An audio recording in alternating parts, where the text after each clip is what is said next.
Tunaketi kitako, tunadadavua tukichanganua taarifa na makala muhimu yanayokuhusu wewe na familia yako. Ungana na Bernard Ngozi kwenye Open Forum Political Show kuanzia saa 4 usiku hadi dakika zake kila siku ya wiki kwenye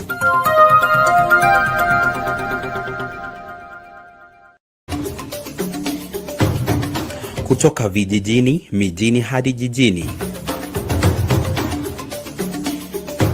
Hii ni Sound Kanti Talk Live.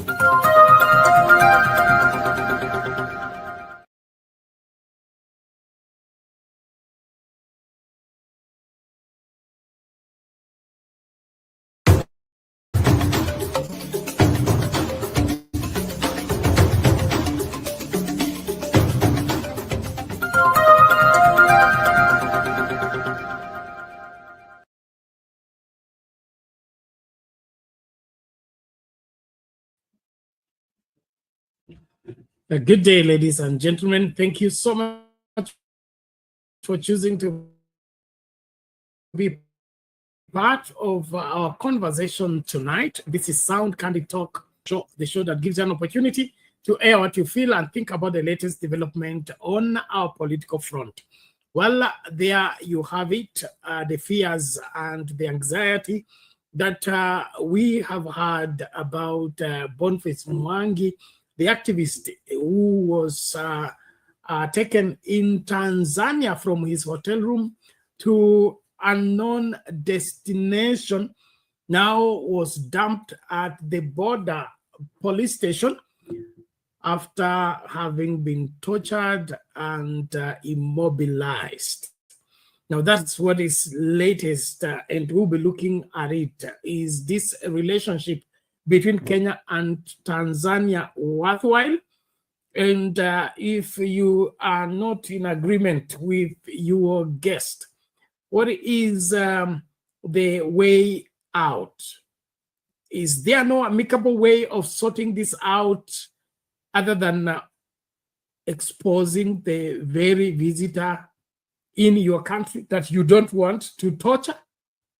Now, we'll be looking at all that extensively as we hear different people from different parts of the world sharing on the same. But in my opinion, this is the lowest of it all. I think there is more to Tanzania than meets the eye. They have their front office and their back office. And I think we are now beginning to get access to their back office that doesn't look very attractive, as they portray themselves to be peaceful, honorable, and hospitable. If you don't want a guest in your country, in my opinion, you just show them the door. You don't arrest them, torture them, then dump them. I mean, what warrants that? Except you have evidence that maybe Boniface Mwangi went to Tanzania to overthrow the government, or is a terrorist, or is a drug trafficker, or something like that. I mean, just somebody going to be an activist for human rights, now you end up putting his life to danger.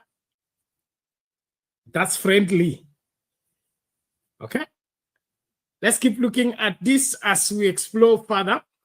So this has also raised a lot of questions, drawing from the conversation that Yvonne Okwara had with the now current Minister for Foreign Affairs, or CS for Foreign Affairs, Musalia Mudavadi, on national TV.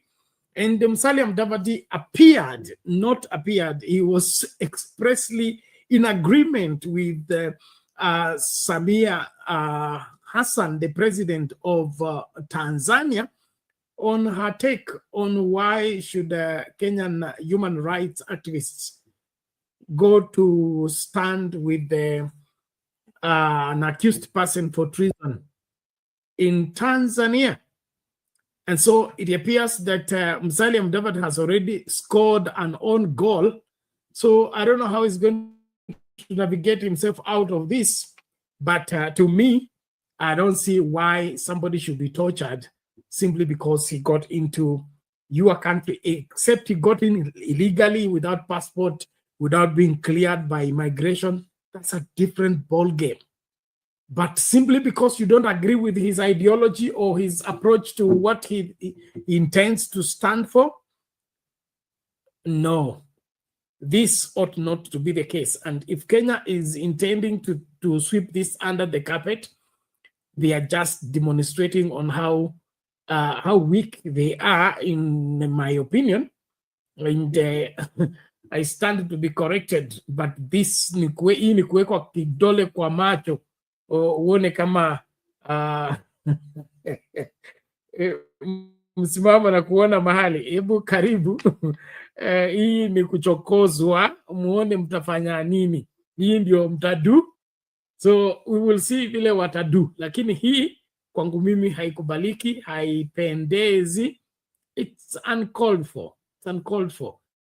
Just get the people, get them to wherever they came from. But torturing them, exposing them to all manner of pain, no. Well, we'll be looking at that particular video and be able to judge, but in my calculated opinion, I don't see the need for any form of violence or any form of torture on a human rights activist in a foreign country, for that matter. That should not be the case. Na mimi ni mgeni wa Tanzania kila mara. Sasa hii imeanza kuniogopesha. Sijui itakuwa kuwaje. Haya basi, naomba tafadhali tumakinike kukaribishana tunapoanza kipindi kwa fujo tu.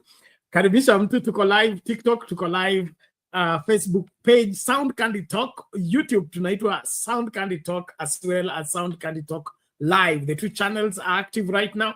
Please make sure that you follow through as we begin to dive deep into this discussion and get to the bottom of everything. So the relationship between Kenya and Tanzania on this matter needs to be scrutinized and then, of course, established in its right spectrum. Kwangu mimi haipendezi kabisa, haifai, na hapa kama ndio tumefika, basi tuache kiumane.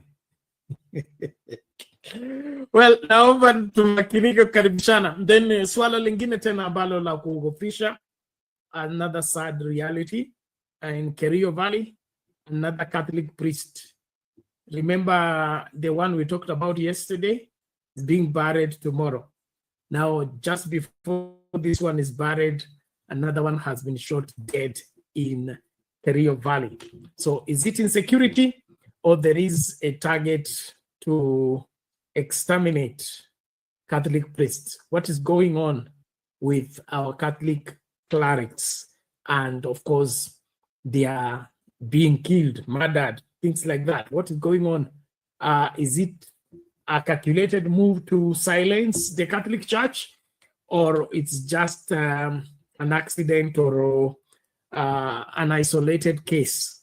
I also would want us to view that clearly, but in my opinion, this is too much. This is too much. We are busy politicking. We are busy, launching and relaunching projects that we launched many, many years ago when the security of the country is poor.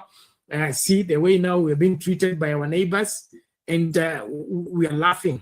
Something needs to happen, and that is somebody needs to rise up to occasion and do what they are required to do. I salute all of you that are joining. Thank you so much. Tuni Mhamuda wa PS, karibu kwa show. Esther, karibu kwa show. Good evening to you. Thank you so much.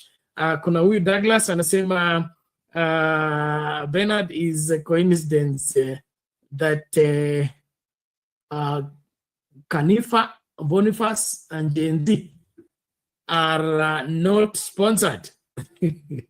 Whether they are sponsored or not, they are still human beings and they should be treated as human beings. I think the dignity of humanity, or rather human life, needs to be restored. What we are getting up, looking for an excuse to justify what should not be justified, that doesn't sit well with me. It doesn't matter who the person is. As long as he's a human being, he should be treated as one. And then, of course, things should happen within the framework of what is human and what is acceptable. But how do you just, get them tortured because they are human rights activists? When did that become a crime? And even if it's a crime, is it a capital crime where you pige mtu mpaka ashinde kutembea? Kwani nyoka? Haya, naomba tumakinike tunapoanza. Tafadhali link ya kutumia kuingia studio nishapeana. Kaitumie, kama uioni uliza utapewa. Matoma Kandaitsi sema wewe Suluhu atakurusi. Wewe Kiswahili chako kinahitaji mguzo wa nani? Atakuruhisia. Hii ni ngumu. Tumgoje nani atatufafanulia kama amarekebisha. Ama unasema nini, atanirusha ama mimi na Suluhu tutapambana tu. Lakini kwangu mimi hii haifai kabisa.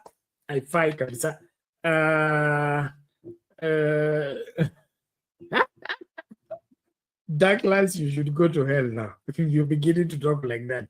Yeah? Why are you talking like this? Is that Ben? Are you sure Boniface Mwangi did not abduct himself? Now you see, Kenyans, you guys, what is the problem? Well, how do you now abduct yourself? You abduct yourself, you torture yourself, you deliver yourself to the police station. How is that now? So that you get what? That's what you need to justify. After that, what do you get? Sympathy?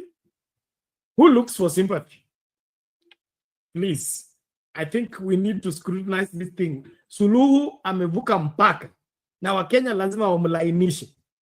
Tanzania imeanza kukuja sana. Unajua ile kukuja sana, matata kuambia there is a Kamba phrase that says you have come too far. I mean you have come too close. I hope I'm right on that one. You are coming too much. Tanzania is coming too much. Okay? Kumbuka ng'ombe zetu zile zilichukuliwa na Magufuli. Okay? Wakati wa Uhuru Kenyatta. Ng'ombe zikaenda tu hivyo, ati zilienda kukula nyasi. Zikachukuliwa na ikaisha hivyo story. Kuna tena kuku sijui zilichomwa. Vifaranga sijui zilikuwa zinatoka leo wapi za Wakenya, wafanyabiashara wa Kenya. Zikachomwa. Sasa this is coming too much. Yaani tunasukuma hivi tunasonga nyuma, tunasukuma hivi tunasonga nyuma, na msipochunga mtasukumwa mpaka kwa bedroom.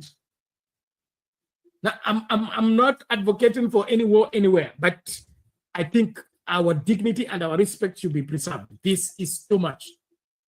Well, let's get talking. The poll question we are asking: should Kenya sever their relationship with Tanzania in this allegation of abducting and torturing the human rights activists who are Kenyans in Tanzania? Your yes or no, or rather other options are also available on that poll question. We need to hear what you're saying on the same. Let's start with that story of Boniface Mwangi and the torture manenos from Tanzania. Okay, let's look at it as we start the conversation. Na kama unakuja studio wai mapema tafadhali, usituweke hapa tukikusubiri. Karibu tukamalize mambo haya mapema, tukalale na sisi. Kenyan activist Boniface Mwangi has been admitted at a hospital in Nairobi to undergo treatment after being allegedly tortured by Tanzanian authorities. Mwangi, who was arrested and detained on Monday, claims to have been dumped in Horohoro along the Kenya-Tanzania border with severe injuries that he says made him unable to walk. And TV's Kevin Mutai now reports that human rights activists are threatening to seek legal redress from the United Nations if Nairobi fails to take necessary action against Dodoma. This amateur video, recorded Thursday morning, shows a visibly weak and wounded human rights defender, Boniface Mwangi, moments after being traced and found alive in Kwale County. Nilipompata pale Boni alikuwa hata kwenda hawezi. tukamshika watu wawili, nani driver pamoja na huyu akamshika, kwenda hawezi, maana yake asema alipigwa huku chini kwenye nyayo, akawezi hata kugusa nini. Boni was dropped in Horohoro border post, and he found his way up to Lunga Lunga and got transport, and KLF picked him up. Mwangi has been missing for 4 days while in the hands of Tanzanian authorities, accusing them of torture. He says he was in the same detention facility with Ugandan activist Agatha Atuhaire, whose whereabouts still remain unknown after they were separated and him deported by road to the Kenyan-Tanzanian border. I've been tortured very badly. I can barely walk. But I'm very concerned about Agatha because we were tortured together. And they did very horrible things to us. So I hope that Agatha is safe. Na kukaa siku 3 umefungwa uso na pingu, anakwenda chooni hivyo, kula hawezi kwa sababu akienda chooni maskari wanaosimamia pale. Hii si haki. He was badly tortured in Tanzania. And every time they were doing this, they kept making reference to the president, asking him to say, Asante Mama Samia, as they were torturing him. These people were brutal. The activists have accused the Tanzanian government of breaching international law and the East African Treaty by violating the rights of Mwangi and other human rights activists who were subjected to arrests and subsequent deportation. They are demanding action from the Kenyan government, failure to which they will pursue legal redress through international bodies. Even if Mwangi was the worst of terrorists, torture is prohibited and cannot be justified under any circumstances whatsoever.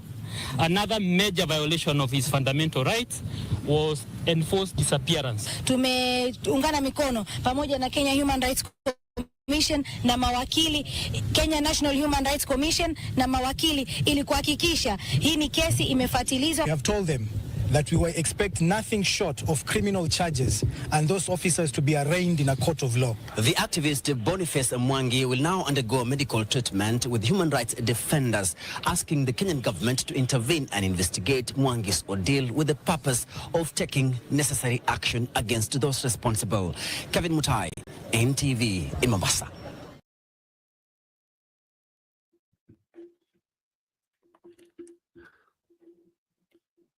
Haya, mambo ni kama hayo yale yaliyomkumba mwanaharakati Boniface Mwangi Tanzania. Now, mnaona mnasikia hao ni wanaharakati wa human rights na wanakuambia vile sheria inasema.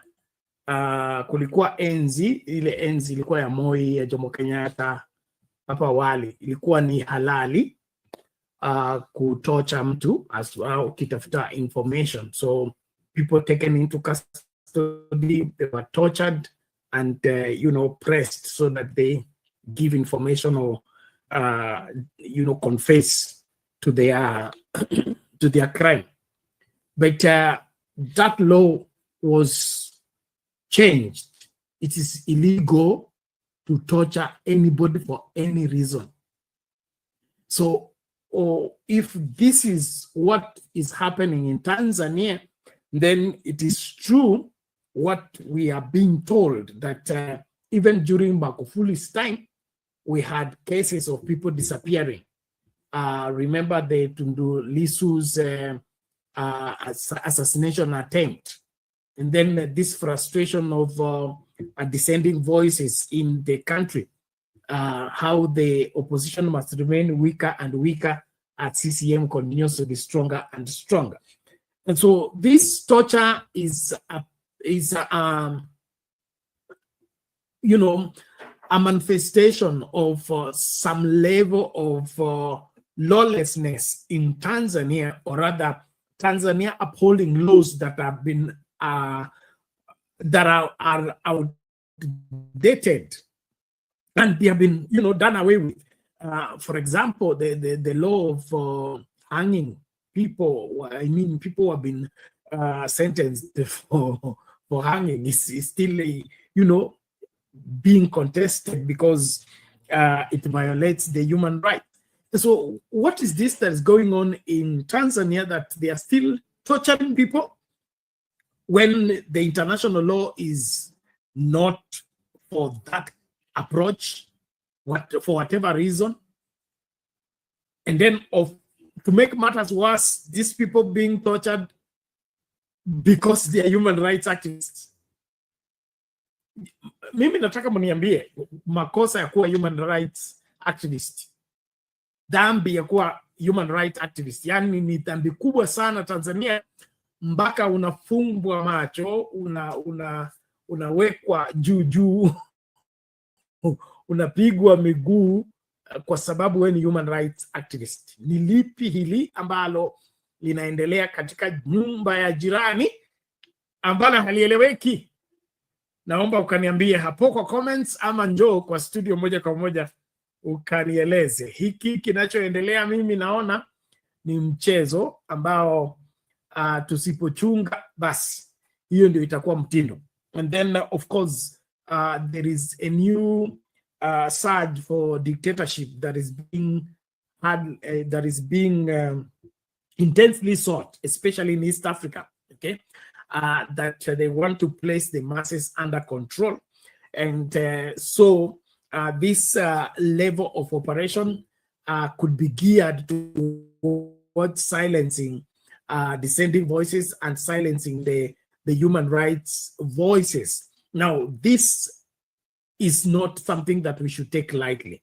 In my opinion, Tanzania has a case to answer if any of these things are anything to go by.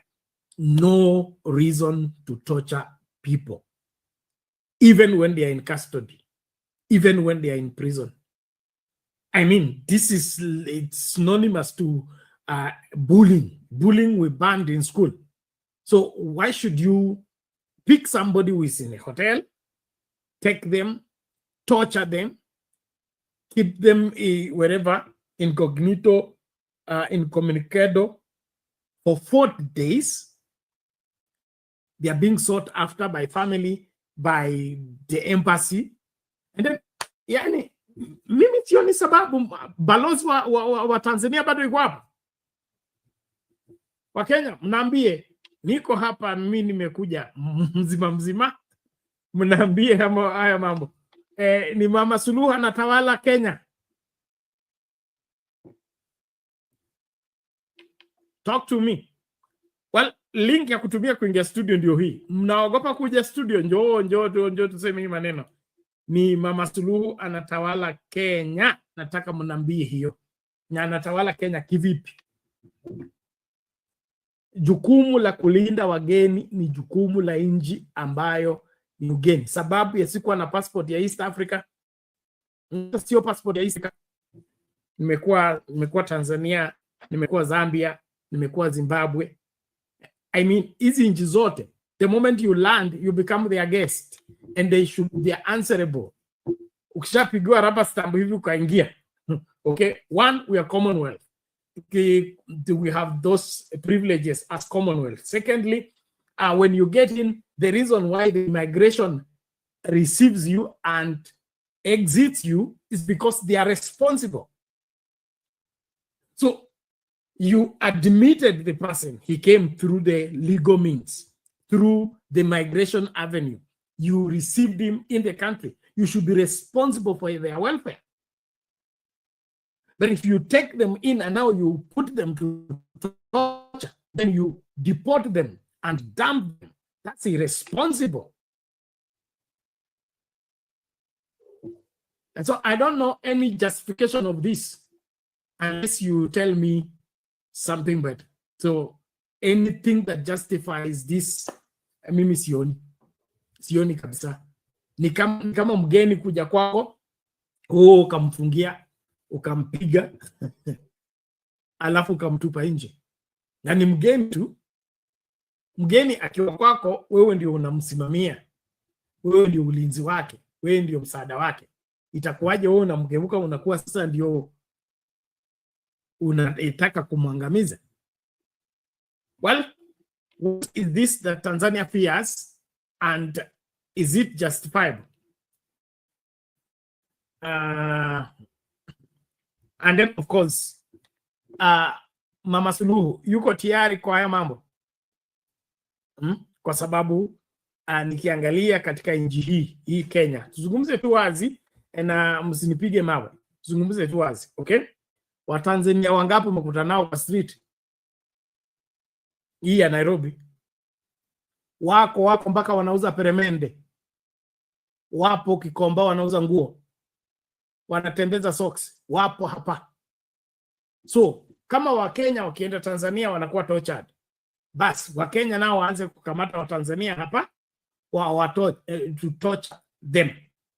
Mama Suluhu yuko tayari kwa haya? No, because that's what she is asking for.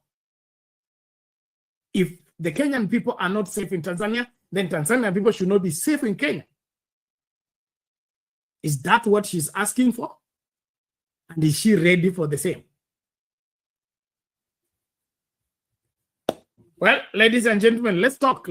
Thank you so much for being part of this conversation. Naona nani mwingine hapa? Sami Costa, karibu sana. Thank you. Mata nasema shida, we can't torture Tanzania, ni viwete. Wewe Mato, leo uko na maneno, utashtakiwa wewe.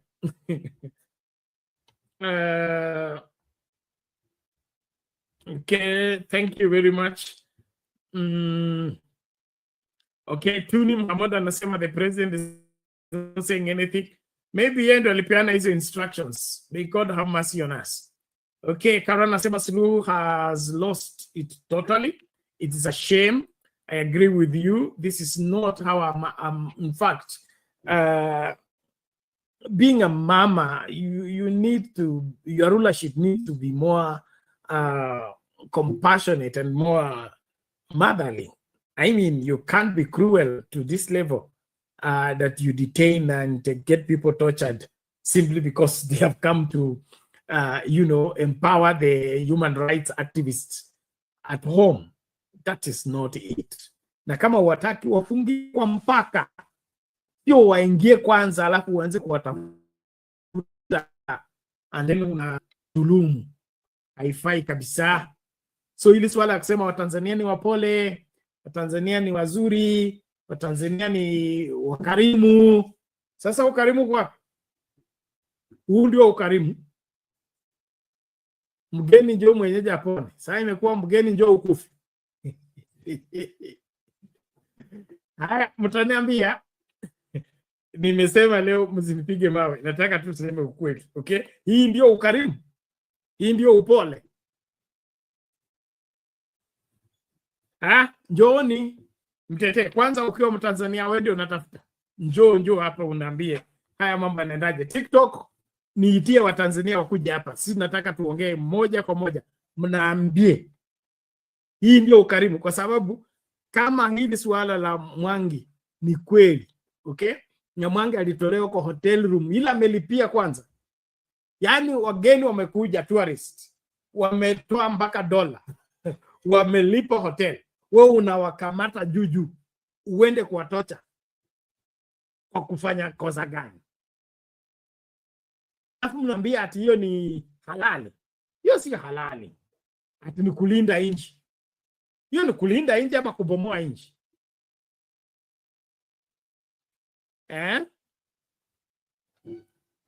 Haya basi, naomba tusonge mbele. Nashukuru kila mmoja.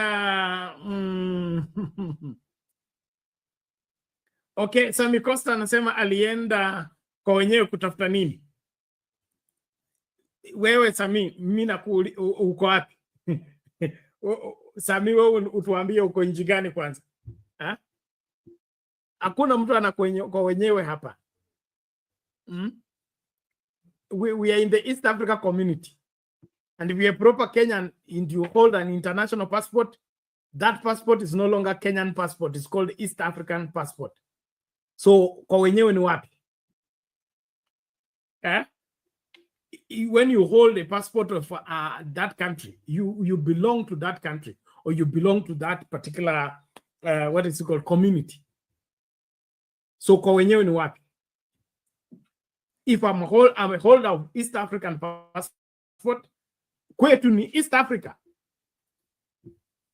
Na hata that aside, hata niwe stoki East Africa, mimi kuingia kwenu inamaanisha niko chini ya ulinzi wenu, niko chini ya sheria zenu, na hizo sheria hazipaswi kugeuka sikwe sheria za kuniumiza mimi kwa kuja kwenu.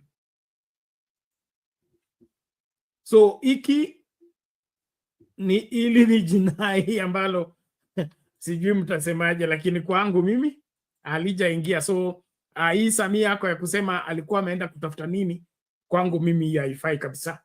Lazima tuanze kufikiria deeper than that and begin to question things rightly. No foreigner should, including those who have even entered the country illegally. No human being should be subjected to torture. That law is no longer in effect. And anyone practicing it is barbaric and is primitive. Yes, it's barbaric, primitive, Stone Age mentality that you want to rule people by torturing them, scaring them, pressing them. Hapana. Tuko kwa information age, watu wana reason out. Unatoa point yako, unatoa yangu. Kama yangu ni zito kuliko yako, unakubali na yangu. Sio kunilima ngumi kwa sababu point yangu inazidi yako. Hiyo ni ya enzi zile zilipita. So hata kama alikuwa ameenda kutafuta wife, it doesn't matter. So alikuwa ameenda kutafuta nini is not important. Kukua Tanzania kwa njia halali inakubalika kabisa, na hitaji mtu yeyote kusema eti alikuwa ameenda kutafuta nini.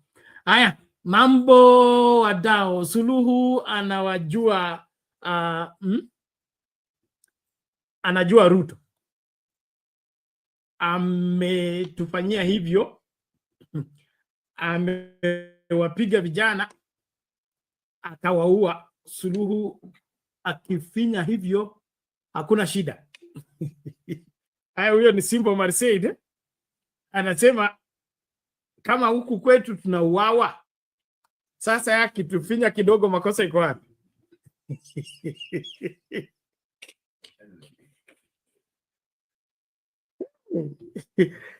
Yaani hakuna Mkenya ako na huruma. Ni nini wa Kenya?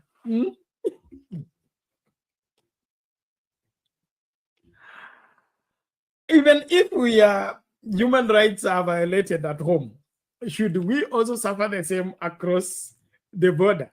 I don't think so. So, kila shukuru bwana Simbo Marisaid, asante sana kwa kusema hivyo. Willy Madilo, asante sana, karibu. Asil2 TV, Bernard, that is a wrong way to reason. Do not mix ordinary wananchi na mambo ya wanasiasa.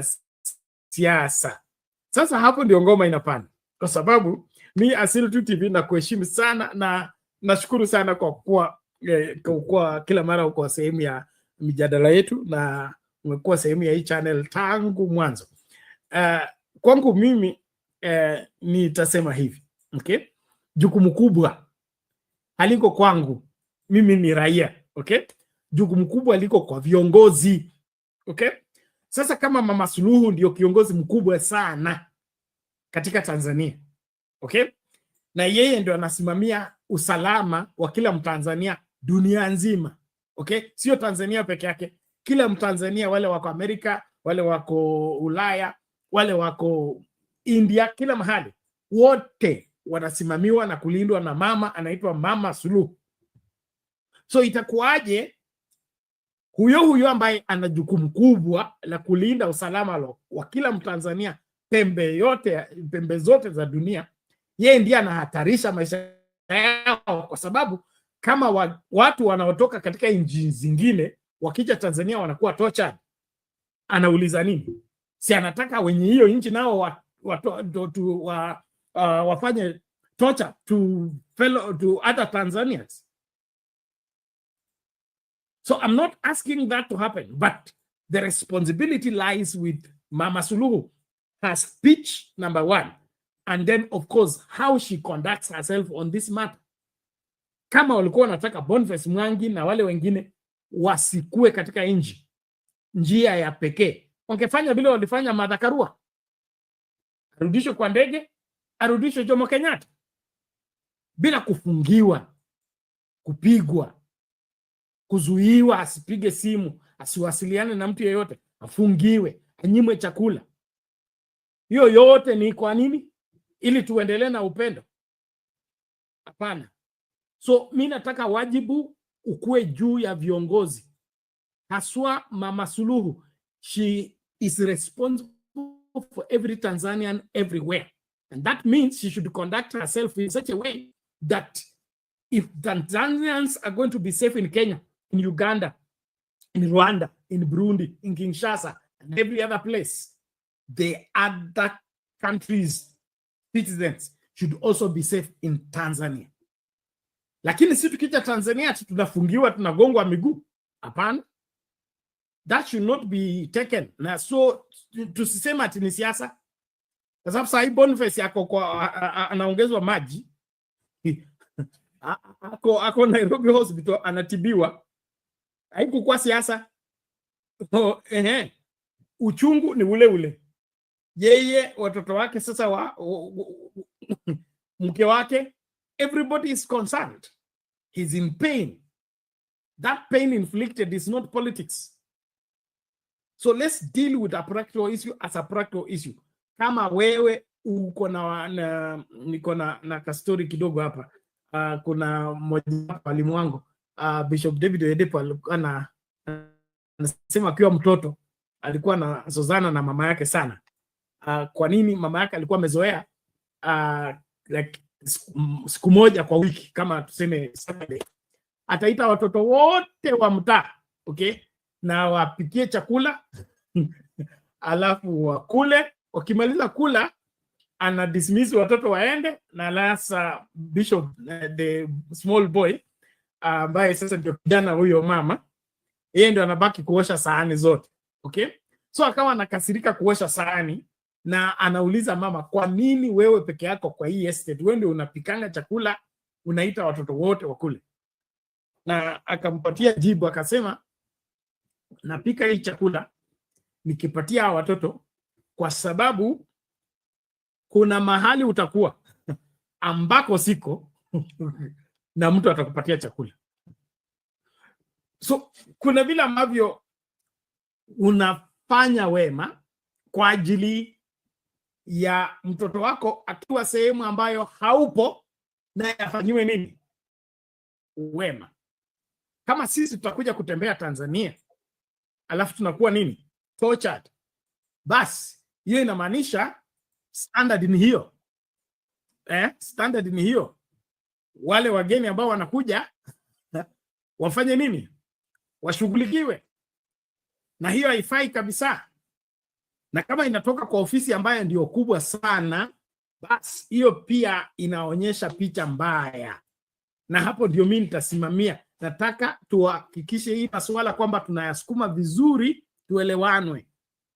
Our diplomatic relations should not be, dragged into the mud simply because we have maybe a vocal and outspoken democratic space than our neighbors. It is not our fault. We suffered to come where we are. And so we should be left to express ourselves. And those that are still behind should come and learn from us. Not for them to now begin to torture us because we are free, we are liberal, and we can say whatever we want to say, anyhow we want to say it, whichever way we wish to say it. Well, as long as whatever you're doing is not infringing on anybody's right, I don't have a problem with that. But if what we are doing is geared towards messing our relations, that should be an area you don't tread carelessly. Hapo ndio mimi nakosana na Mama Suluhu. Wakati wewe unasimamia watu wako na unajua watu wako wote wako kwa nyumba, watoto wako wote wako kwa nyumba, okay? Unajua watoto wako wale wako nje wanapaswa kulinda, basi linda watoto wa wenyewe ambao wamekimbilia kwako. Wewe usiumize wa wenyewe ukitarajia wako walindwe wakati wako huko nje. Sawa, nashukuru kila mmoja. Naomba tumakinike kukaribishana. Piga kura yako, like video, karibisha mtu, tuendelee moja kwa moja. Thank you very much for participating. Thank you comment section. I'll be sampling some of those comments and responding to the ones that demand my response. Mkenya mkora. Unaona ukora mmepeleka Tanzania? We are omnipresent.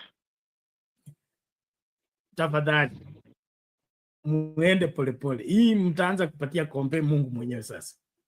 Si ndio tuko na compare na Mungu sasa, tunaenda kuwa omnipresent, tujue just be everywhere at the same time. We've come with a time machine, we can travel everywhere anytime. Alafu sasa ndio unajua wewe sasa unatuambia sasa kama watu wetu wanaenda kuwa tortured huko. Wewe kwanza nilikuwa nakwambia wewe utarudishwa haraka sana.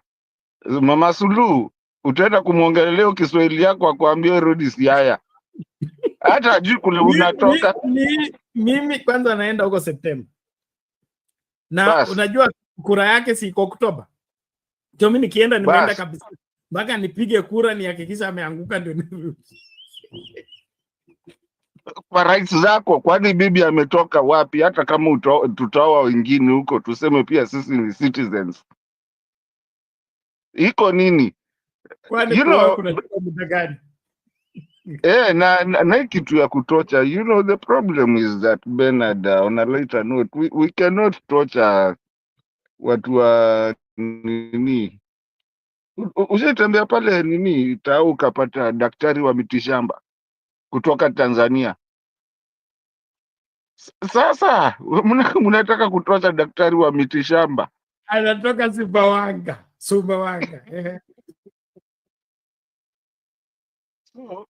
Anatibu bomba, anatibu ndoa na nguvu za kiume.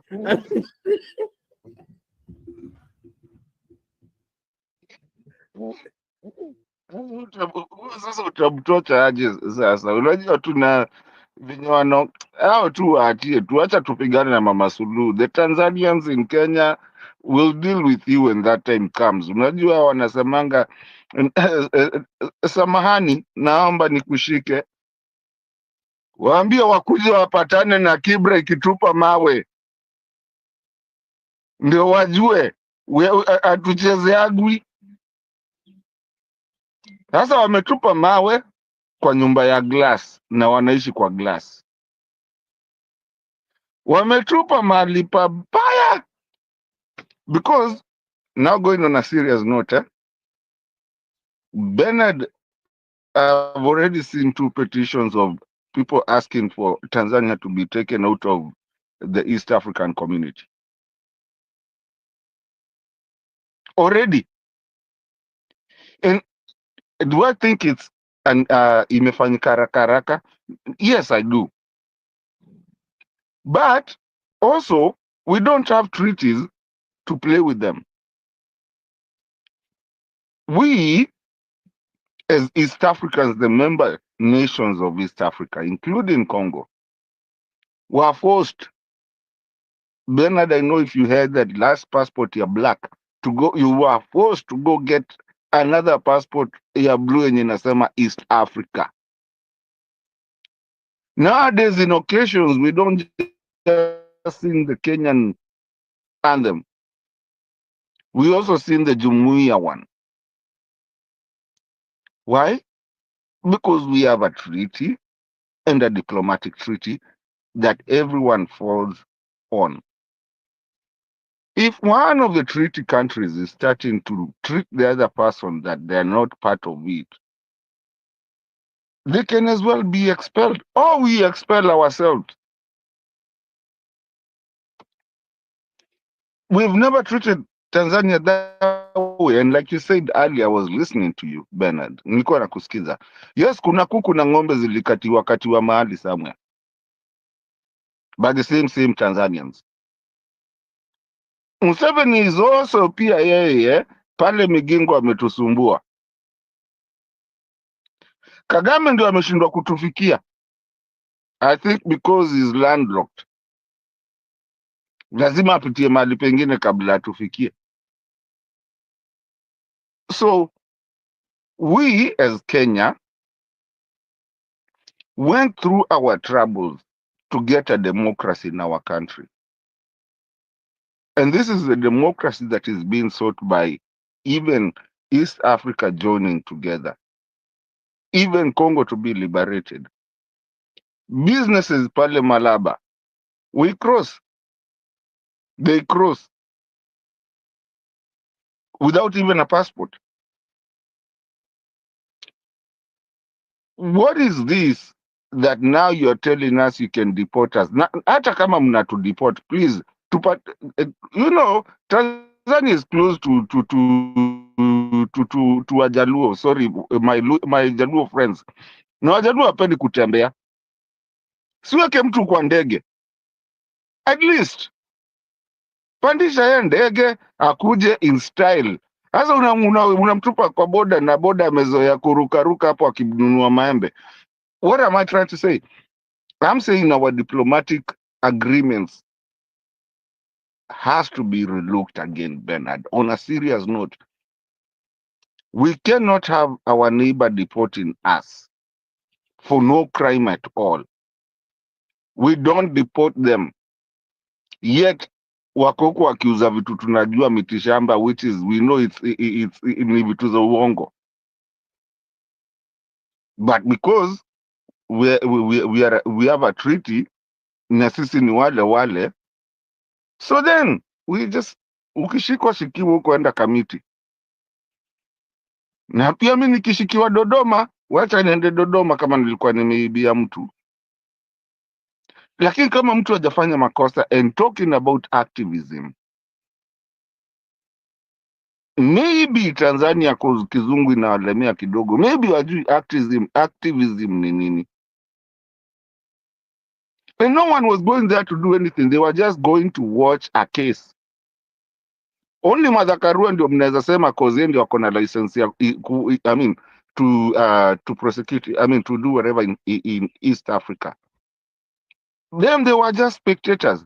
So next time mnataka kutuambia Yaga ikicheza bola tufai kukuja. Bernard, the diplomacy is gone and we have to relook at it, and we have to be very strong as a country and condemn this in the highest means possible.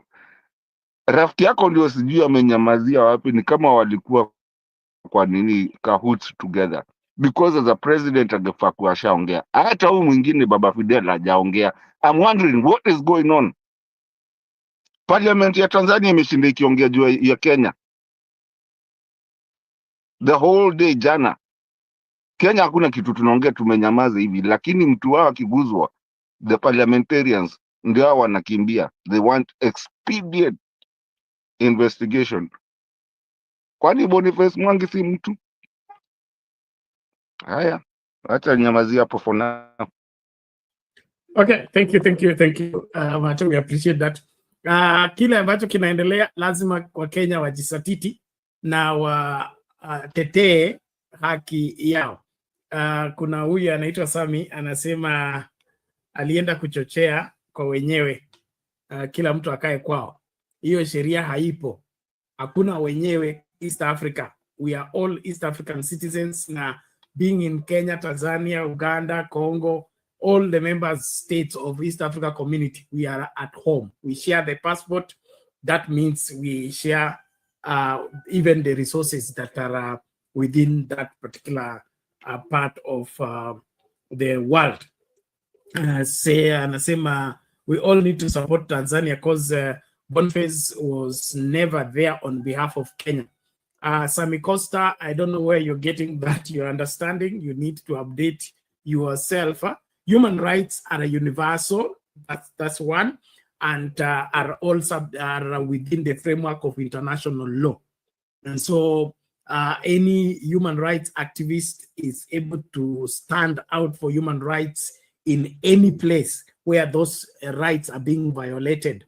And this torturing of Boniface Mwangi is a proof that there are human rights violations in Tanzania, only that they are being covered up.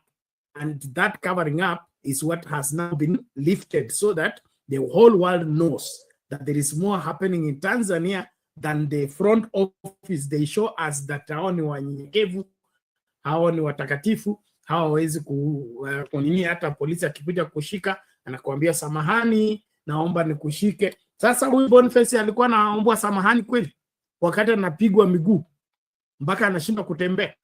So hivi ndio mambo ambayo tunapaswa kuyashughulikia. So Sami, kama wewe ni Mkenya, najua wewe ni Mkenya, lazima usimame na Kenya kwanza, okay?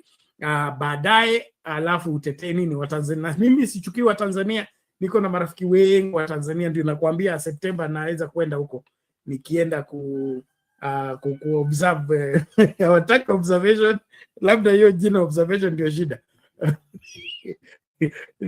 I should go there in anticipation of the elections in October. But what we need here is for us to up the game as far as putting in operation the laws that govern our relationships. Okay, unajua uhusiano wote ukiachwa kila mtu afanye vile anavyotaka, huo uhusiano hautadumu na hautakuwa na faida, mpaka kuwe na mipaka, kuwe na limits, kuwe how far you can come, how far I can come. So what's cooking here is not good, and why even Kenya is silent is what is not making sense. They should not be silent. From the fact that Kenyans were in Tanzania, they had crossed the border legally. Then when they got in Tanzania, they were held they were put in custody in unclear circumstances, no proper communication. And then we acquired, when we are supposed to be the big brother of East Africa, something needs to happen. And then masuala ya activism, Mato unasema wa Tanzania wajui. Unajua Tanzania ndio ilikuwa inaongoza maneno ya chini ya Nyerere na nani waliongoza maneno ya kupigana na apartheid policy in South Africa. Hao ndio walikuwa na host armies. The same I think for Zimbabwe as well, including Mozambique. So harakati haujaanzia Kenya. Mwalimu Julius Nyerere na wenzake hao ndio waliongoza masuala ya nini ya kuokoa kupata independence. They are the fathers of independence. They are the fathers of liberation. So how can they be doing torture behind closed doors, and all of it is being visited on foreigners, friends of that particular country? That's unacceptable. Well, ladies and gentlemen, we are proceeding with the conversation. Kama unakuja kwa show, tafadhali wai mapema. Kama uoni link, uliza nikupatie wai tukazungumze kwa kina. Mato, I want to play video. Unasemaje? Nasema hata nani alikuwa mwanaharakati anaitwaje, Kiwete. Oh, sorry, Kikwete. Yes, Kikwete. Then we had some lady, alikuwa anaitwa nani? Alikaa hapa sana. She had a name there. Can't remember the name. Lakini alikuwa mwanaharakati, and I think she was leading an international organization in Nairobi. Na ndio maana kama wanachapaga watu miguu, ndio maana maybe Kikwete, or maybe ndio maana ni wengi hizo viwete huku nini Kenya wamekimbia huko wasikatwe miguu zote. We will deal with them. Tusiweke sanction kwamba we are not sensitive to people living with disability. But what I would say is, as a country, we need to up the game.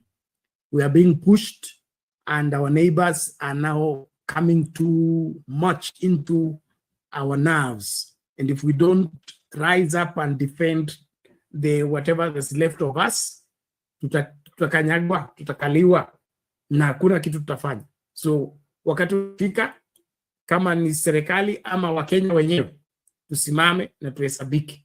Hatuwezi kuona mambo kama yanaharibika na tuna nyamaza.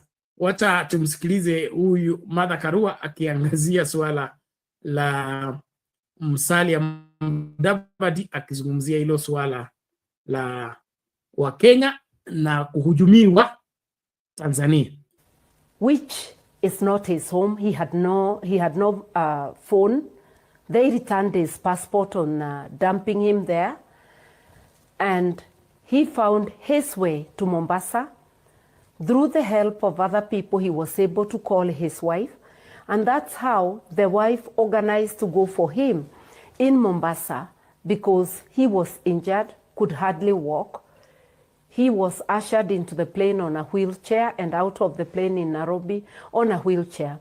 Boni has given a statement this evening at Wilson Airport. It is not for me to try and water down that statement. All I can say, I went to the hospital to see him. I have found him in a lot of pain. He has shown me swellings on his feet, and he has said he is feeling pain all over his body where he was tortured. The doctors are examining him, and there will be a full medical report, and it's for him to share. But the question is, why adopt torture, cruel and degrading and inhuman treatment? Why would Tanzania do that to a Kenyan and to a Ugandan? Because Boni was detained alongside Agatha Atuhaire, a human rights defender from Uganda. Why torture them? Because he told me he could hear Agatha being tortured in the next room. Where is Agatha? Is this the East Africa that subscribes to the rule of law, good governance, and democracy? The government of Tanzania under Mama Suluhu has shown its real face, a violator of human rights, and it is not alone. Kenya is complicit. This situation could have been different if Kenya had demanded an explanation on Sunday and on Monday when Boni was arrested and the others. It could have asked for them to be returned or reasons to be given. But when CS Mudavadi seems to gloat over the mistreatment of Kenyans, that is where the Tanzanian government got the audacity to torture Kenyans. The Kenyan government is responsible, together with the Tanzanian government, for the torture Boni and Agatha Atuhaire have undergone, and Agatha is still missing. In Tanzania, we are aware that an activist whom I had met recently, Mudude Nyagali, has been missing for more than 100 days. He was abducted from his house by people believed to be police. They tortured him in his house, and videos from his family show blood, a bloody scene in his house. Is he well? What is happening to Tanzania? Torture of nationals, torture of foreigners. And last year, we know, an official of Chadema was abducted from a bus, and he turned up tortured and dead. Others have been tortured. What is happening to Tanzania?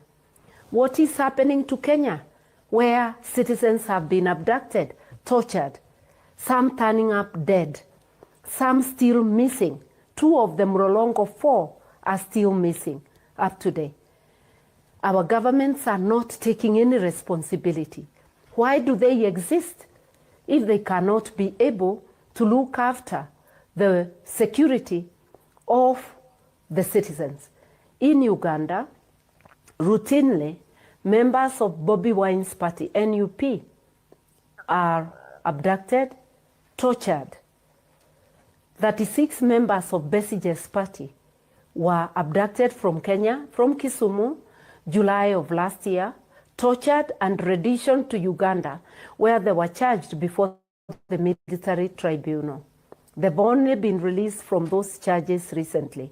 Besige himself, whom I represent, together with his friend Obed Lutare, were abducted from Kenya by people believed to be Kenyan security agencies collaborating with Ugandan security agencies, renditioned to Uganda, and is still in custody up to today. I was in court at Nakawa yesterday, where they gave a mention date for next week, but today I'm seeing a production warrant done for tomorrow. I do not know what is happening to our beloved Jumuiya.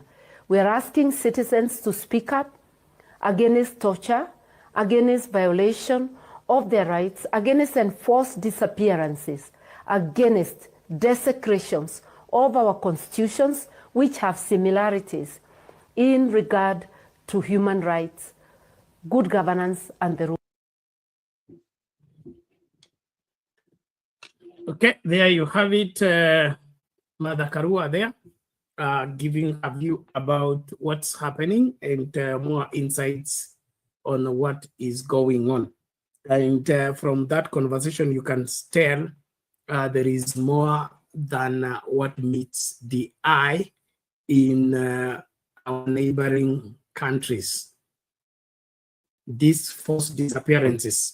And I would want us to look at this objectively and not use our own problem as a justification. Every person everywhere should be safe, especially when they're in a foreign country. They should be more, we should be more careful about how we treat foreigners in our country, better than even the indigenous. But what we are looking at here is, blatant violation of human rights, and all of it is because somebody feels that he's so much in power and there is nowhere it can be taken, no matter what he does. That's an attitude of some of the African leaders, and that doesn't sit well when it comes to helping the situation to pick up. Now, Mato, there's this aspect of the destabilizing of governments, so that foreigners can come in and do the looting.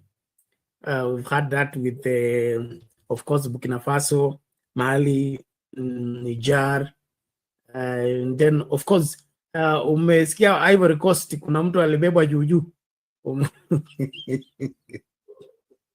Actually, Bernard, I was scared of bringing that, but now that umeileta, let me come to that actually. You see, we have a parliament, right? East African Parliament. It's yes, about time we have both parliament and judiciary. There is East Africa Court of Justice.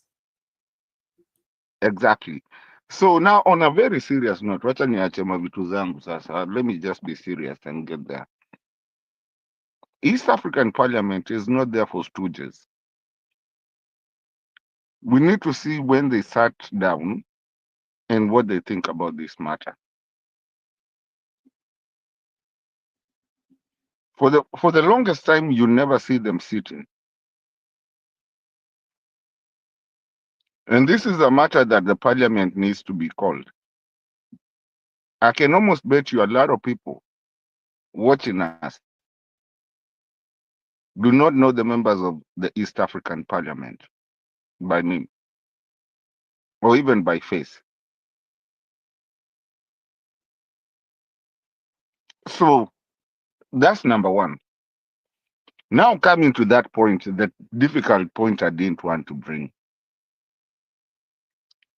Africa is changing so quickly. Some people are saying Africa is becoming woke. And by that I mean, when you look at the Traores, Nigers, and all those that are coming up, and like the latest threat from the West that nobody should come to, should go to the West. And most of the African countries either kept quiet or said, we don't care. We are going to live ourselves and do our things. I'm not saying I'm right, but it brings me to a point of juggling my mind and asking myself, could there be an external power that has seen a unity somewhere with so many resources that they've depended on, and by all means, they will try however they can jump kati na nini to kind of circumnavigate that unity never lasts. We all remember the last time Africa wanted to have their own currency. Right now, the biggest union in Africa is East Africa. So, can we sit back and ask ourselves, is there maybe some external powers that are trying to destroy this unity? So that now that African presidents are not giving in to threats from out there, from IMF, from whatever, people like Ina Traore, they can use people to wash kama kina Ruto, and maybe Suluhu and whatever CCM, and kina Museveni, to destroy that unity, that economical, geopolitical unity.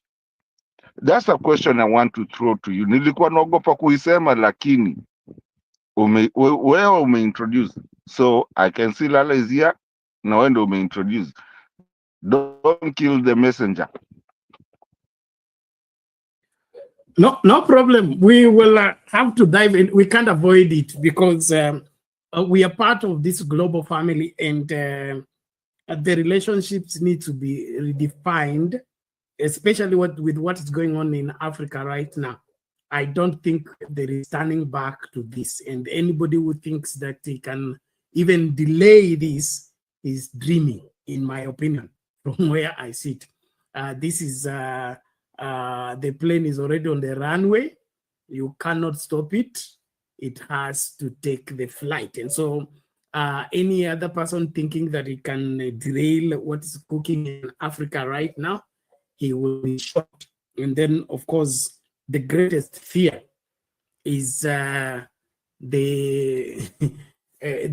proposition of everybody going back to the gold.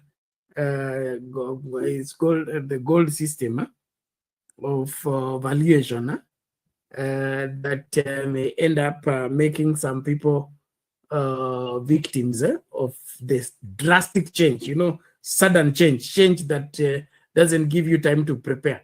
The change of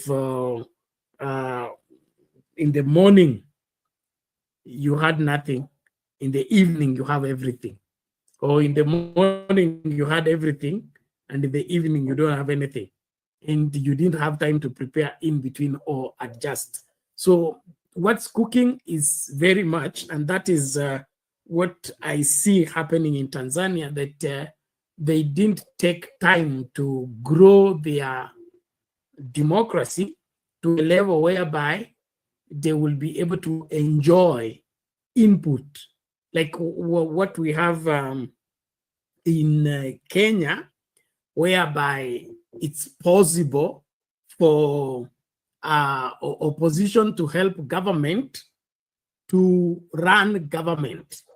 Now, I'm not saying in justifying that people should be crossing the floor anyhow, but I'm saying that not everything opposition is evil, and not everything government is good. Like the Uhuru Kenyatta situation, when we had Ngaiseri is in ODM, and then we have Olelengu who was seeing mattresses and the terrorists disappearing and things like that. So the security situation was problematic, and Ngaiseri had to be approached. You have background in the military, you have an understanding in the security, please come over and help the security situation. what we see in Tanzania is we should condemn everything that hii ni ya Chadema, hii ni ya kupinga serikali, hii imekwenda kinyume na mwalimu, haifai.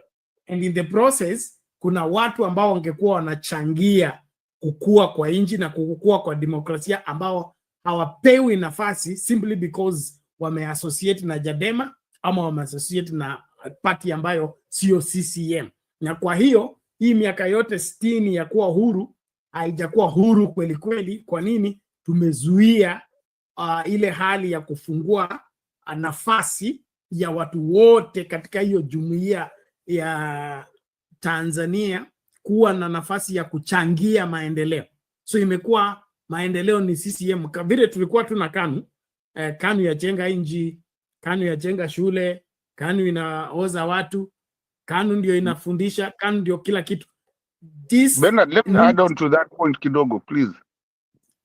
You know, 3 weeks ago, they had in our parliament, unajua watu wengi waangaliangi parliament sana, 3 or 1 month ago, they had a whole session.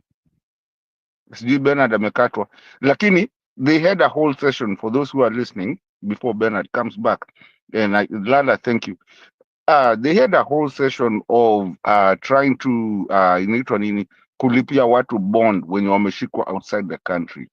So at that point, you wonder what's the immigration's job if not to look out for their citizens. If today ushikie a citizen of let's talk about what you guys like talking about, United States or UK. If you get a citizen ameshikiwa hizo country, anachukuliagwa hapo very fast because they know their consulate is there for a purpose to take care of their citizen.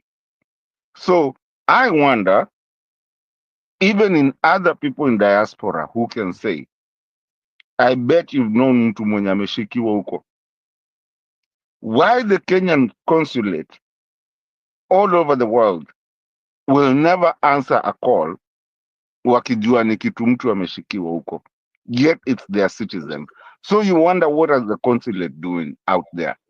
Because that's a matter that should be taken very seriously. If your countryman is ameshikiwa mahali, you have to go take it. So it was in parliament. They spoke about it. They even funded, they passed where they are going to put a kitty of bonding Kenyan citizens who are outside, who have been arrested outside the country. So maybe mnaweza nieleza mkiwa na Lala how we are funding that, and then now even here hapa tu mali ya kuendesha basi ama kupanda basi, you cannot even say anything as a government, and then you have Musalia here talking matope. I mean, Bernard. Okay, so I will let Lala respond to that as he makes his submission. Thank you everybody. Please tumakinike kukaribishana, piga kura, like video tafadhali.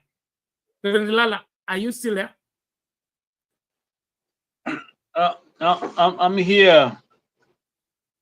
Good to see you, Bernard. Mato, happy to hear your voice. Clearly, listen to both of you, talk about Tanzania. I love the woman. She is a lovely person, and so far, I think in terms of leadership, she seemed to be doing okay. But in this instance, I think she is wrong. She overreacted, and I think there must be a coordination with all those countries, Kenya and Tanzania, targeting certain people, because it's barbaric, it's not right what went on. There are other means of shaking, if there are other influences, because influences come from everywhere. There's intelligence that could inform the government of certain things, but even in those cases, you respect the individual, invite them to discuss what went on and tell them what laws they have disobeyed or they are not obeying or they are not charging with. You don't do things like this. It is, to me, sound like a very panicking, regime, which we thought it was not. We thought Tanzania was a little bit ahead in terms of cohesion of their people, where on that level they are ahead of Kenya because people know themselves as Tanzanians rather than the tribal, which is a strength, which now they basically have not used that one to critique or to do other things that need to be done for their democracy. So in my mind, these people, whoever, tortured a Kenyan or Mwangi and any person, must be put to books. If we're going to have a community, the president must speak on this issue. But on the other hand, I'm blaming Kenya. Kenya is silent and they come in pretty late and they come on the side. We don't know what they're talking about. So to me, I just don't understand when a taxpayer, your citizen, has been is missing in another country and you talk the way Mudavadi talked, then even the respect I had for him, I know he's towing government line. There are times when silence may be a little better. It's not even better at all, but it's maybe a little better than opening your mouth kutoa matope. And that's exactly what he did. I should have summoned Tanzanian ambassador, High Commissioner, I don't know the ambassador or High Commissioner, as soon as possible. He should have addressed, the issues at hand immediately, because the first commitment of any government to protect her own people is the Kenyan first. You don't judge someone before the court of law says they're guilty. Your job is to protect the Kenyan lives. If whatever, I'll give you an example here. Some few years ago, I was a group of us. We were driving in Japan, and we were hit, on the road. The Japan, somebody on the road. And did you know the Japanese officers came to where the accident was, did not touch us. They had to call the US military police to come to process us. They didn't even, they just kept us there waiting for the military police to process us right there. And that's the way it's supposed to be done. If they didn't come, they could have easily come and locked us and caused an accident. And I wasn't the one driving anyway. But that what happened. And those are because you're, as a government, it is the Kenyan taxpayer, is that person that has given you that government. This is the one you protect first. Then after that, after you secure the environment, make sure they're safe, then now you can ask other questions. Okay. The first thing could have been Tanzania authority, what is going on here? Summon that person immediately. Dispatch somebody to make sure they are safe. The medical, everything else. They want to make sure they, what has happened. Is it a jack by thugs and robbers and all that? If it's a government, those are the things you do. You don't go out, start talking. What diplomacy is that? But to me, as much as we want to blame somebody else, let's look at what we have done in this case. I think we have goofed big time. But Tanzania definitely did wrong, okay? Even if the Kenya government told them to do that, they shouldn't have done it. They should have simply told the people, at least tell them, we are not welcome to our country for certain reasons. We will let you know. Of course, we still have to make some protests, but at least there's some respect and dignity accorded to the people that are in your country. You don't do things like that. This is barbaric. This is wrong.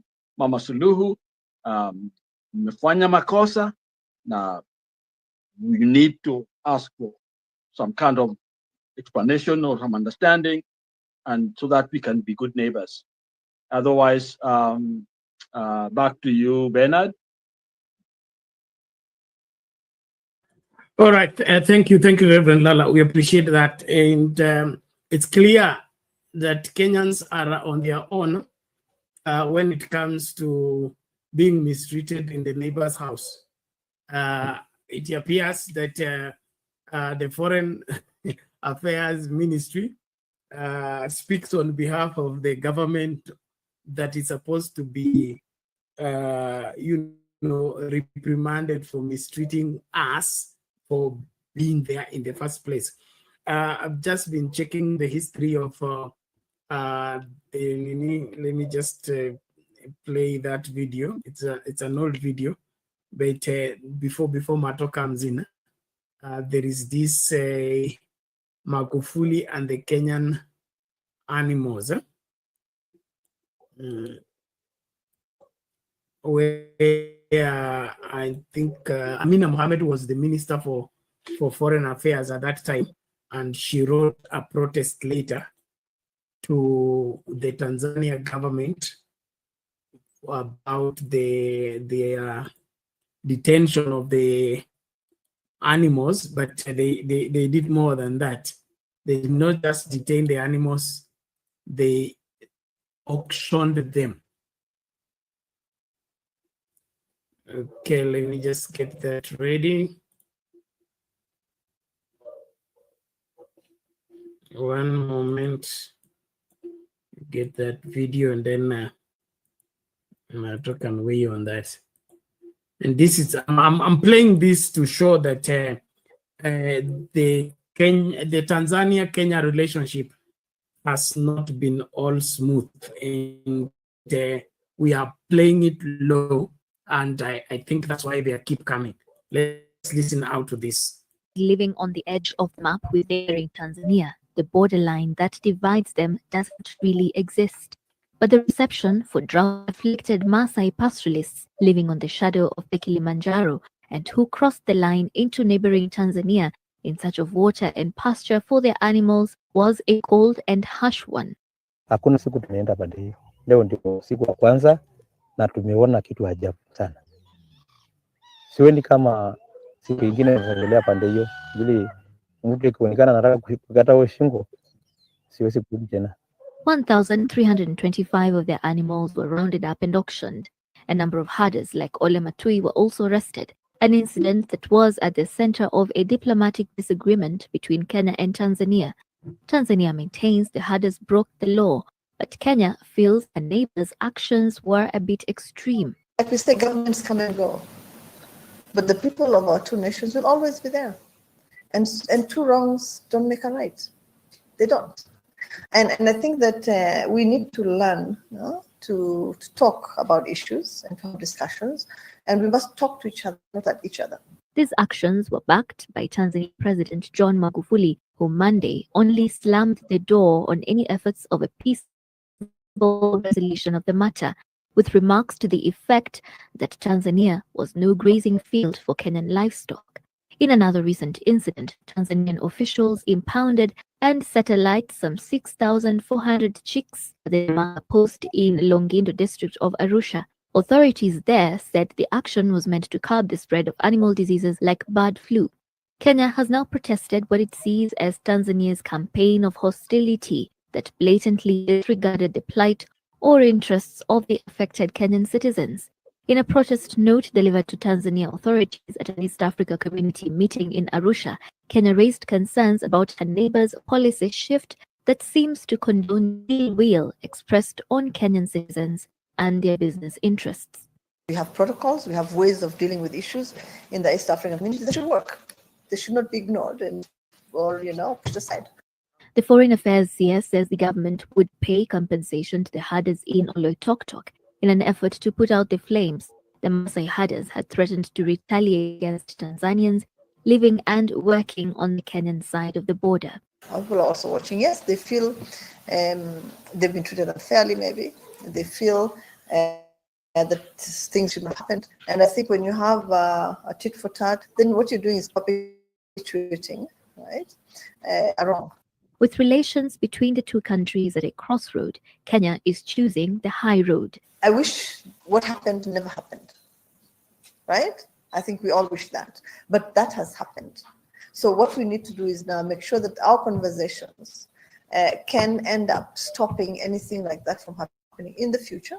Amina said the two countries have to have candid discussions to ensure it doesn't happen again, while at the same time preserving their rich historical relations. Sheila Sendeo, NTV.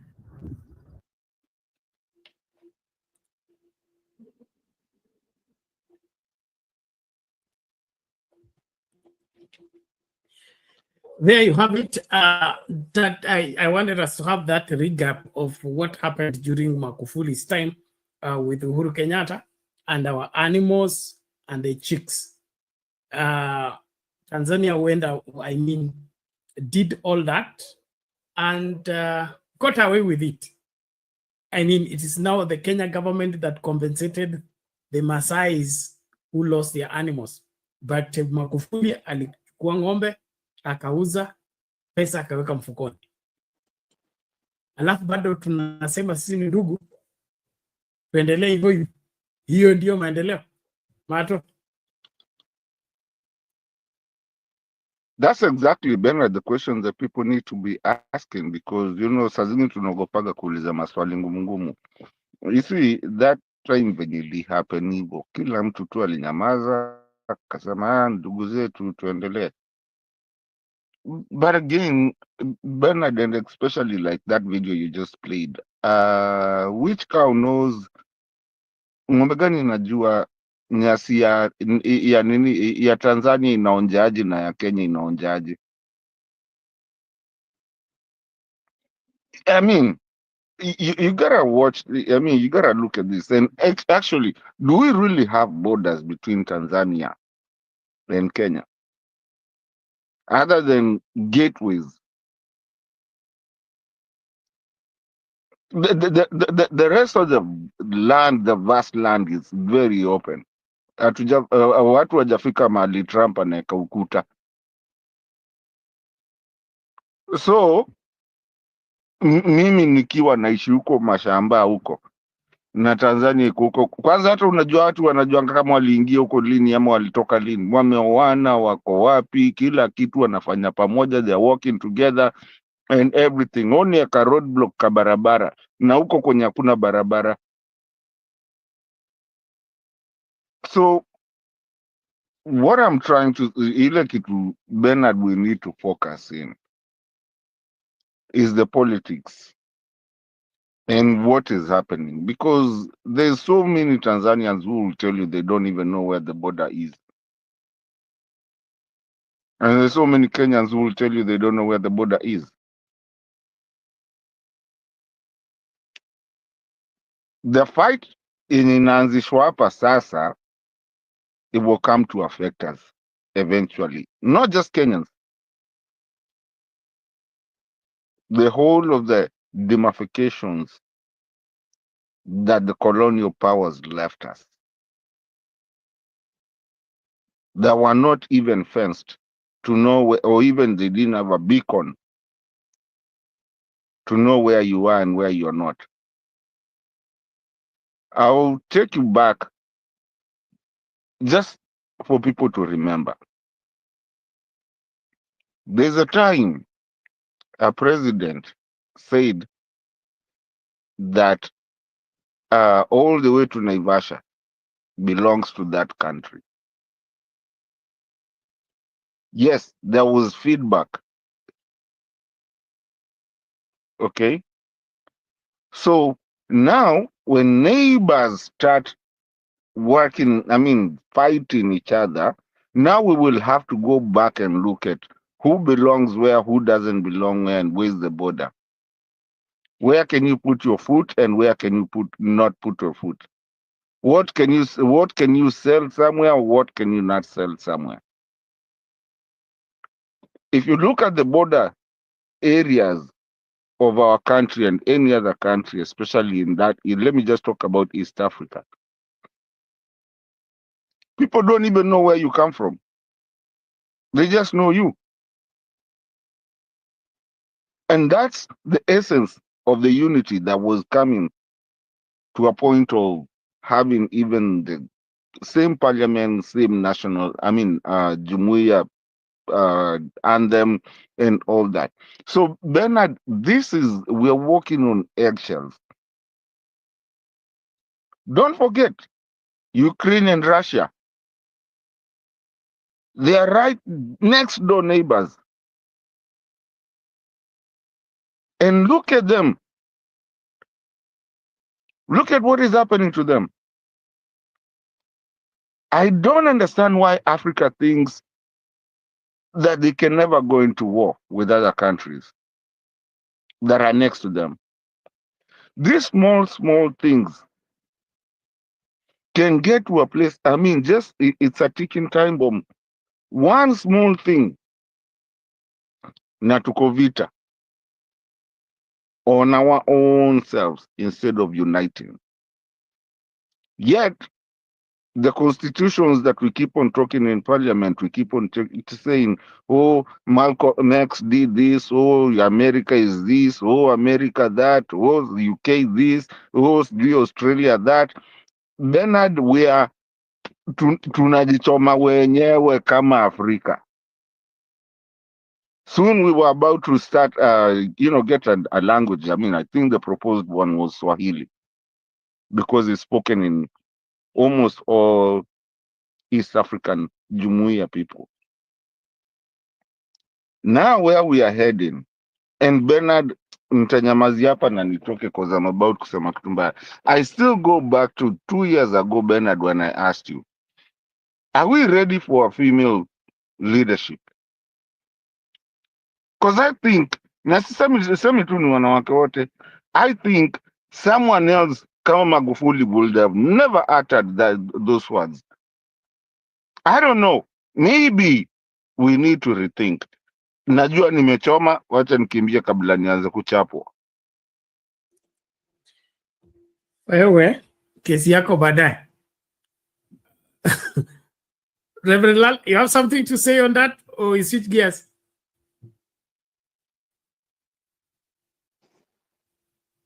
Actually, the acronym is very puzzling. I don't think it's about a woman, but it could be. I'm not sure. But in this case, to me, I think it's very puzzling because I thought at least what she has working with in terms of they're fairly peaceful people. They don't ask for much. They seems to have listened to Nyerere and the people obey her there. So why would you want to create a fight with Kenya? Unless there's something else going on. So to me, it's very puzzling because whoever advised her to do this, I can understand why Matu is saying what she is saying, but whether they're tough-minded, to make good decisions. No, we've seen some of them make very sound decisions. So this issue is which is really puzzling to basically allow your country to torture others. She could have been one who's mad, even more. If they did it behind her back, she should have been mad to go people to jail. But why would you, sacrifice your reputation, which actually work against you, and strengthen your opponent? A lot of sympathy is coming. It beats me. I don't really understand. And even up to this moment, I haven't seen anything that she has stated. The people that she took in are not thieves. They are not robbers. And even robbers, you don't beat them. You accord them. You become courteous to them. You bring them to your law court, and charge them if there is something, but not torture, people, and even use thorax instead of laws. So that, to me, I thought here is a classical case where women should even be better in terms of empathy and sympathy and all that. And so for her not to even think of that as a woman, you know, I don't understand it. So that's what I would say. I've always admired her, okay, but I think this one act is really making me question really what's going on. So she will come out and let us know exactly what is going on. Back to you, Bernard. Okay, it's also thank you. And probably I will throw this in before we switch gears. This is her first presidential elections that are coming so fast in the next 3 months or so. Probably is the pressure of that elections. Remember, she got into office after Magufuli won. So she's been enjoying the grace of Magufuli, but she has never contested presidency in her name. This is the first one. And so that pressure, it could be what is causing her to make this blunder, because she's not known for those diplomatic blunders since she assumed office. And of course, being a woman, she has been very careful. This carelessness, we're just seeing it towards this election. So I don't understand why the elections have become a serious issue on her table, since things look like she will have a walkover in the elections. So where is the pressure coming from? Unless the party politics. The party politics, probably they would want to replace her with a different candidate. Is that possible? Or maybe that. But from the look of things, nothing should be pressurizing Suluhu right now. Not even the opposition, because the opposition is like a third of what CCM has, and so it is very difficult to overturn CCM at this point in time. So I would just want, unless there is a conspiracy, like somebody suggesting here, that she got a phone call from Ruto to stop those people or things like that. And then, of course, they are afraid of the foreign influence that you're talking about, that through the activism movement, the foreign powers that may be anti that government would want to infiltrate the country and be able to sponsor those whatever human rights activism through that, and be able to influence the outcome of the elections. Probably those would be the fears. But from the look of things, my observation, Suluhu should be sitting pretty, waiting to be sworn in again as president for her final term.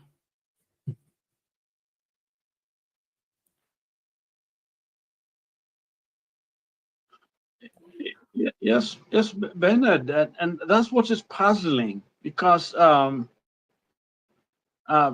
she has a constituents that believe in her, that believe in Tanzania. She already has everything made, and so for her to do this, what she's done basically against what Nyerere and others stood for, is puzzling to me, very, very puzzling. Especially when I see, Mwangi, and the other girl, has she been found? Has she been released? No, we just have scanty information. Let me just play this video and see whether we can get more insights, and then we pick from there. There is a growing diplomatic storm between Kenya and Tanzania after the apparent abduction of human rights activists Boniface Mwangi and Ugandan Agatha Atuhaire. Foreign Affairs Cabinet Secretary Musalia Mudavadi's shifting position on the matter negates a desperate note sent to Tanzanian authorities Wednesday requesting for the release of Mwangi. And while Boniface has since been released, the whereabouts of Uganda's Agatha Atuhaire are still unknown. NTV's Catherine Omando reports. I don't know the reason why they're in my room. I was sleeping, they woke me up. They said they want to see me. The arrest of human rights activist Boniface Mwangi in Tanzania under unclear circumstances 4 days ago has left a diplomatic stain between Nairobi and Dodoma. Mwangi was arrested when he made his way to Dar es Salaam with the intention to observe the treason trial of that country's leading opposition leader Tundu Lissu of the Chadema party. Kenyan officials claim that they were not informed of his detention, sparking a diplomatic spat between Nairobi and Dodoma. In a protest note, Kenya said that despite several requests, officials of the Kenyan government have been denied consular access and information to Mr. Mwangi. The letter says that the ministry is also concerned about his health and overall well-being and the absence of information regarding his detention. Mwangi was released late last night by Tanzanian authorities and left in Ukunda at the Kenyan coast. His release has raised more questions than answers about the nature of his arrest and the treatment he received while in custody. He was badly tortured in Tanzania. And every time they were doing this, they kept making reference to the president, asking him to say, Asante Mama Samia, as they were torturing him. Prime Cabinet Secretary and CS of Foreign Affairs, Musalia Mudavadi, today called the incident unfortunate. We will, through diplomatic channels, establish more details, because normally there are protocols that should be followed if certain matters were to be handled, maybe in terms of whether they were going to observe court proceedings and so forth. So there are protocols, and that is a matter that now we will pursue through diplomatic channels. But most important as well is that we have very cordial relations with Tanzania. Even though Mwangi has been released, Tanzanian authorities still have not explained why they were holding the activists. However, the Kenyan government says this recent event is a wake-up call. Kenyans should come to the reality that they should not take what they have for granted.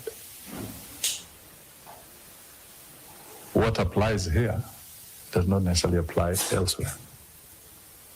The Constitution 2010 of the Republic of Kenya applies to Kenya. Kenya's Constitution does not apply in Uganda. Kenya's Constitution does not apply in Tanzania. Boniface Mwangi was taken into custody alongside a Ugandan human rights activist, Agatha, and as it stands, no one knows her whereabouts. The Ugandan government has also written to the Tanzanian government requesting for information on Agatha's location and for Tanzanian authorities to ascertain her release and return to Uganda, or at least let Ugandan High Commission staff in Tanzania talk to or visit her. Free! Agatha, free! Free! Why is Agatha? Catherine Omwando, NTV.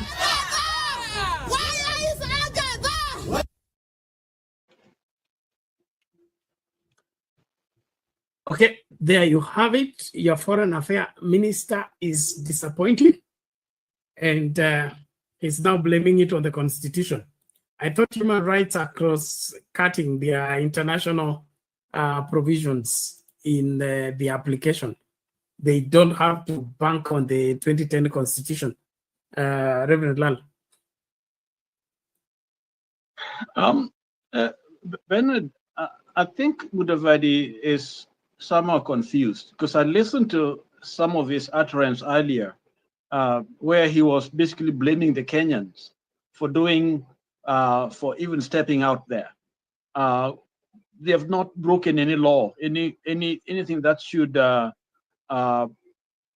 let him speak the way he spoke. That he's broken the law, that the law of Tanzania, we are following up. Even if they broke the law, still the role is really to kind of find out what's really going on. But I heard him blame, the people. But one thing that he has to remember, yes, we have a great constitution, but if we are not using it, because he's not using it to protect another Kenyan, okay? And if we are not even protecting our own people, we abduct them and kill them, what's the difference between Tanzania, okay? So clearly, the message should be to Kenya itself, because it seems as if Tanzania is right to say this bad governance, you are doing things out in your country there, Now you're bringing them over here, and that may be towards the government, not even towards the innocent activists. So to me, I think it's a double talk, and I think is very much with the Tanzania in terms of what is going on, because they are doing the same thing in Kenya. So to me, I don't have any. I think both of them are, all the two countries are not following their constitution, because their constitution protects us, we the people. We are the one to be protected, not themselves and a small cocoon of people. So that's what I would say. I would not much confidence in what he was saying. Is speaking it because I think there's pressure, a little bit, the giving in, but the earlier stand that I think I listened to says a lot about tuko peke yetu kama wa Kenya. You don't expect someone to be there looking for your interest. I think is I think it's sad. It's really truly sad. Okay, I'm a Kenyan, you know, and look like if I'm outside of Kenya, I'm on my own. You know, nobody would stand for me or speak for me, because I think he mentioned something like he went on his own. It's almost like if you're on your own, then your country does not protect you. But my understanding is that Kenyan's law must protect me wherever I am. And that's why their services at the embassy, those embassies are there for Kenyan first, not for those countries. They are there for the interest of the nationals. Those are the ones that they take care of first before those countries. But I think in Kenya it's a reverse. You know, there was a time, of course, things have changed, where it's better to go to Salvation Army than to go to the Kenyan embassy for help. And that was the story that many of us had experienced. And we thought things had changed with the new constitution, with the new idea, new love for the nation. You love your country to protect them, the people. And I remember losing someone, and then you call the embassy, they're asking you, how did you come to this country? You know, what does that to do with, I'm a Kenyan, I'm calling the embassy so that I can be served, given my the documentation I needed. And you hear people talk like that, so you wonder what they learned in the diplomatic, training. But I would think that was an old story. Things are different. But seeing what I see now is sad, very sick. Thank you, Bernard. I'm getting more upset. Thank you, Lala, for that explanation. And Salem Davadi leaves a lot to be desired. I wanted to bring in the example of Chisekedi. You remember the instant when William Ruto entertained the rebel leader in of the Democratic Republic of Congo. Mm-hmm. Following day, the Kenyan ambassador in Congo was given marching orders to leave the country. There's some drastic measures that shows your seriousness in terms of relations. Now, see what he says in the complaint, in the protest letter. He says that Mwangi was held in Communicado, and then the embassy was denied access to him. So Salia is calling the Kenyan ambassador in Tanzania, and the embassy of Kenya in Tanzania is denied by the Tanzanian authority to access their Kenyan citizen who is in their custody. So it appears here like now he's begging for that to happen. The reason why we have that diplomatic channel is so that things can go smoothly without hiccups. I am the Minister for Foreign Affairs. I'm sending my ambassador to check on this. I understand this and this has happened. That ambassador should have access to the president, have access to the wherever authorities that are available. So if the ambassador is denied access to the whereabouts of a Kenyan citizen in that country, do we need that embassy there in the first place? is that embassy there working for Kenyans? So it went to Tanzania to eat the Tanzanian meals and enjoy the stay there.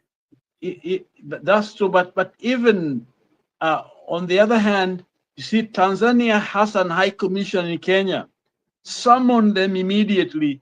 At the same time, on a ministerial level, coordinate with the other ministers under the embassy over there. The channels are there. So to talk to us now, when you got that information immediately, to me, make you an accomplice. You are very happy that Mwangi people have been. I mean, there's no rocket science here. I think it's Kenyans telling us something. It's fact. More anger should go towards Kenya before even Tanzania. Tanzania already, we don't want that kind of behavior. But how the channel, the people that's supposed to protect us, fight for us, it's your lawyer, your security, your people is not doing their job. And I mean, it is shameful. It's shameful. Yeah, it's clear that the Kenya government doesn't act on behalf of its people. Just to remind you, the human rights activists in Nairobi decided that they gave Madam Suluhu 24 hours to release Boniface, or they will go to take over the embassy, the High Commission of Tanzania.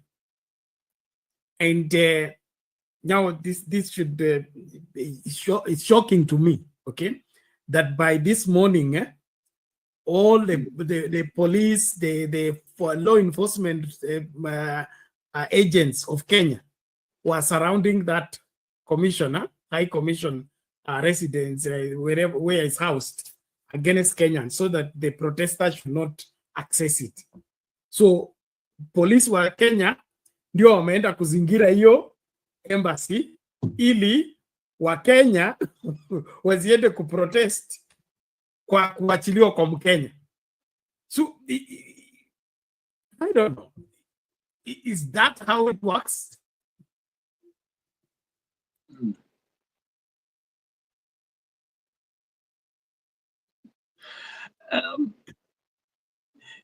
It's unbelievable. It's unbelievable. You know how a country progress that we thought we have made in terms of trying to is all this East Africa thing a pretext. I mean, is for their own individual interests, not for the people. If a simple thing as your security is threatened when you step into the other country without clear, legal breach, then why do you need, unless they're setting us up to destroy the relationship, as leaders, but for what purpose?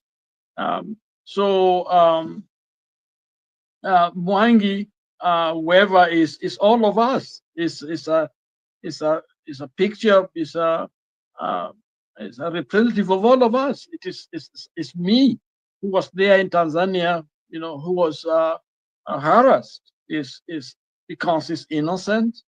It's there for actually good reason, which should have been welcomed. Okay, they can disagree with what it stood for, and that's what democracy is all about. And so to treat him as worse than a criminal, torture him, put his family through this, and then expect us to be neighbors and friends. And what are you saying about your people coming to Kenya? Okay, you're creating a terror, a reign of terror in the people, of fear. So to me, Mama Suluhu has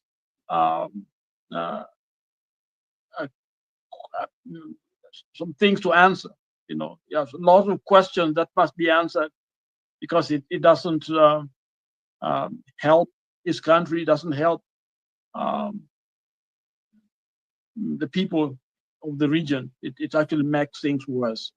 And of course, we've seen this in Kenya and Tanzania. I think Mato was talking, I think you, Bernard, Nasema, namna tumeharibu uhusiano wetu na nchi jirani,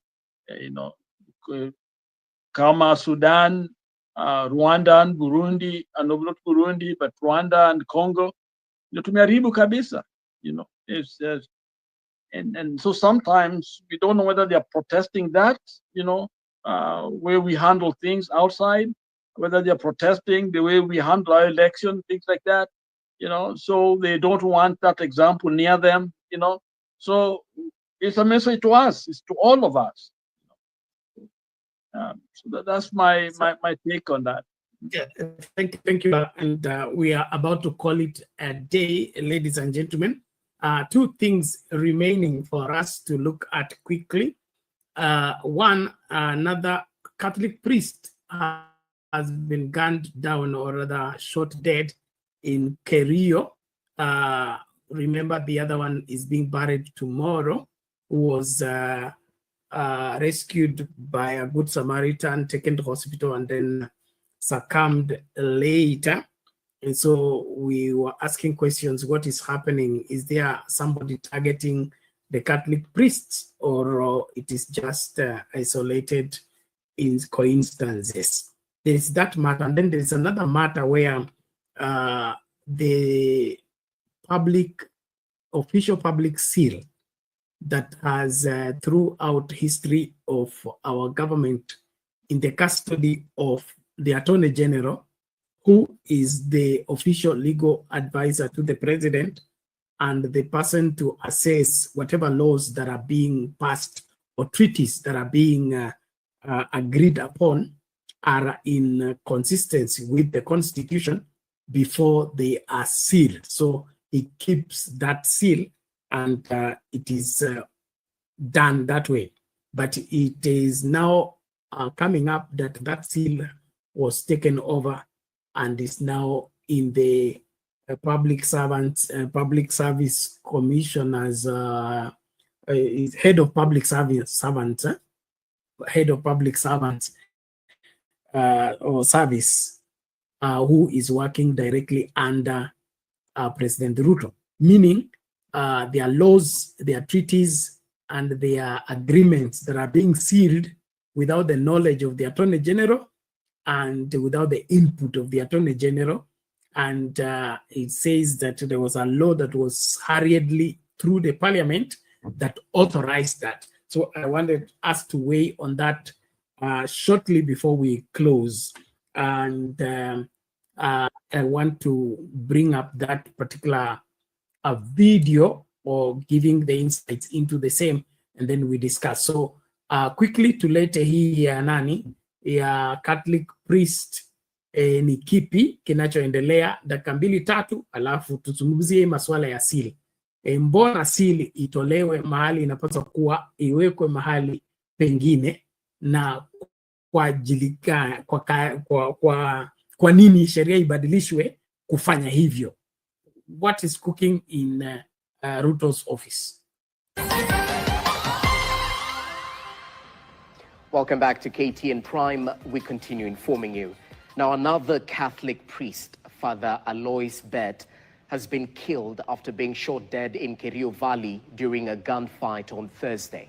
The Office of the Inspector General of Police says 6 suspects have been arrested in connection with the incident. This happened on a day that another priest, Father John Maina, in charge of Iguamiti Parish in Nyahururu Diocese, was laid to rest. Elvis Kuske with more on that story.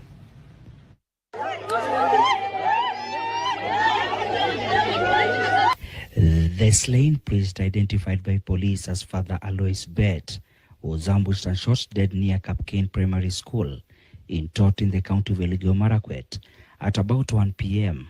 as he headed to the venue of small Christian community sermon near the scene of shooting.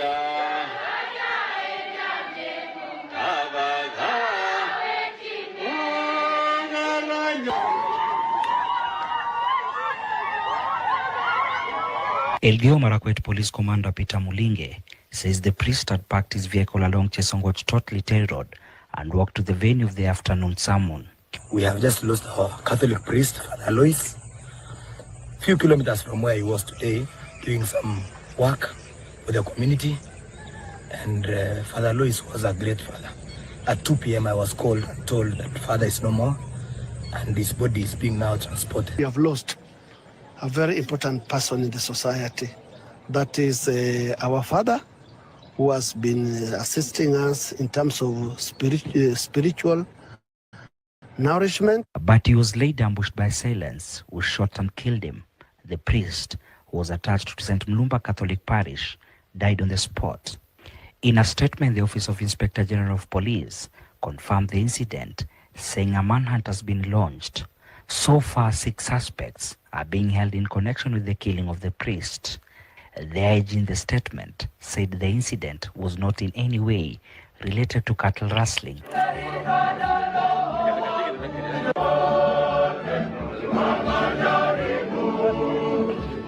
Swear Reverend Father John Maina, the Catholic priest in charge of Igwamiti Parish in Nyahururu Diocese, was killed few days ago, was laid to rest. The father was laid to rest on Thursday at Tabor Hill on Oljor Rock, Nyandarua County. Inachunguza haya mambo. Hivi karibuni tutaambiwa ni nini hasa kiliua ndugu yetu ambaye hapo awali hakuwa mgonjwa. Police have launched investigations into the matter. Elvis Kosgei, KTN. Quite. There you go. What is happening with our clerics? And is there a squad to target them, or is isolated cases? Thank you for joining. I can see Furaha Habat. Lala, if you can, if you have something briefly, please, ndio tupate Habat na Furaha wachangie kiasi, tuende kwa hiyo maswala asili. Let them go ahead. Okay, thank you. Habat? Good to see all of you. Yes, Bernard, asante sana kwa huu muda. Najua muda umeenda, tanichangie kidogo. Kwanza ningependa kupeana pole kwa familia yao, the fathers wamepoteza. Wakati kuna kifo ni painful, ukue side gani. Kifo ni kitu si ya kufurahikia kwa familia kila mtu. Nikiongeza kuwa ni hizo deaths ya pili, we cannot say ni iko na suspicion fulani, lakini ile ya kwanza, the other father mwenye alikufa, mimi I don't think just normal, kwa sababu I think, na si kusema alikuwa sijui venye alikuwa ameishi maisha yake, but what I can say that the priests, pastors wamekuwa, maoni yangu, sija accuse mtu, wamekuwa kilonda money for the politicians. Maybe they come to pick their debt, kuchukua pesa yao, and you messed up maybe on some things, so iko so much tied na politicians. Now the only thing naweza kuwa tied na politician in this regime tumeona is either venye alikuwa naweka pesa kwa makanisa, now they have come to collect. Maybe you are right now the politician knows in power. Our pastors, maybe priests wanasema utafanya. So this is just a speculation, not a fact. I'm just speculating that might be the reason, but inaweza kuwa niko off pia. Nikiongeza tu kwa mada imepewa kutoka sahi ya the activist Kinuruhusu Bernard. The activist, kitu naweza sema ni sheria. Huwezi toka Uganda ukuje Kenya uweke maandamano na ujui sheria ya Kenya imewekewa watu gani wa Kenya. And then when you come to a country as a visitor, kuna ile mnapewa with it ni visa ama nini unapewa, na to some country ukipewa visa si kumaanisha yuko entitled to some rights. So wanaweza provoke na wakudeport. Penaweza disagree kama he was tortured, treated bad way, that was wrong. But wanaweza kudetain wa kudeport kwa sababu visa si privilege ya kuwa hapo. So ukiwa kwa wenyewe pia unafaa unaenda vile wako. So if our brother went to do some activist thing there, then wako agree nayo, wako na right ya kukudetain na wakurudishe kwenyu. So ile shida tu ni kama alikuwa tortured, but kama ako na protest pia na walikuwa na mshuku, wangemruhusu kumpa hiyo visa. So hapo ndo naweza ona, that's the only opinion za kuwa nayo. Asante bana. Okay, thank you. So was he protesting in his hotel room? Because kulingana na report, yeye alikuwa amelala, akagongewa mlango papa. Okay? Akachukuliwa juu kwa juu. So hii protest ilikuwa kwa bedroom. Unajua, this in Africa, obvious, he was not protesting, but the mama alikuwa ana suspect he might be planning something. Unaona, na the opposition there iko very, kuna issue. So ndio hata ka protest, wako na right, doesn't matter umekuja kuprotest ya kuprovoke hiyo visa yako na wakutoe whatever condition watadecide kulingana na sheria yao, lakini kumwekelea na some criminal zenye kufanya ama kumtocha, that was the wrong thing. Lakini kudeport mtu you have no, wewe ndio utakuja na reason kama inchi juu ni visa, si ni mtu wa huko. So hiyo ndo nadhani, lakini kama wako na protest, mama lazima angetafuta njia tu ya kumtoa hapo. Kwa tocha tu ndio kama ili happen, that's what I'm against it. Anyway, Tanzania pia ikuja hapa alete nyef, we are doing the same, reciprocate kila kitu. Enda pole. Asante. Lakini ladies and gentlemen, as we begin to call it a day, please let's be active in doing what we must do. Like the video. Kama hujapiga kura yako, piga kura yako. Unaona uhusiano katikati ya Kenya na Tanzania ukatwe kwa sababu ya haya mambo ambayo yametokea, ama tuendelee na maongezi kama vile Mdavadi anasema. We played the video of Maina Mohamed, whereas the Minister for Foreign Affairs during Uhuru's time, and her speech and her communication is clear and is biting.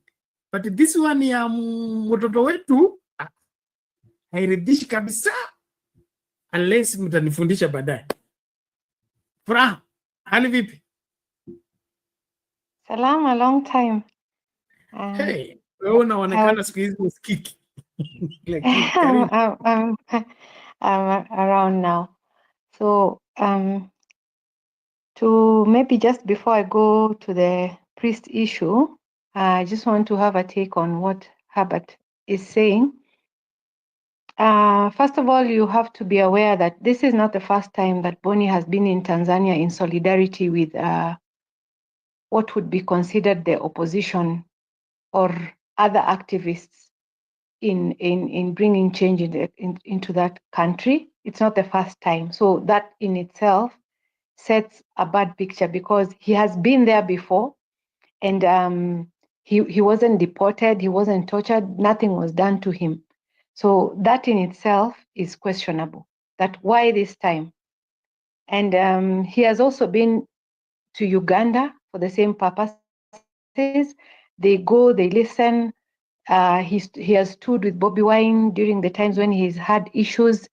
So that in itself also raises the questions. And then we are also saying that, and I had Reverend Lala make reference to it, that probably even the people who are tasked with taking care of our embassies, are they even competent? Because I think those are some of the things that come up. You wonder, where is our representative in Tanzania? And regardless of whatever somebody has done, there are still protocols of how somebody is handled in a way that protects their rights. So if Boni was already in the country and they felt that he shouldn't be there, they fear, or they were suspecting, as it has been put, that they were planning to do something, then there are ways to get him out of that hotel room and get him back to Kenya without all these 3 days torture, undisclosed, being held incommunicado. you're just, worsening the situations, because even when countries have criminals or people of suspect coming over, the way it is handled has to still be diplomatic. There's a protocol on how things are handled. When somebody is found in error, you don't hold them incommunicado, you don't mishandle them, you link them up with their people, you communicate clearly as a government. And then our government also failed us, because we know that when it is about Kenyans, that is your work. It doesn't matter who this person is. Wacha aletwe, hata kama ni mhalifu, anaregeshwa, alafu kama ni mhalifu, mnadili na yeye vile sheria zenyu zinakubali. But the process of getting them out of that country, there's a standard protocol of bringing people back to their, even deportations, there are standards on how you do that. So I think there are a lot of gaps, and some of it is reflecting very badly on us. we can say, oh, Tanzania, and what they've done, and I think this reflects badly on Mama, because she's going into an election. This is a possible candidate that they're denying an opportunity to be able to be part of the elections. What she's afraid of, we do not know. Maybe, in the absence of being a partner of the late Magufuli, maybe she's afraid she cannot hold her own. I don't know. But the environment is not right, for the way, for a free and fair election. You can see that there are those concerns. And as East Africa, if we have a treaty, if we are neighbors, if we are working together, you can't just say, whatever happens in that country doesn't impact on us. So that is what I would say. And I would also say that, some of the utterances that were made by our leaders, kama ningekuwa mama, hata mcharaze mpaka viboko, some of our leaders are speaking and you're wondering, where do they stand? And how does this reflect in the bigger picture? Because sometimes we forget and we just think, oh, sisi ni watu wa Ruto, tumesimama, hii ni Kenya yetu. But anything that touches on border and another country, you have to be sharp enough to know that there's a wider reflection that comes out. So the people we send are cronies, and some of them do not have, you wonder where they studied diplomacy. They don't have it, Reverend Lala. That is why that was your concern, because you could see that, some of these people, they don't know how to handle these ambassadorial roles that they've been given. So the last thing I want to say regarding this, as Kenyans, I think it is disconcerting when you have people talking about, oh, sijui walipeleka kiherehere yao huko, akina Martha Karua, what were they going to do there in the first place? That's neither here nor there. And this is what takes away from what we have. Because as Kenyans, we came together, Gen Zs and the tech-savvy people were able to hack. They were able to send a message that you cannot just treat Kenyans the way you want. We will stand with our own. And that's what we need. That is something you rally together for a common cause, regardless of which sides you are on. But when you start hearing people taking sides, praising Mama on that she has done well, what were they going to do? Hata wamezoea sana, sijui wamepeleka viherehere zao za Kenya huko. It is so sad, because that's not the point. The point is these people had some business to do there, and they crossed that border and they were not handled properly. So regardless of whether whatever business they were going to do there, if it is not required, well and good, but you do it diplomatically and in consideration of all the treaties and all the neighborliness that we deserve. Because if we start saying, what they've done to us, we do to them. It's still going to work out against the unity that we want to forge as East Africa, or even as Kenyans and Tanzanians, and we are neighbors and we are friends. Now to this matter of the priests. I'm a Catholic, and once the bishop or the cardinal has sort of spoken themselves to a matter, I think as a priest, I would be very careful in how I handle issues that relate to a matter where a bishop or a cardinal has expressed themselves. I think it is the Bishop of Kilifi who, communicated that in his diocese, he doesn't want any special seats spared for politicians in the church. If they are going to come, let them come like members of that church and leave like all the Christians normally do. Then there's this other matter of this donation of, was it 20 million? And Cardinal actually asked, the priest not to receive that amount of money. That is a clear guideline. That is a clear guideline of how things need to work. Because if I am a priest, then a bishop in the hierarchy, a bishop is higher than you, and a cardinal is up there. So if they've already expressed them, if people who are above you have already expressed themselves on matters relating to how we are supposed to handle politicians, their donations, their harambes, I think it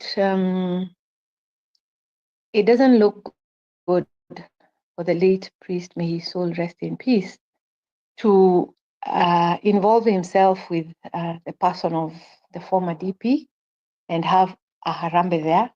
And clearly looking at the events, it seems like this is what was the matter, Investigations will take place, but there would be, that coincidence is too much of a coincidence that, there was this harambe and then it seems like people were after him, maybe thinking, going after the money that had been collected or something to that effect. But I think there was a mistake there, and I think there's a message there for all the other clergy, in relation to a particular denomination. If the heads of your institution have determined that this is not the proper way of handling things, I think all the rest need to just follow the instructions. It might not be a communication that was done, maybe the way they normally do their communications to all the dioceses or, by the representative of the Pope in the country, but you would follow in the sort of guidance that has been given by your superiors. So I think that is something that should be a lesson learned for the churches, because our relationship as the church with the politicians has left a lot to be desired. So if we are going to go forward, we need that clarity and proper practice to continue to take place. Let us not give these people undue attention. Let us not have them, even if they want to give you donations, let them do it, without the attention that it attracts. If they want to donate, why can't they just send it, to the church, and even it can be even acknowledged and said, oh, we received some support from the DP, or former DP. So I think in that sense, something could have gone wrong there in terms of protocol, in my assessment. That's just what I think. And then this other one, they say it is castle rustlers or just some attackers. I don't know how many times. The cattle rustling issue. Rustlers, yes. But I don't know if this priest also has cattle or he protects people who own cattle, because it's I don't see the connection. I don't see the immediate connection.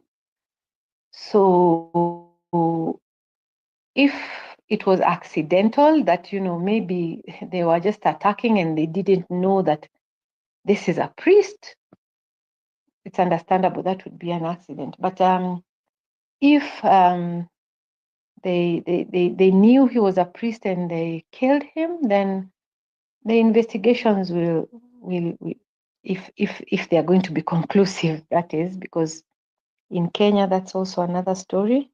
The investigations can happen. Whether they will bring things to light is neither here nor there.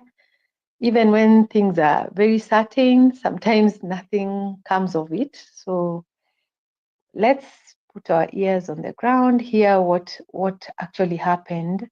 But it is sad to lose men of the cloth, you know, one after the other in such unusual circumstances. Bernard. Thank you, Fra, for that observations. And from just throwing in, this is in form of gossip. Herbert talked about the money laundering syndicate, where politicians are colluding with church leaders to wash the money. So it is rumored that before those harambes take place, there are some agreements that are cut between the home priest, the pastor, and the politician. So politicians will come and say he brought the 20 million. So the public sees he brought the 20 million, but of the 20 million, you're supposed to return the 15 million. The real contribution is 5 million. And so if that mathematics is done and you fail to return the 15 million, or the church committee, there's a movie called Church Committee, where the church committee takes over everything and sidelines the priest. So the priest is left here. He had an agreement, yes, he would deliver the 15 million, but now it has all been taken by the church committee. How does he convince the church committee that he's supposed to return this? So probably in those racket of balancing and all that, kuna ile animosity, and then of course our politicians who are blood hungry will make those kind of assassinations plans. Who knows? But I think keeping with the standard of the scripture, men of God, we just keep away from entangling ourselves with civilian matters. Let's mind our vocation and focus on the same.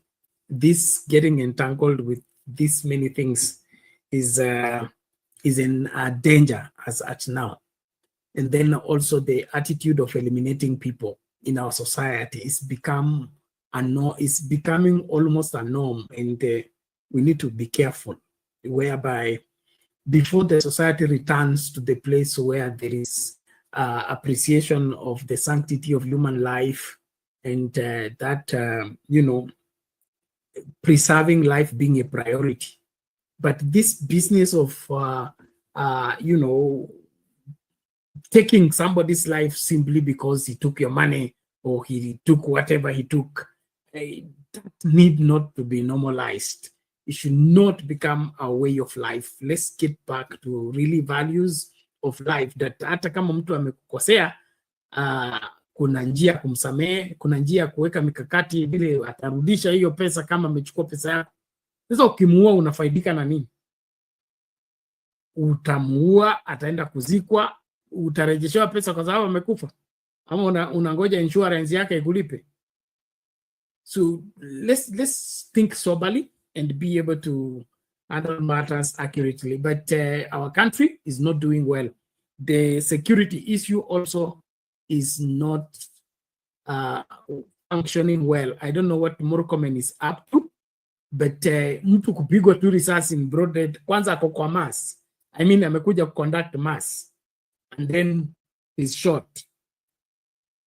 And it's alarming. It's alarming, and we need to lay to heart these manenos. Now, kwa sababu ya muda, nataka nilete kitu ya seal, then it will take 2 minutes each, alafu tufungashe. Now, while I'm playing the video, is a bit long. It's about, I think I'll play the 5 minutes, but it's longer than that. While we are doing that, I want us to pay the $5 for the StreamYard. Tusipochunga tutafungiwa by kesho. This is 23rd. It's been asking for payment since the 16th. So naomba tafadhali tutume michango yetu tusaidie hii maneno tusifungiwe, ili tuendelee na mjadala wetu bila kusumbuliwa. And then of course nawakumbusha pia Frank ni wetu na lazima tusimame na yeye, tusilegee katika kusapoti kijana, kwa sababu mnajua kuna vile tulianza na moto alafu wengine wameanza kupoa. Sitaki tupoe, nataka tukaze kabisa, tumalize hiyo safari vizuri, kijana apate afueni, ajisimamie. That's my focus. I want him to be independent, able to do his own things and make his money, pay his own bills. But in the meantime, tumshikilie, tusimwache hivyo. Sahi is far from being able to stand on his own feet. So let's keep the support coming to ensure that he has all he needs. Thank you very much. Let's listen out to this matter. It's a serious matter. And then from there, we discuss it 2 minutes or 3 minutes each. And here we go. The reason why the seal of the government is kept at the Attorney General, any government transaction, the opinion of the Attorney General is mandatory. In mid-2024, a quiet but seismic shift shook the foundations of Kenya's governance. President William Ruto signed a law moving the custody of the public seal, a symbol of state authority, from the Attorney General's office to the office of the head of public service. This move has sparked fierce debate, with critics calling it a power grab and a threat to democracy. So what's really going on? And there is no borrowing from external forces. There can never be commitment of any international treaty. There can never be any commitment of government in any manner without the opinion of the Attorney General. The public seal isn't just a stamp. It's the key to authenticating Kenya's most critical government documents, from treaties to executive orders. For decades, it's been under the Attorney General's custody, ensuring legal oversight. But in 2024, a law discreetly passed under President Ruto's watch changed that, handing the seal to Felix Koskei, the head of public service. Why does this matter? Because it's raising alarms about accountability, constitutional violations, and the future of Kenya's democracy. This is an attempt to overrun the state apparatus and kill institutions that are there. The public seal is a national symbol used to validate official documents like international agreements, presidential appointments, and key legislations. As per Article 156 sub-Article 4A of the Kenyan Constitution, the Attorney General, as the government's chief legal advisor, has always been its custodian. This ensures that every document stamped with the seal complies with the law, acting as crucial check on executive power. Moving it to the head of public service, who answers directly to the president, changes the game entirely. And we are likely, after 2027, we will discover trillions and trillions of money borrowed, purported to be borrowed on behalf of the Kenyans.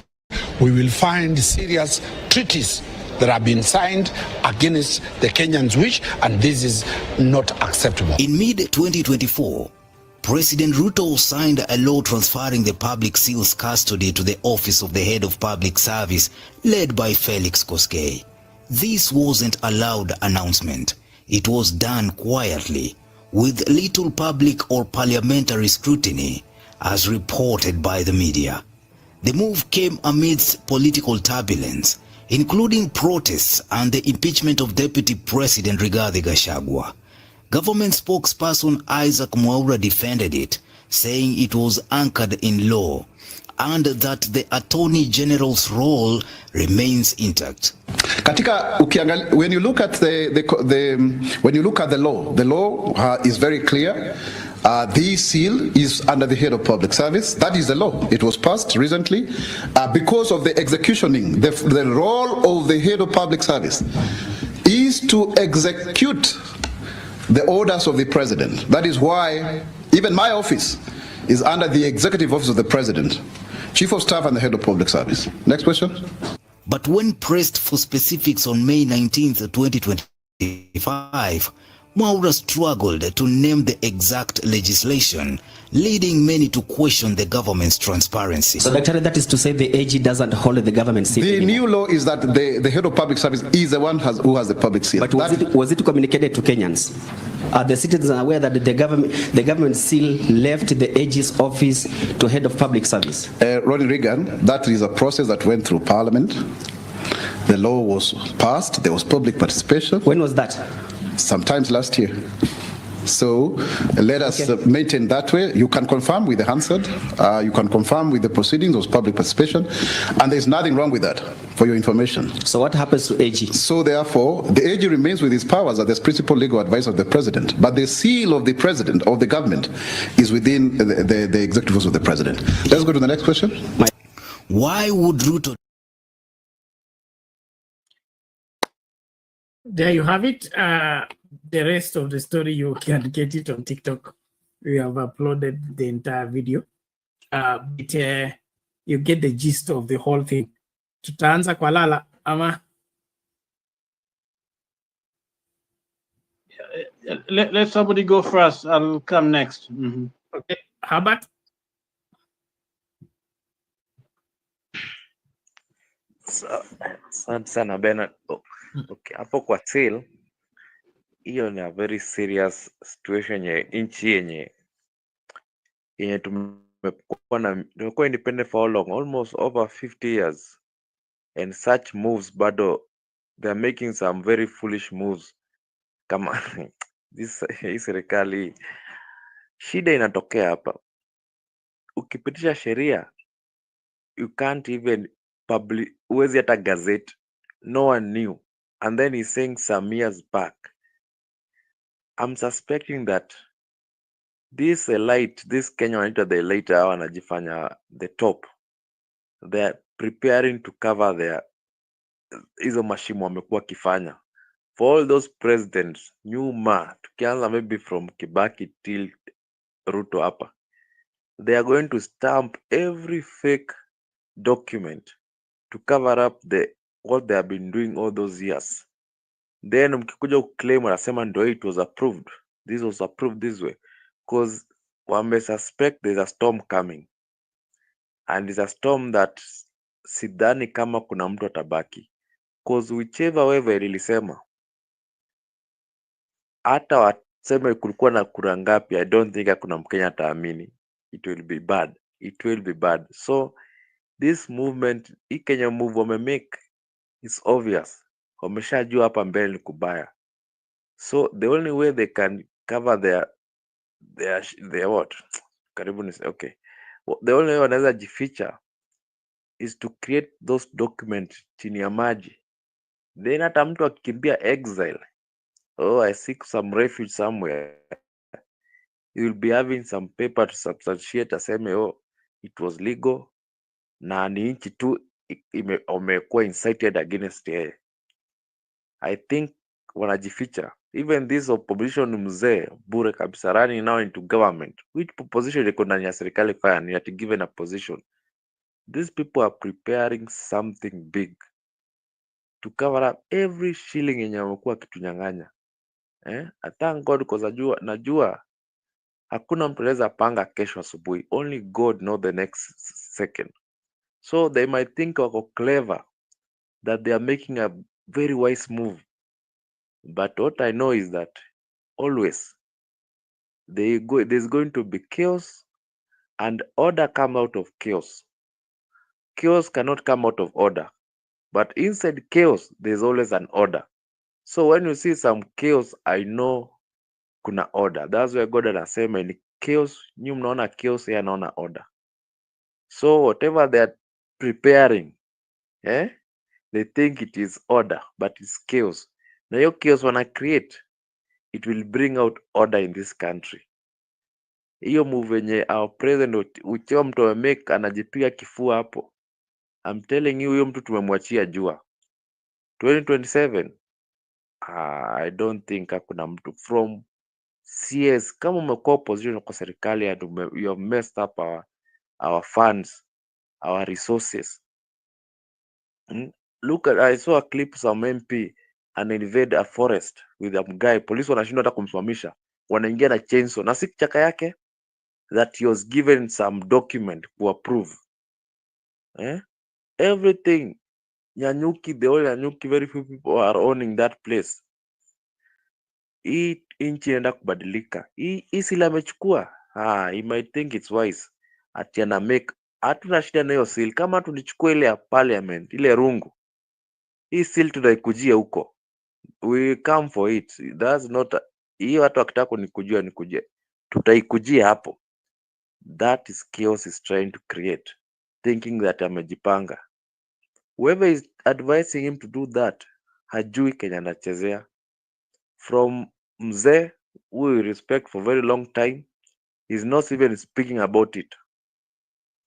Ukiangalia everyone in the opposition, hata sijui hii story ilipukia wapi, no one was speaking about it.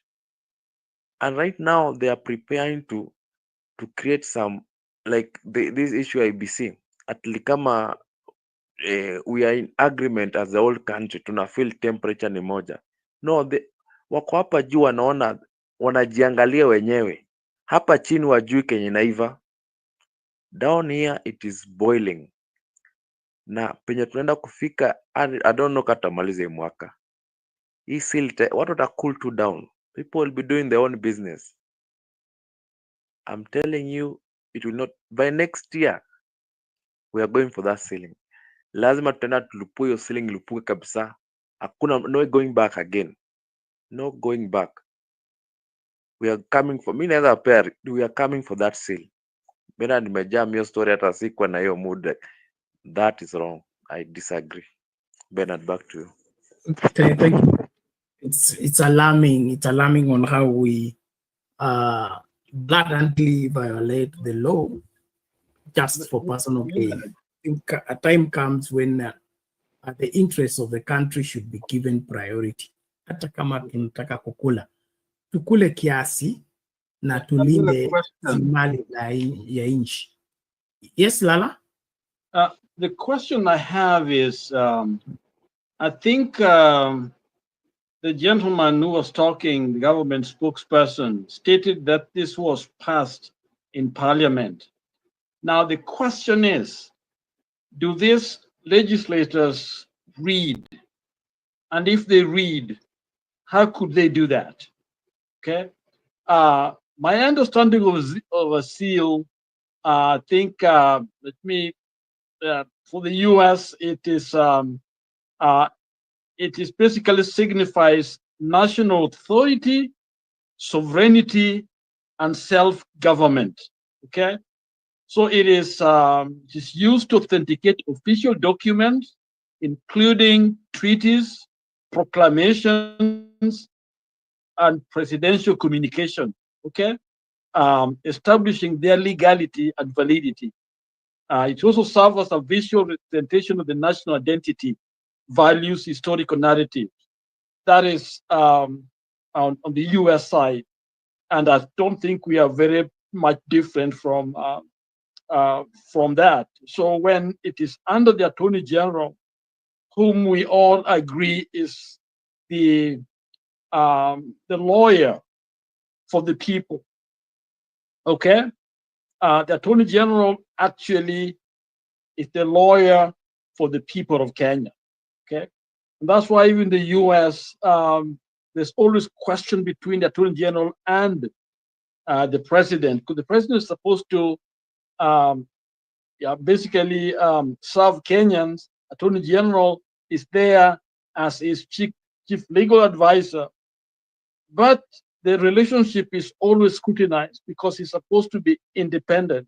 So with the idea really with the seal in Kenyan context allows the country to have an independent, because a president can be weak, can be strong, can die, can be sick, but then that seal should not be seen as the presidential, the president has it to use it, but it is there to show that symbolism, that authority of the self-governance, of a people. So to hear that this thing is moved and the House, which is really the Parliament, is agreeing to it, the question is, did they really look at that legislation? And so each one of them should answer why this was done and for what reason was it done. Because clearly, Attorney General, that's what I believe allow us to see him as someone to defend and protect and authenticate the documents that signifies us as a people and in what we believe in and what we do and how trustworthy we are and validity of any of those documents.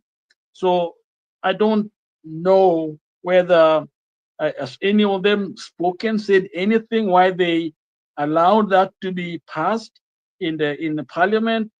I'm confused here. Maybe is there much more to the story? And back to you, Bernard. Thank you, Lala. There is much more to the story. I think I'll forward you the rest of the story. But we see different people giving different views, including Otienda Amolo. He said it is an illegality. But naturally, what happens with the legislations in our parliament, especially when the executive is want to do mischief, they put those kind of laws inside many other laws, and then they pass them as a cluster. So it only discovered that this was part of, this is what they were suggesting. Like, for example, this was the time when the impeachment of Gachagua was on, and then we had something else going on. And so they put this kind of mischievous laws among these other things they want to pass, and then they want to pass them as a whole. So even the legislatures, wherever the members of parliament don't get time to ventilate. So they may even combine it with the budget or combine it with the CDF or combine it to something that is personal for the members of parliament. So the members of parliament chooses, if we vote against it, we miss this. We'd rather just let it so that we get this. And in the process, we now begin to pass things that are against the law. Secondly, that was, if you have been listening to Muturi, this could have been part of what brought the tension between Ruto and Muturi, saying that Muturi is incompetent, okay? Things that Ruto wanted to pass quickly without them being scrutinized. And so Muturi, having the custody of the seal, probably was frustrating the efforts of stamp this, let's move, stamp this, let's move. In his demand that it has to be done procedurally. And so this is mischievous, no doubt. Bernard is really mischievous. Let me talk about what I know here is in the US. Each Congress person has a staffer. And those staffers, specific staffer that read these things for them. They are hired, they are paid by the government to make sure that the congressman or woman is well informed of what is going on. So an important legislation cannot pass without the input of understanding of people that we put there to represent us. This is incompetency. This is wrong. This is, to me, very, very sad that something like this can pass and these guys have no knowledge of what's really going on. To me, I think something is seriously wrong. Thank you. Exactly. Thank you very much. Faraha, please take it there. My take is that we know Ruto's background. We know he has no interest of the country. He loves power for the sake of power. He doesn't take advice from people, and that is why he needs to have this seal under him, because definitely the legal aspects, which are the key issues, that's where now the constitution would come in, because whatever you're doing needs to have its backing in the constitution. So the moment you want to do something contrary, definitely your advices, especially the chief legal advisor, will give his input in terms of what is legal, what is acceptable. And because he is not willing to follow, he has, just the way Herbert amesema, this is in mpango, that he knows he intends to defraud or mutilate that constitution. The only way he can do that is to pass things that are not in tandem with the constitution and put a seal on it, so that when you're coming to question or to say, oh, why is this happening, then you have a narrative like that one that Isaac Mwaura is giving us, that public participation happened, where when we heard that they were going, when we got wind of the fact that they were going to add the years, the email crashed at Senate, because the clerk's emails crashed because Kenyans put their views there. So if, and he was being asked categorically, public participation where? Oh, sijui wabunge walipitisha, where? Because they know that if it had gotten the attention that it is supposed to get, it would never have passed. But it's mischief. It's that he can use, even it's not past him to even put things that have been bypassed. He can, things that were still hanging and pending there and people had refused them, he can put a seal on it and just say, ilipitishwa wabunge sometime there. It was in between the other laws and the bills, and people passed them. And once it has a seal, it's actually sealed. That's the whole thing. It's a deal, and it's a sealed deal. So I think where we are going, there's a fear that exists, and that's why he wanted that. He's afraid that some of the things that he wants to do are not legally acceptable, and he wants to do this by force, and so that's why he had to move that seal and have it, so that nobody can really stop him. So all I can say is that as Kenyans, where we are right now, there's an opportunity. We were joking today when I heard about Ivory Coast wanting to oust their president, and I said, I don't know why I didn't think of a career in the military. And my daughter just laughed, because the way it's going, just want a military person to do the necessary. So I wish I had thought of a career in the military, so that I can just, so that we don't go through so many strenuous processes to try and get rid of leadership that is just unsuitable for our people. It just makes us look as if we are stupid. We don't know what we are doing, because our leaders, they make us look helpless. They make us look inept, because now we're even hearing that public participation happened, and as Kenyans, we are actually saying that those who participated also just gave this a clean bill of health. It is so demeaning to us, that something like this can happen when we are trying to prove to the world that, as Kenyans, you can't come to us, and just belittle us. That's what we are trying even to tell our good neighbors in Tanzania, that, Kenyans, we are smart, we are sophisticated, we at least have the spine and the courage to speak out on things that hurt us. So if them they accept people to be tortured, we are not like that. We don't. However wrong they are, we just want people to have their freedoms. So when we are trying to communicate this at this time, and something like this is thrown on you, and you look like mlikuwa wapi nyinyi wenye mnajifanya mko werevu. Some of this, the seal was going to from the Attorney General to the President without our knowledge.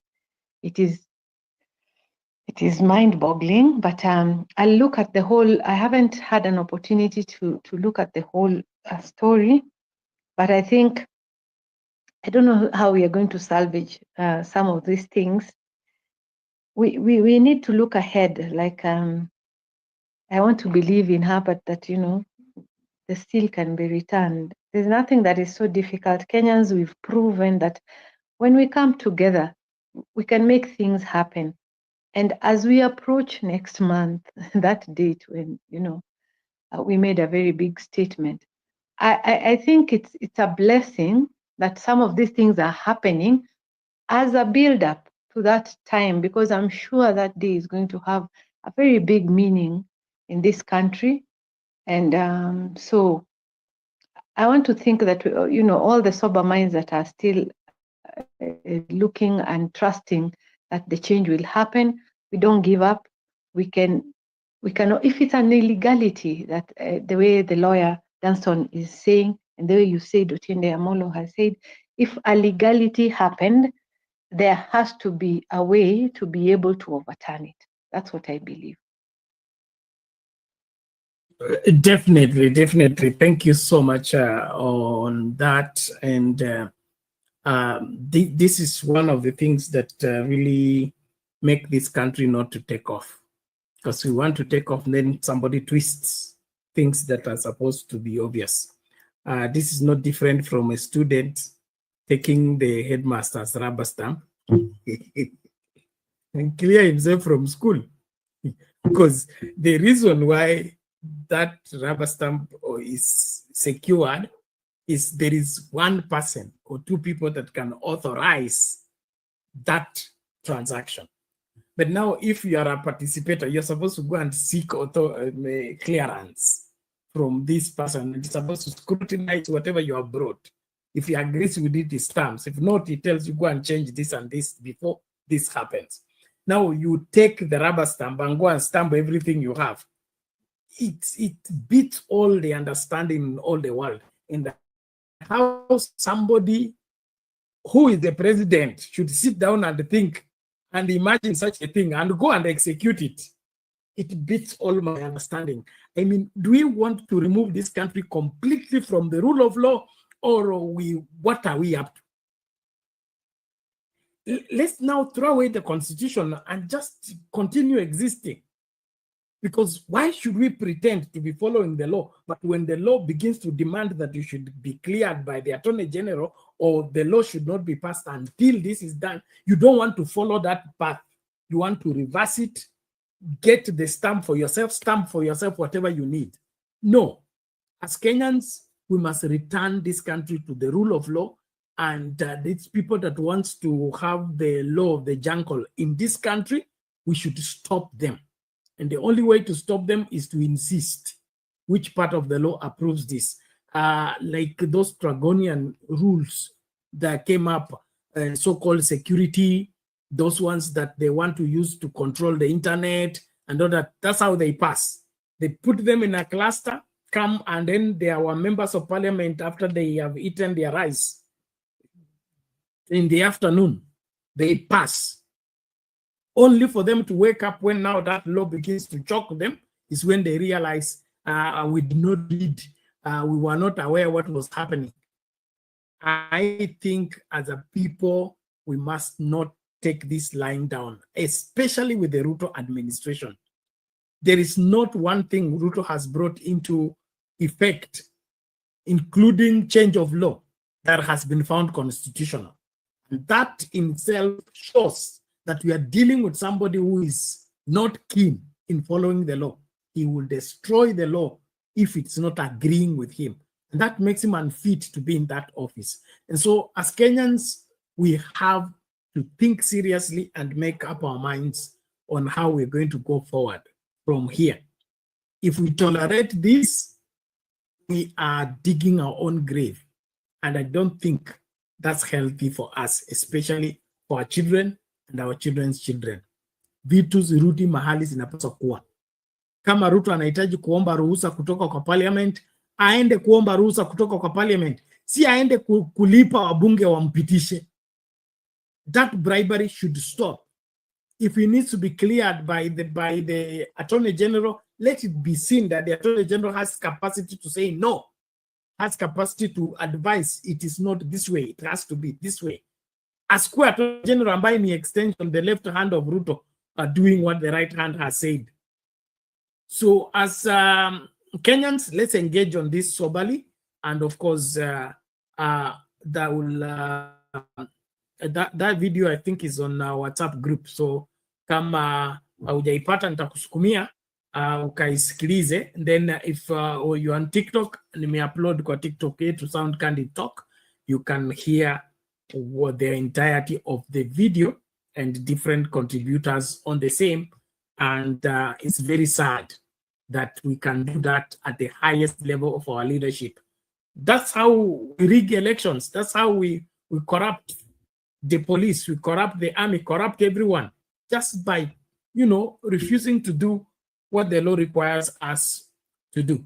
Ladies and gentlemen, time imeenda. So unless kuna swala la kuongeza mbio mbio, mimi nataka kungatuka. Lakini kabla ningatuke, nipatie hela ya kulipia sound inaitwa StreamYard. Hii app tunatumia ku broadcast. Our 30 days expired on the 16th. Tunapaswa kulipa ndio tusifungiwe. So kuna la ziada, mimi nafunga. Okay, the conversation continues even when we are finished. So share the video widely, get more people to join and be members of Sound Candid Talk. There is something I'll be uploading for members only, and that will encourage you to be a member. One of the raw videos that may not be allowed to be shared on the public platform, but a very touching one that I would want you to see literally, especially those of you that are members, and understand when we say tusimame na Frank, Frank came right from the dead, and that needs to touch us, to see it as a privilege to be part of that story. Because when you see that raw video, it will it will pass something to you. And so let's just do what is necessary. Otherwise, asanteni sana. Naomba tena tukutane katika mazingara mengine, maeneo mengine, tukichambua siasa zetu. Nimalize na this gallant son of Africa as we close. See you in the next show. Distinguished representatives of peoples great and small, I greet you not as a career diplomat, nor as a man bred for banquet halls and handshakes. I do not come to you speaking the rehearsed language of polished politics. I come to you as a soldier of my people, as a guardian of a wounded land, as a son of a continent that has carried the cross of the world, yet has never worn its crown. My name is Captain Ibrahim Traore, President of Burkina Faso, and today I speak not only for the 22 million souls in my nation, but for a continent whose stories have been twisted, whose pain has been ignored, and whose dignity has been repeatedly auctioned off at the altar of foreign interests. Africa is not a beggar. Africa is not a battlefield. Africa is not your experiment, your puppet, your warehouse of raw materials. Africa is rising not to kneel, but to stand. And today I say before this great assembly of nations, Africa will not kneel, one on the false generosity of global politics, For decades, you've sent us aid with one hand while extracting our lifeblood with the other. You build wells in our villages while your corporations drain our rivers. You donate vaccines, yet patent the cures. You speak of climate action, yet continue to fund the very forces that burn our forests and dry our lakes. What kind of generosity is this? The kind that feeds the mouth but silences the voice. The kind that keeps a man alive just enough to keep him dependent. We are not blind to this hypocrisy. Let me be clear, we are not ungrateful for sincere humanitarian assistance, but we reject a global order that disguises exploitation as partnership. We reject financial institutions that lend with one hand and steal sovereignty with the other. Africa no longer wants charity. We want justice. We want control over our own destinies. Too on the chains of colonialism and its modern descendants. Our wounds did not begin with us. They were inherited legacies of an empire-building madness that saw us not as humans, but cheap as cargo labor tools. My ancestors were not consulted when maps were drawn with rulers and compasses in Berlin. The borders of Burkina Faso, like those of many African nations, were not carved by our ancestors, but by men who had never stepped foot on our soil, who knew nothing about languages, our tribes, or our spirits. Today, colonialism has a new face. It wears suits, it hosts forums, it signs contracts in Geneva and Paris and Washington. But it still takes without consent. It still dictates instead of dialogues. It still silences instead of listening. If you want to talk about peace, then let's begin by unlearning the arrogance that peace is something only you can teach us. 3, on resource exploitation and the myth of development. They call us developing as if the theft of centuries did not set us back, as if the gold from our lands, the diamonds from our rivers, the oil beneath our feet did not build the very skyscrapers in which this assembly sits. Let us speak plainly. Burkina Faso is rich, Africa is rich in minerals and culture and wisdom and youth. But you have taught us to measure richness in GDP and export value. You call it development when a foreign company owns 90% of a gold mine on our land. You call it progress when your security forces guard cobalt mines but not our children's schools. That is not progress, that is piracy with legal documents. From now on, we will define development on our own terms. Development that puts children in classrooms, not minerals on cargo ships. Development that respects the land, the people, and the soul of a nation. 4, on sovereignty and interference. Why is it that when an African nation makes independent choices, we are called unstable? Why is it that when we seek military cooperation outside the colonial sphere, we are labeled a threat? Burkina Faso has chosen to walk a path of sovereignty that is not a threat to peace. It is a declaration of adulthood. We are no longer under your guardianship. We are no longer your junior partners in diplomacy. We are a free people. If a nation chooses partners that respect it rather than exploit it, that is not rebellion. That is wisdom. Let it be known, no foreign power will dictate the alliances of Burkina Faso. We will build relations based on mutual respect, not historical guilt or present-day intimidation. 5, on terrorism and manufacture wars. You ask why there is violence in the Sahel. You ask why our youth take up arms. But you do not ask who benefits when our mines are guarded by private mercenaries, while our villages are left vulnerable. You do not ask how weapons arrive in deserts that produce no steel. You do not ask why peacekeeping never seems to end the war. The truth is, many of the so-called solutions to African security problems are merely business models. Endless conflict has become a market, and African suffering has become a subscription-based service. Burkina Faso has decided to break that cycle. We will fight terror, but not with dependency. We will secure our nation not with foreign dictates, but with national dignity. 6, on migration and human dignity. We do not want our youth drowning in the Mediterranean. We do not want our brightest minds fleeing to countries that once called us savages. We do not want remittances. We want reasons for our people to stay. Why do our youth flee? Not because we lack beauty, but because we are made to lack opportunity. Not because we hate our land, but because our land is treated as someone else's property. Migration is not a crisis, it is a symptom of wars we did not start, of loans we did not need, of a world order that tells our youth their only value lies outside their own homes. The solution is not border fences. The solution is justice for 7 on Africa's place in the world. Africa is not a mistake to be fixed. Africa is not a failed continent. Africa is the womb of the world, the cradle of civilization, the keeper of tomorrow's hope. We have been made invisible in global decisions that affect us deeply. At the UN Security Council, Africa with 54 sovereign nations has no permanent seat. What justice is this? You call it balance. We call it betrayal. You speak of democracy, yet uphold a global structure where the powerful few veto the dreams of the many. We will no longer whisper in rooms where we deserve to speak with full voice. Aid on faith and spiritual dignity. We are a spiritual people. Before your cathedrals, our ancestors sang to the sky.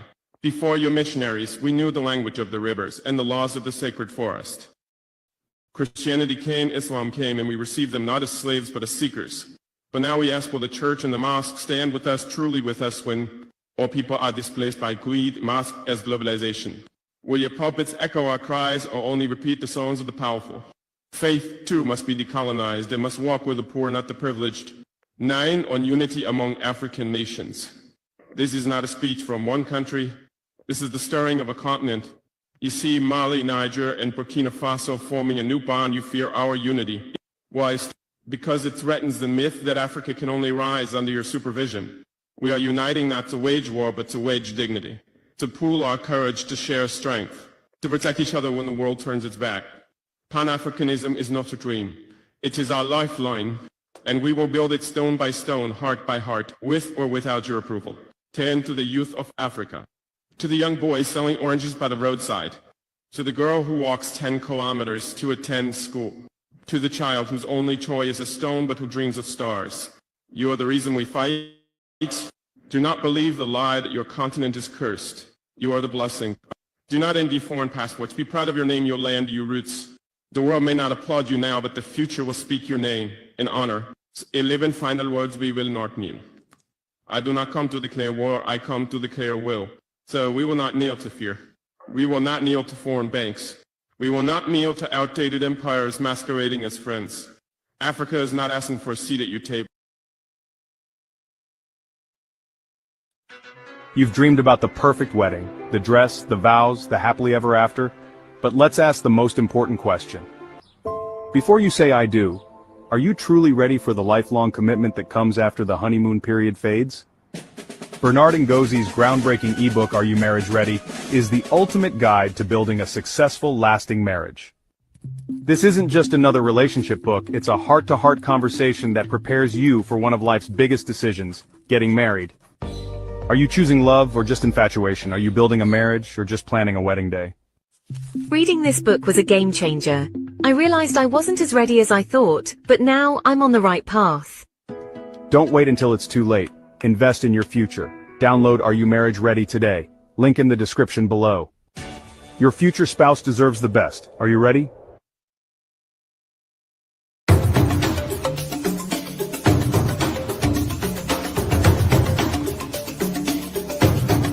Kutoka vijijini, mijini hadi jijini. Hii ni Sound Kanti Talk Live.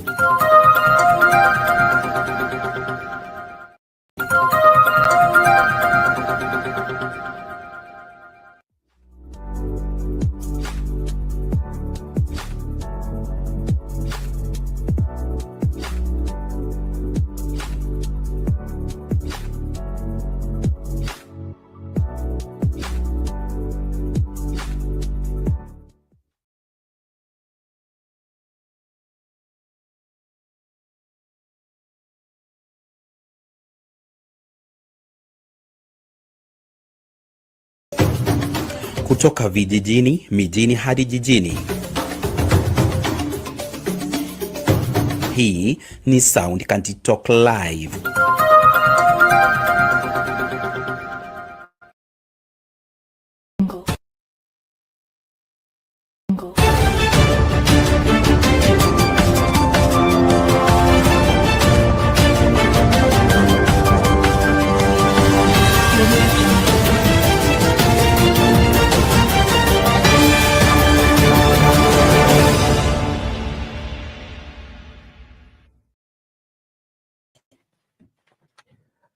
Good evening, ladies and gentlemen. Thank you so much for making time to join us. This is Sound Candid Talk, open forum political discussion show, the show that gives you an opportunity to air what you feel and think about the latest development on our political front.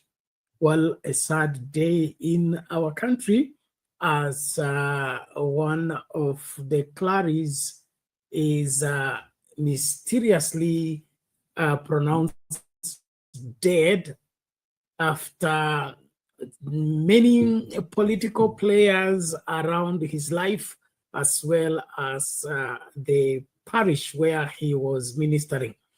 Now, Kenyans are left with questions. What happened to Father John Maina after he just concluded hosting the former Deputy President Rigathi Gachagua in his parish, which was streamed live? I think we streamed it even on this particular channel. And there are a lot of questions that are left without concluding answers, and then without an attempt to interfere with the investigations. I think we as Kenyan people, we need to take this to heart as we look at our country generally. There is something out of tune with our understanding of the sanctity of life.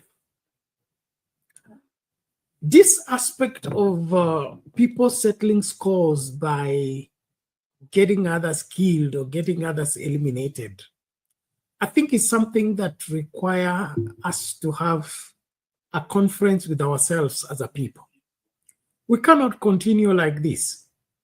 And I'm talking this because of our history and because of our politics. I'm not in any way insinuating that the father or the priest may have fallen into the hands of the political players, but you know our history. I was watching another clip the other day of the top 10 people that have been assassinated in our country. It dates back to the 60s to date. There are some things we need to have overcome, we need to have put behind ourselves. Why are we still here, and why are we making people lose their lives unnecessarily? Are we becoming a nation of killers? Are we becoming a nation of eliminators? Or what is it? The show tonight is bordering onto that very question about this mysterious death of Father John Maina, as well as the probe into the fraud of fake certificates and fake credentials in our government. Now the Ethics and Anti-Corruption Commission is out to recover salaries and payments of all government officials that got their job using fake documents and have been earning a salary. Now I have a question on the same. Are we paying for the certificate or for the time and my participation into the workplace? The collection of the money. Why should they recover the money from these particular officers? They engaged them to work for 8 hours per day. They worked for 8 hours per day. They were given a salary. So why, when you follow it because they used a fake certificate, was the certificate the one working or the individual? And when that is at play, are we being fair, and are we doing the right thing by chasing after the money other than holding to account those institutions that gave those fake certificates in the first place? Where should the blame be put? I'll need your view on the same as well. Well, while that is at play, there is another one. Again, the government cancels the 6 billion loans that were given to Kenyans. So it is either death, it is either fake certificate or fraud in terms of loans. Are we a fake country? Are we a country of the fake? Or what is it?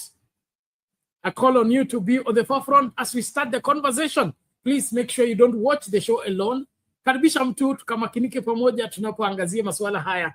Naamini ukweli wa mambo unajulikana tu wakati tumeamua kuwa wazi na kuchambua masuala haya kwa uwazi. Tunaanza moja kwa moja na hiyo video ya huyo father na masuala yanayozunguka kifo chake ambacho kimestaajabisha wengi tu kwa sababu yeye ni mtumishi wa kanisa, alafu akawa na wageni mashuhuri. Wiki baadaye apatikana akiwa hali mbaya, kufikishwa hospitalini ikasemekana ameng'atuka. Kipi kinachoendelea? Karibu tukaangazie masuala haya moja kwa moja. Tumia link ambayo tumeweka kwa comment section kuingia kwa studio ili ukachangie, na wale mnatupata TikTok tafadhali nione hizo likes zikipanda, alafu karibisha mtu ili tukajifunze wote kwa pamoja. Asante. It is exactly 32 minutes past the hour. Welcome back to Jeff Kanenge live here at Citizen Television. Now, 5 eyewitnesses, including a Good Samaritan who rescued St. Louis Iguamiti Parish Catholic Diocese of Nyahururu Father John Maina, have recorded statements with the police regarding his mysterious death. Now, Father John Maina was found with injuries by the roadside along the Nakuru-Nairobi highway on the 15th of May. As Marianne Nyambura reports, a close friend of the late Father Maina says he had been pursued by unknown individuals following the 25th anniversary celebrations of the Iguamiti Parish. Let's take a listen. The Atomite area along the Nakuru-Nairobi highway is where Father John Maina was found seated on this rock. A Good Samaritan, who we will refer to as Matthew to conceal his identity, rescued him 6 days ago. Sasa za mchana ndo nilikuwa natoka na spare part kutoka Gilgil, then kapatana na mtu ananiwivia mkono, kasimama, hata nilikuwa nafikiria ni customer. Matthew says Father Maina had head injuries and was pleading for help. He rushed him to St. Joseph's Hospital in Gilgil, where he was pronounced dead. Niambia nimepewa dawa nipeleke hosi. Ndio hapo nikaanza kujua venye nitamsaidia. Kasimamisha gari, and then at last nduthi ikasimama. Ndio nikamchukua, nikamshikilia, nikaacha nduthi yangu side ya barabara. Nikampeleka. At St. Louis Iguamiti Catholic Church in Nyandarua, where the 37-year-old served as a priest before he met his death, the mood is somber. And members of the church choir are rehearsing in preparation for the burial of the priest on Thursday. 14 kama saa 3 tulikuwa na yeye hapa na tukazunguka, tulikuwa na mkutano, akamwambia sasa tunaenda mkutano. Akaniambia mimi nitaenda, lakini mchunge sana, msahau na pesa ya diocese, msimuongee mambo ya diocese kabisa. Kwa hiyo alikuwa napendea diocese, hata mambo ya diocese iende juu. Comba dismissed claims linking the priest's death to a church donation that was made during the celebration of the 25th anniversary of St. Louis Iguamiti Parish in Nyahururu. Kusema mimi sikuwa upande yangu, siwezi kusema ni mambo ya siasa au nini. Siwezi. Father Maina was last seen on 14th May in Nyahururu before he was discovered injured 60 kilometers from home. The circumstances leading to his death have raised questions. Witness accounts indicate that a day before he disappeared, Father Maina parked his car inside St. Mary Immaculate Parish. His house help, who spoke with him over the phone, says he told her he would not be returning for lunch as he was traveling. His phone is believed to have been switched off in Nyahururu area on that same day. Detectives are analyzing call records to determine who he last spoke to before he disappeared. With the autopsy results inconclusive, detectives have collected samples for toxicological analysis. These tests are crucial in determining whether substances such as drugs or poisons contributed to Father Maina's death. The findings will significantly influence the direction of the ongoing investigation. Marianne Nyambura, Citizen TV, Datomite area, Gilgil, Nakuru.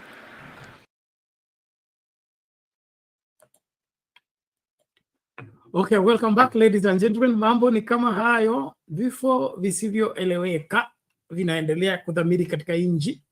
Usalama wa wengi nafikiria huko hatarini. Ni kipi kinachoendelea katika nchi hii mpaka watumishi wa Mungu?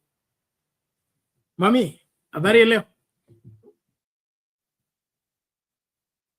Salama Penat. Yes. Yes, karibu. Mambo ni kama hayo. Vipi, tunaelekea wapi? Penat, sasa na siasa bado 2 years and a half na mambo inachacha hivi, hata sijui hata mambo watu watasema nini, because watu wakianza mambo mapema inakuwa ngumu Penat, because now mtumishi wa Mungu astahili kuuawa ama kupoisoniwa, lakini sasa uwezi jua anakuwa associated na siasa ama ni mambo ya kanisa. Lakini tutasema nini? Wacha ukweli itajulikana. Unajua kisa ni usiku, lakini baadaye mchana mambo inatoka. Siri ni ya mtu moja Penat, lakini watu wawili wakati umeua mtu imekuwa ni watu wawili. So the truth will come out. But pole kwa familia na kanisa ya Katoliki. Hivyo ndiye nitasema kwa mtumishi wa Mungu. Kwa sababu kanisa wanapokea maadui, kwa sababu kanisa haina anybody can go to church. Mwenda simu can go to church, mwisi can go to church. Wale wanaona wawa ni mighty wanaenda to church. So I don't know, kwa sababu nilifikiria kanisa ni mahali ya kurescue. So wakati mtumishi wa Mungu ana receive watu, tunastahili kuona hiyo ni Biblia. So I don't know alienda wrong wapi, kwa sababu sijaiona kanisa yenye grupi hii leo ikienda na wanakatasha grupi hiyo ingine.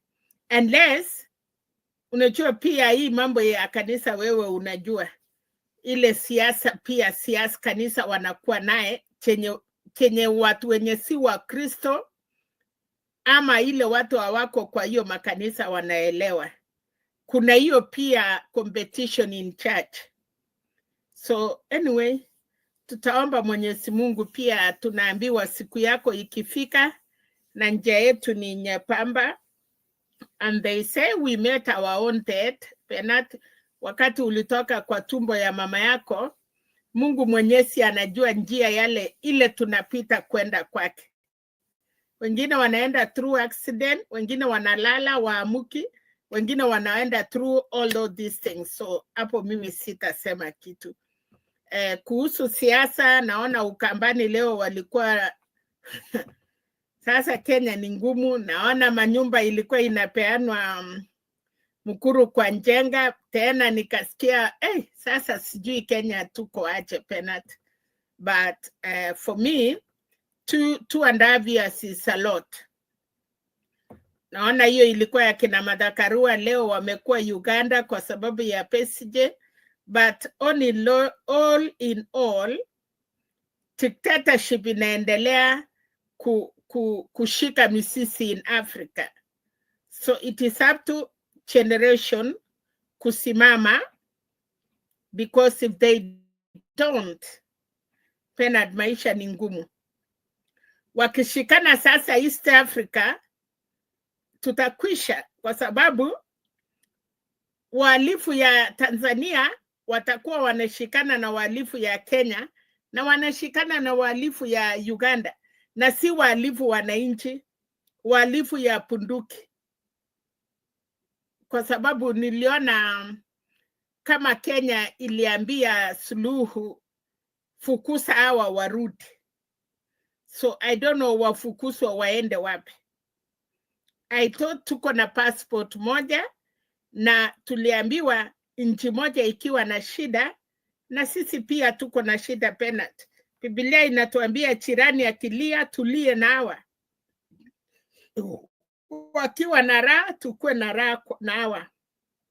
So kwa sababu Uganda iko na shida, sikudhania ya kwamba Tanzania wamefika hivyo, but ukiona chinzi their president alijaribu kufanya kazi na wakamutoa kwa njia yenye watu wakuelewa, then there is a lot of dictatorship in Tanzania. Again, Bernard, how can one party, hata kama wanapatilisha marais, but still hiyo party imetominate Tanzania. Haichalishi kama leo president ni nani, but it is the same party. So kuna udikteta ya hali ya juu, na Tanzania is not free like Kenya, kwa sababu wanasema, nafikiria hata Tanzania, I don't know, utaniambia, niliwacha kama wanaishi wanaitwa nini? Chamii, hawana titles, hakuna chako, so kila kitu sijui na so afadhali sisi we own our own things, but chumuia, I don't know, Tanzania ni ngumu, and I think wanataka watu yao waendelee kulala hivyo. So again, the young generation, they should stand up for their rights, they should stand up for their country, kwa sababu wakati huu wale watu wanashikilia mainchi wengi ni makuka. The children are even, the grandchildren, what do we call that? They are almost the third generation or fourth generation. Labda Ruta peke yake na hiyo Samia, labda hawa ndi watoto yao ndi wameanza kupata wachukuu na wachakua wase. Otherwise the rest, hata ni wale wanaitwa hata sijui, but still they can rule us. Mtu mwenye akiambia aongea anaongea mambo ya 60s na 80s, because hakuna kitu ingine anajua. So Penat, wananchi wetu tukianzia Kenya, kwa sababu pia Penat, huwezi toa kitu iko macho ya jirani na kwako pia hata uchatoa, hata jirani atakuuliza unakujaje kunitoa kitu iko, unaonaje kitu iko kwa macho yangu na ila macho yako pia haiko sawa. So I think it is good kusaidia East Africa, but again, tutengeneze pa nyumbani kwanza, kwa sababu tukiendaenda nje, then ya nyumbani tumewachia nani? Ya mwisho nasikia wa Munyoro anasimama president. Na ile tulikuwa tunaambiwa sasa Kalonzo Matiang'i, tulipigiwa kengele sana ya Matiang'i kabla atatoka. Alikuwa atatoka wapi? Mahali alikuwa. Hiyo moto imeenda wapi Penat? Naona ilikuwa ni Secretary General ya Jubilee. Wameambiwa hawana chance huko Central. So moto ya Matiang'i imeenda wapi? But again, wewe unatakanga umoja ya Wakenya. Umoja ya Wakenya, hao wenye wanasema wanataka kuokoa watu, wange sacrifice. Hawangeanza machama mingi. Wangeshikana na chama sile silikuwa. And then hapo tungeona wako genuine. But Penat, mtu anatafutia yeye na bibi yake, na mtu anajitafutia sifa kwa kutumia china ya watu wengine. Before hii mambo ya Wamunyoro, na tulikuwa tunasema baadaye, you cannot talk about Wamunyoro now. Is the great king, is the ni yeye. So tunashindwa nini ilipatilika. So Mkenya ni ule. Ukabila ya Kenya haiwezi isha. Shenyu ni shenyu, shetu ni shetu. Nafikiria hivyo ndio Waluya wanasema hivyo. Kwa hivyo iko hivyo Penat. Ni uchungu kwa binadamu, lakini kwa nyani So hivyo ndio tunaambiwa hapo, tunaweza wachia.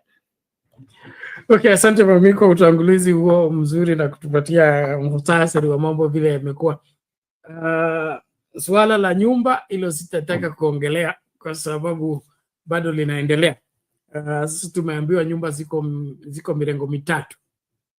Kuna mrengo wa social housing na kuna mrengo wa affordable housing and then kuna commercial housing.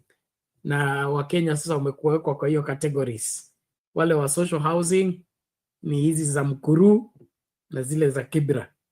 Wale wanakaa slum watakuwa wanahamishia kwa hiyo. Then hapo katikati kuna affordable housing, ile sasa wale watanunua. Lakini hii contribution tunaweka ya ile inakatwa, hiyo guarantee nyumba. Ni mchango tu unachangia ili watu wajengewe nyumba. So hilo ni swala bado nyeti, labda tutaona in this new finance bill kama kutakuwa bado iko hiyo 2.5% deductions ama itakuwa vipi.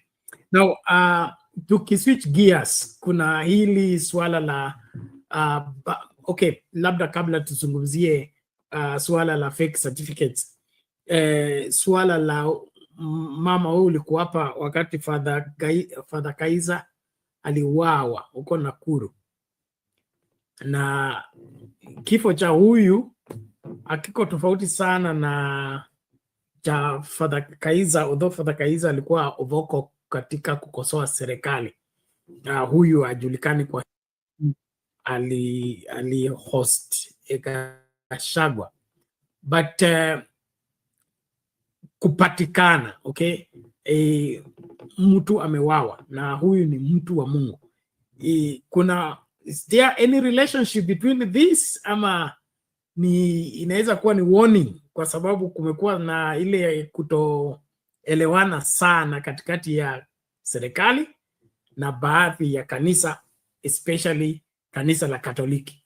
So is this a warning or it is just a misfortune?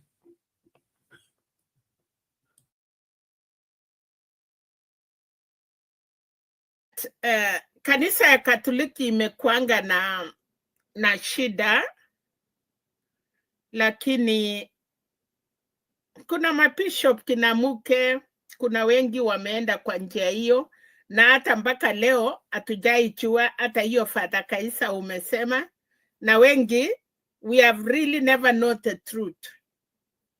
So I don't know ni nini mbaya, but kuchukua mtumishi wa Mungu is not right kwa njia chochote, kwa sababu hii watu yote wanaendanga. But anyway, tutasema nini? Amelala, wacha aende atutengenezee njia. Sasa tutasema nini? Ni hiyo tu. Okay, sawa, thank you. Tuangazie hili swala la watu anti-corruption. Wanasema kuna wale wafanyikazi ambao wamepata kazi serikalini wakitumia stakabadhi ambazo ni gushi, na sasa hivi anti-corruption inataka kuendea mshahara wao. So mimi nauliza, kama mimi nishafanya kazi nikalipwa mshahara, hata kama sikuwa na makaratasi, makaratasi hayafanyi kazi, ni mimi nafanya kazi, na nilikuwa ofisini nikafanya kazi miaka 2, 3, 4 ikilipwanga mshahara. Wewe unakujia makaratasi ama unakujia hela? Hiyo ndio swala ambalo tukipenda kuliangazia. Let's get the video first. Let's get the video and then we deal with that. All right, Brenda, thanks so much for that. At the same time, an ongoing probe by the Ethics and Anti-Corruption Commission has unearthed another 500 public servants with fake certificates. EACC now wants 460 million shillings earned by the officers in wages and allowances recovered, and the officers prosecuted.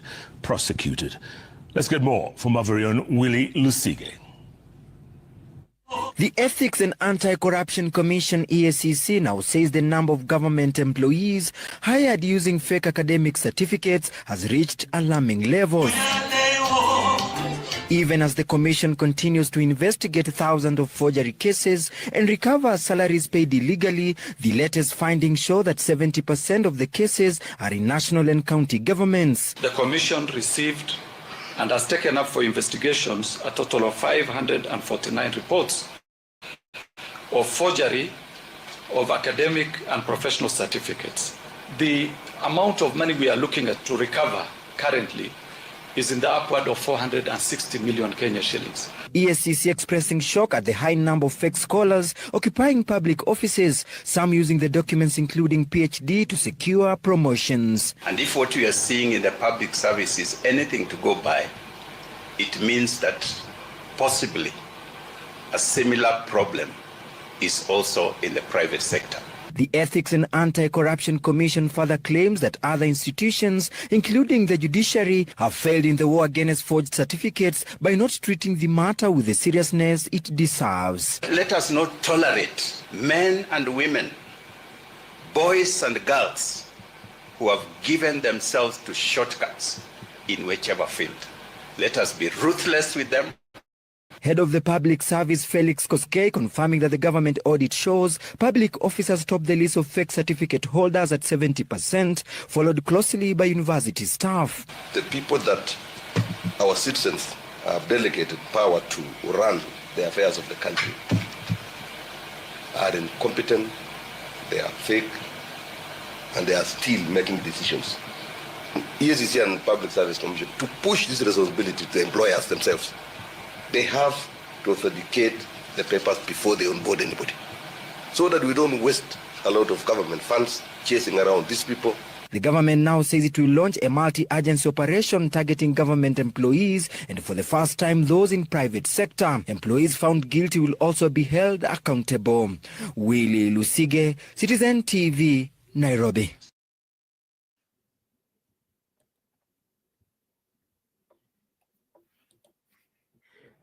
There you get it, Mami. Wow. Wacha pesa irutishwe, na ukweli ni kwamba wakati nakumbuka siku ile wakati Simba Arati alipoingia Kisii na ikawa walikuwa na coast workers na watu walipika kelele na baadaye ikanyamaza. Even this one, kama kuna watu wamekula pesa ya serikali, ni sawa tu, warutishe pesa. Hiyo ndio mzuri, hakuna njia ingine. Kama umechukua kasi kwa sababu ya nini, rutisha. Kwa sababu hata kama umefanya kazi mzuri na njia ya kupata hiyo kazi, sijana ulituambia tuitengeneze, hatutaki rigging. Rigging inaanzia hapo. Rigging si election. Rigging inaanzia hata wakati unachukua ongo na kukubali kufanya kazi na una sakafati. So tukisimamishia kwa vitu kidogo kidogo, kitambo tufike kwa election, tutakuwa tumefanya vizuri. So I think that is it. That is what I can say. Tusingoje ati tupate ukweli tu kwa election. From anything, from small. Kama kuna kasi, tuende na makaratasi yetu ichambuliwe.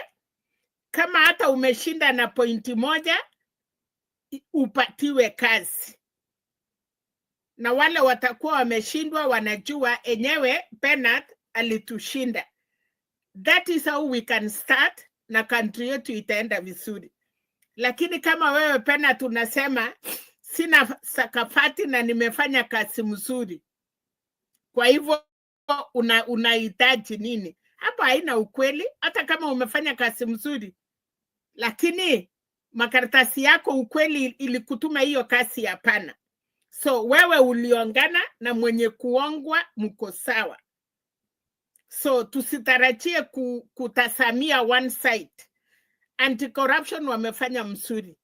Wacha warudi nyumbani na warutishe pesa, ndio ikuwe funzo kwa wengine. Ile shida sasa ni labda ulichukua hiyo pesa na ukaoa bibi ya kwanza, ya pili, ya tatu, na wamama watatoroka na hiyo pesa juu huwezi pata.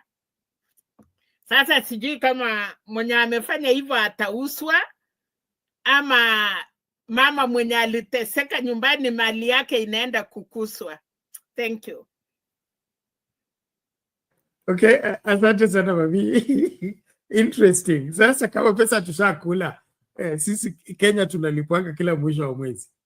Na nimefanya kazi miaka 3. Hiyo pesa nilikuwa naweka nikingoja mtu atakujia kwa sababu ya certificate. Hii ni njia moja ya kwangu mimi, njia moja ya kutumia pesa vibaya. Basi uilipie Bernard, unailipia ukiwa chela. Hiyo miaka 3 uende chela miaka 3 ama miaka 6. Hiyo tu, si familia itaenda chela. Wewe mwenye ulifanya kazi na mwenye alikupatia kazi, tuna kazi mingi huko inalala nje. Muende msafi hiyo terms. So mimi nikipelekwa jela, nikiwa jela, chakula ile nakula ya serikali, usingizi ile nalala ya serikali, maisha yangu yote ile yuko miaka 3, 5 nasimamiwa na nini? Na serikali. So ni rahisi kunilisha nikiwa ndani ya jela kunilisha nikiwa nje. Ni sawa Bernard. Kwa sababu itakuwa funzo kwa wengine. Chakula ya serikali, hata Amerikani hapa watu wanakula na wanalala vizuri na wanakaa vizuri. Lakini kama ni usema ati nikifungwa ati nisifanye makosa ati kwa sababu unaenda kula chakula ya serikali, lakini kuna vitu utakosa. Tutakupatia chakula ndio. Kuna freedom, kama ulikuwa unakunywa uwezi kunywa tena. Jioni mama hawezi kukupigia chakula. Uko chela utapata wageni, unajua utaenda kama umenona. So utakuwa chakula ya chela. So kuna mambo utajifunza huko ndani. Si ati ni kubaya ama si kusuri, lakini ni funzo. Sawa sawa mami. Labda tukiangazia kwa upana kidogo, mojawapo ya mafanikio ama maendeleo makubwa ambayo yamefanyika huko Burkina Faso ni vile Ibrahim Traore alianza kutumia hao wafanyikazi sio wafanyikazi, wafungwa. Mwambie badala ya kufungwa hapa kupikiwa na kula, mnakuwa mnatumika kufanya nini? Kupanda. So hao wafungwa ndio wanapanda hiyo mchele, wanapanda hizo mimea ambayo saa hii sasa Burkina Faso is almost food secure and is beginning to export food. Hapa Kenya tuna wafungwa wangapi?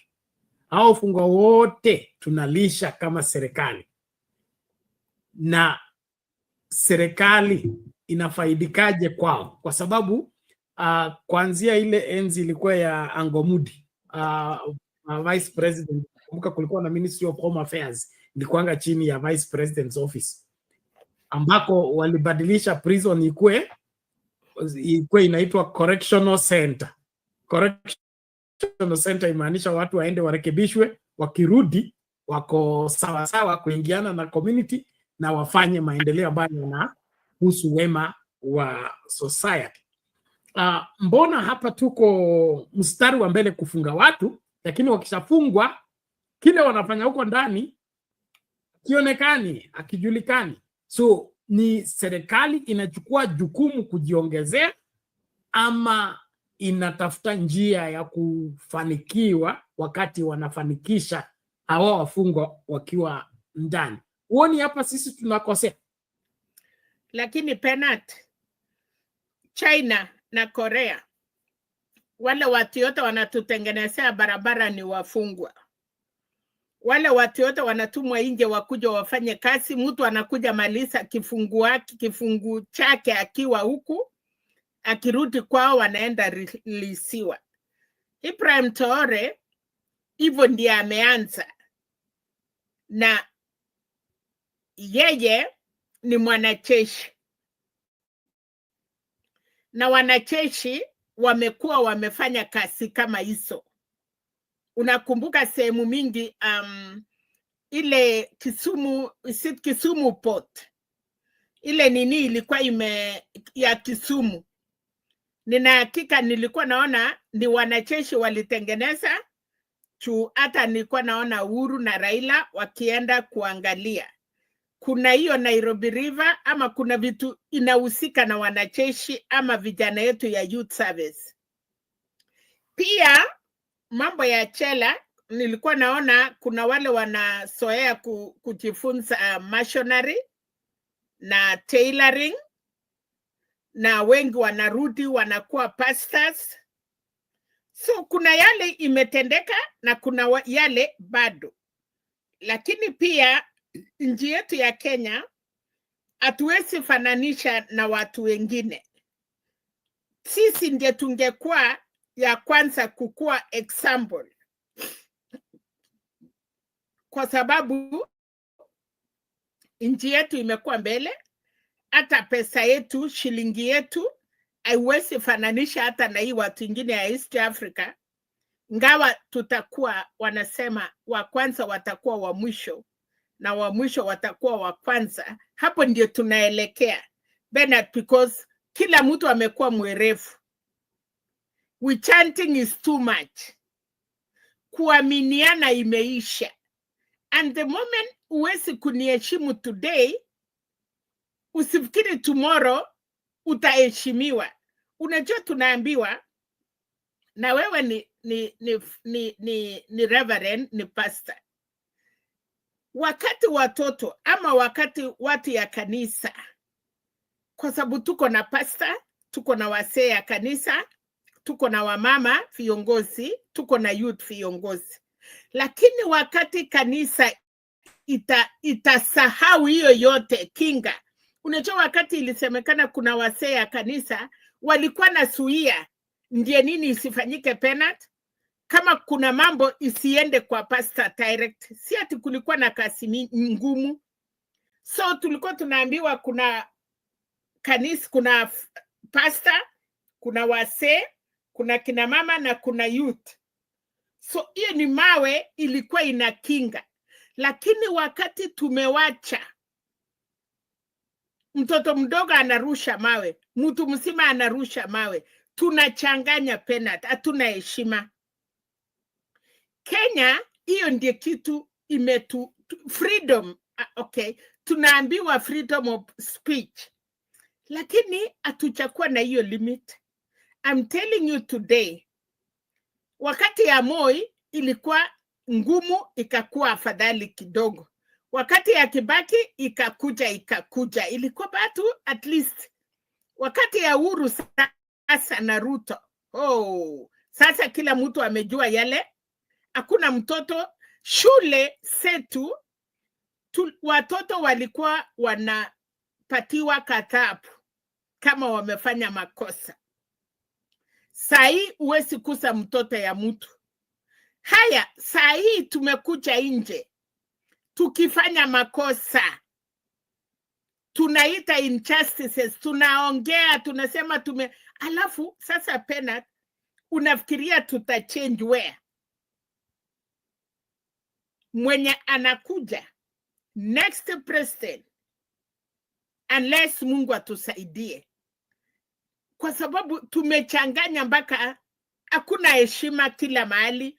Si kotini sasa, si kwa polisi sasa, si kwa MP sasa, si kwa nini, tumekuwa sawa. Tulikuwa tunaheshimiwa na watu wengine wa Afrika. Walikuwa nasema Kenya was a respectful country, lakini tumeichukua mpaka zero. Na tunaona ni mzuri. Hata leo vita ikiwa ni mzuri, leo Kasongo sijui nani, kesho wewe China yako itakuwa tofauti. Hatutatumia kwa sababu hatujaonyesha kuna ile kinga. Tulikuwa tunaambiwa samani China penat ni tofauti na China reverend penat. China reverend penat ina heshima. kulingana na hiyo China. Alafu China penat peke yake, kulikuwa na Mr. kulikuwa na Yesa, yote iliisha. Wewe pasta, wewe hata wewe nini wewe? Hakuna hata hiyo machina. Haya, rais iliisha. Wewe Ruto, wewe Kachakwa, wewe nani imeisha. Raila, ile mtu ametetea nchi hii, anachukuliwa kama watu hawaoni. Bernard, don't expect. Tuko na 2 years. Sisi Kenya tutakuwa wa mwisho. You don't even want to sema ati Taore. Wachana na hiyo watu, kwanza walikuwa chini. Wacha sisi wenye tumekulia mkeka, wacha sasa tutarudi mpaka pale chini. Wakati tutakula na makunia na nyasi, tutajiuliza what happened. Ilianza kutunyeshea wapi? So story ya kutaka kujua kwa nini Burkina Faso, kwa nini Kenya sasa, wewe ulikuwa example mzuri. Alliance Girls, ulikuwa unamwambia watoto kama utaingia Alliance uingie Starehe Boys, sijui ulikuwa uingie gani? Si kulikuwa Bernard. Hata ukiwa huko Western unaambia mtoto yako hakuna shule ingine, hata hukutaka kujua ati kulikuwa na St. Patrick kama kulikuwa, hapana. Sahi Kenya uniambie Bernard, chirani nani sahi anataka kukuja kwetu? Nani anataka example yetu? Wesi wacheuri. Ndiye sababu nafurahia saa ingine huyo mama amesema ukweli. Rutini kwenyu kwanza, kwenda kwenyu, enda tengenezeni kwenyu kwanza, sababu tumeshindwa. So Bernard, badala ya kutaka kutuambia tukue kama wengine, samani sisi ndiye tulikuwa hapo, nao tuko mkia. How will we go back to where we are? Hapo ndio ungeanzia ya kwamba tulikuwa juu, tumeanguka. How do we go back there? Okay, nakubaliana na wewe mami kwamba the standards zimedorora na tumeanguka kutoka mahali ambapo tulikuwa kwa kuheshimiwa. Na suala moja ambalo lilifanya mataifa mengi kutuheshimu ilikuwa quality of our education. Ilikuwa ukipata mwalimu kutoka Kenya umepata, ukipata nurse kutoka Kenya umepata. Kwa nini hawa watu walikuwa si wamepitia mlango wa nyuma? Wamekalishwa kwa klasi, wamefundishwa vizuri, wanaelewa kile ambacho wanapewa certificate yake. Na wakati tunazungumzia kuhusu fake certificates, inatokana na nini? Kwa sababu hapa tena hata hiyo masuala ya anti-corruption, kufuatana na watu eti warudishe pesa. Kwangu mimi si support hiyo, kwa sababu serikali ni moja. Hakuna serikali mbili, serikali ni moja. Ministry ya Education siko kwa serikali. Civil servants si wanaandikwa na serikali. Judiciary wafanyikazi wote wa judiciary wako under Judiciary Service Commission ama Public Service Commission. Hawa watu, wakati mimi napeleka certificate yangu, nasema hii nilipewa kutoka polytechnic fulani, iwe ya Kenya Polytechnic ama wapi. Wewe kama ni mwajiri na unataka ukweli kujua hii certificates, hakuna mwanafunzi anafanyanga mtihani bila index number. Hakuna index number inafanana na mwingine. Inakuwaje ngumu wewe kuchukua simu kupiga, niko na hii index number, upige neck? Ni hawa watu ni wa kweli ama sio wa kweli? So itakuwaje wewe umechukua certificate, umekubali huyu mtu, umemchukua miaka 3 akifanya kazi kwa ofisi yako, baadaye ndio unaenda kuuliza kama makaratasi yake yako fake ama hayako fake. Ndiye baadaye sasa unamfuata eti uchukue pesa. Kwani wewe ulikuwa serikali ilikuwa imelala, saa ndio inaamuka? ama wakati ulikuwa unaajiri ulikuwa unatafuta mtu ako competent ama ulikuwa tu unatafuta karatasi? Haitokani tu na kudorora kwa standards, inatokana na uzembe kazini. Wafanyikazi wa serikali hawafanyi kazi ipasavyo. That's strictness ile ilikuanga ya kitambo kwamba ukienda yes. Hii mambo, hii serikali yenye iko sahi iko na miaka 2 karibu 3. Hii mambo yote Matiang'i alikuwa once CS. Nauliza hivi Penat, in these 2.5 years or 3 years, ni serikali ya Kenya imekuwa mbaya mpaka tunafungua macho ama ni kinonda imekuwa imeongezeka? Because nimesema kwamba serikali ni moja, haimaanishi serikali ya Ruto ama ya Kibaki. Serikali ya Kenya ni moja, kuanzia kwa Jomo Kenyatta mpaka kwa William Ruto. Hakuna wakati tulikuwa na serikali mbili kama hii inadaiwa Sudan kwamba kuna serikali mbili. Tumekuwa na hiyo serikali moja. Wakati wewe unaajiriwa kama civil servant, unaajiriwa na Public Service Commission, hiyo nembo ya serikali ya ile form unajaza hapa ni hiyo moja, hiyo simba na hiyo vichwa. So it's one government.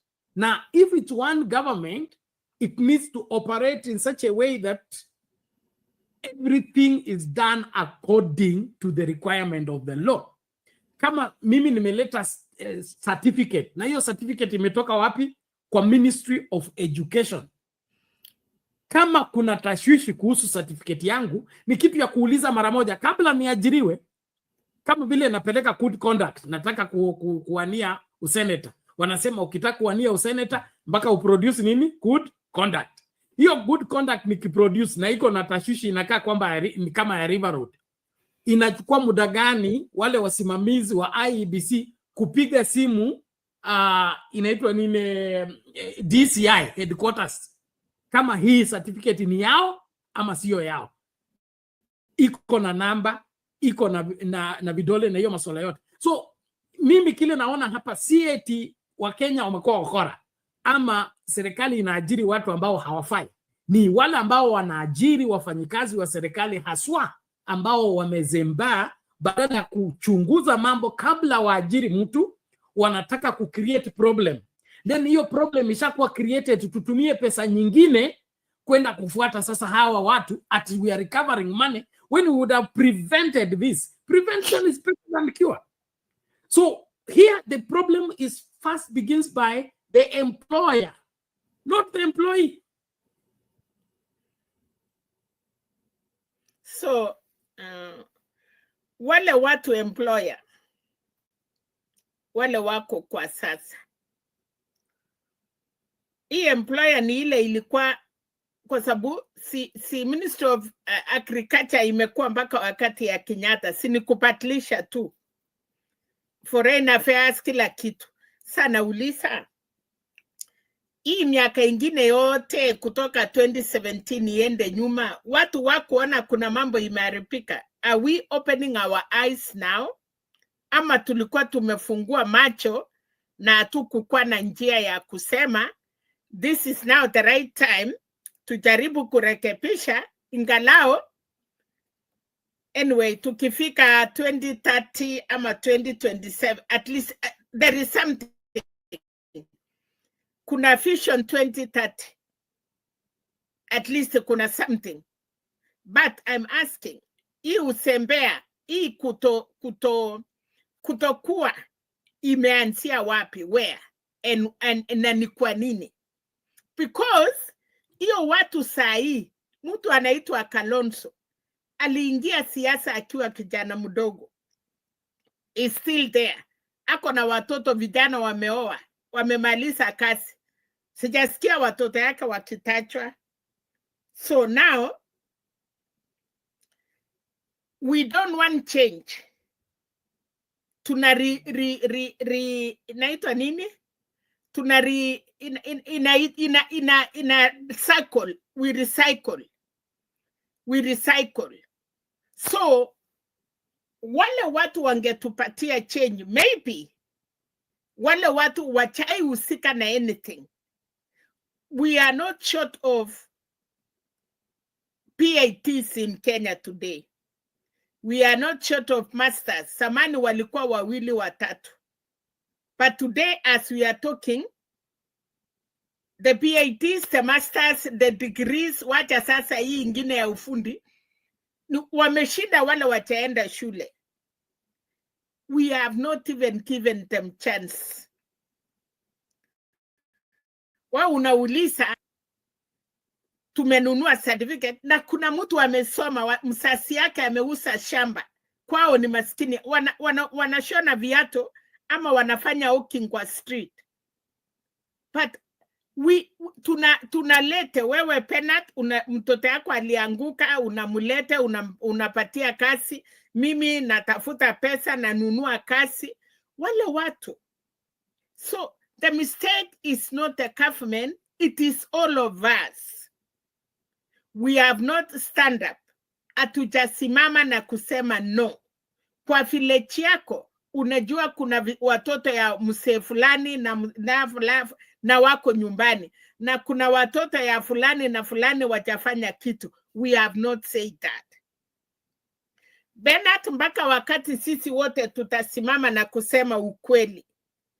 Sisi ni wanafiki wa Kenya. We have a lot of people who have been in school. Tunaambiwa wakienda kuomba kazi, wanaulizwa experience ya 5 years. Amemaliza shule, ako nyumbani 7 years. How can he get experience, Bernard? Alimaliza university, ameenda masters, akafanya PhD, ana experience because hajafanya kazi. Hakuna mtu amemuova services. So, wakati wanaambiwa hakuna experience, unaenda kuleta ile watu yako ya 70 years, ya 55, wala wanataka kuretire, you recycle them. Why are you recycling? Because hautaki watu wapya wakuje. That is what I can say. Mimi, kama Kenya tunataka, wacha vile uliniambia ati nchi ya Kenya lazima ati tuko na wasee na vijana, wacha to surrender everything. Wale wamekula imetosha, hakuna mtu atawanyang'anya. Wacha tuachie nchi wenye nchi. Wenye nchi for now is the youth, is the young people. Let them deal with their country. Hawa ndio wameshindwa kuoa, hawa ndio watapeleka watoto shule, hawa ndio wamejaa na makaratasi nyumbani. Tuachie nchi iharibike ni kwao. Asante, karibu Lala. Mami, nashukuru vile unavyosema, lakini unajua tukiangazia hilo swala la fake certificates and exam cheating, and then of course you talked about ghost workers. Ili ni swala ambalo mimi naomba tusilichukulie hivi hivi, kwa sababu linatuingiza mahala ambapo hatutatoka.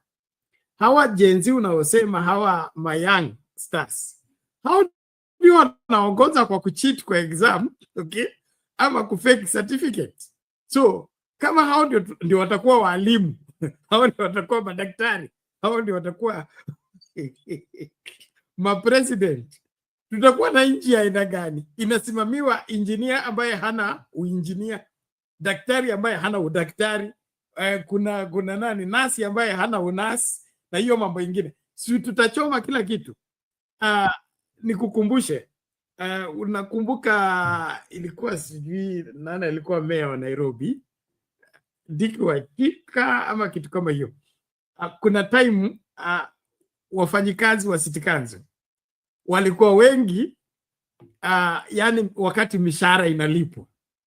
So huyu meya akasema, hii mambo ya workers wengi wa City Council, mimi nataka nijue mimi niko na wafanyikazi wangapi. So akaitisha parade, watu wote wajitokeze wapi? City Stadium, wahesabiwe head counting, ndio ijulikane Kanjo iko na watu wangapi wanaofanya kazi, kwa sababu wale wanaopokea mshahara ni wengi kuliko wale ambao wanatokea nini kazini. So ili swala silo la serikali hii, ili ni swala limekuwa na sisi progressively, okay?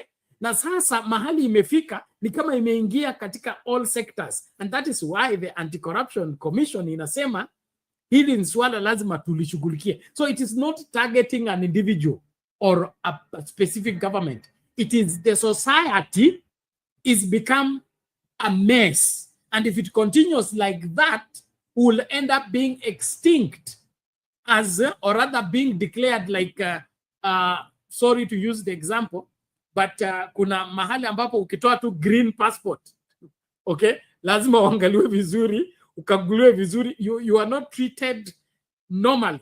Kwa nini? You have green passport.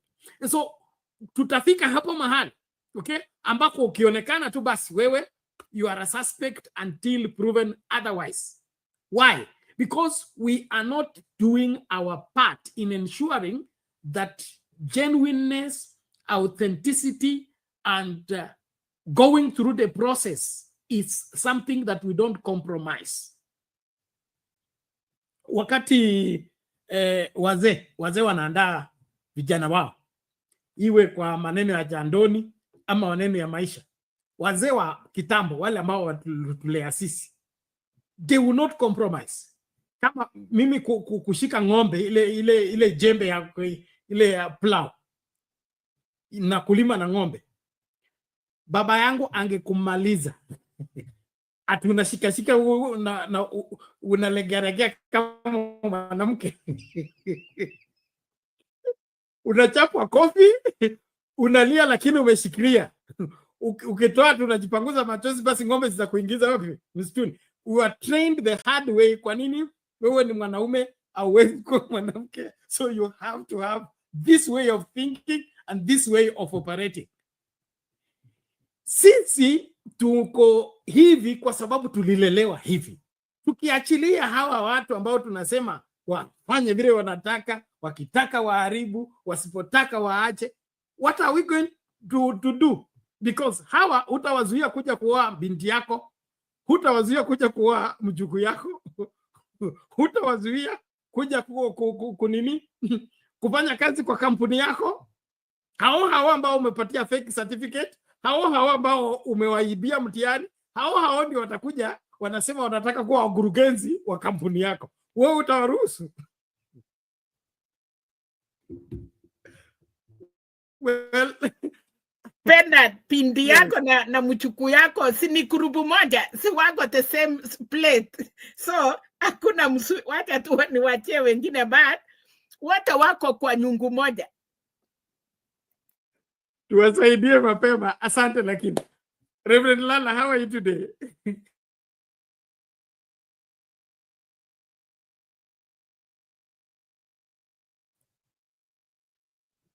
Lala, are you able to get us? We can't get you. You are still mute.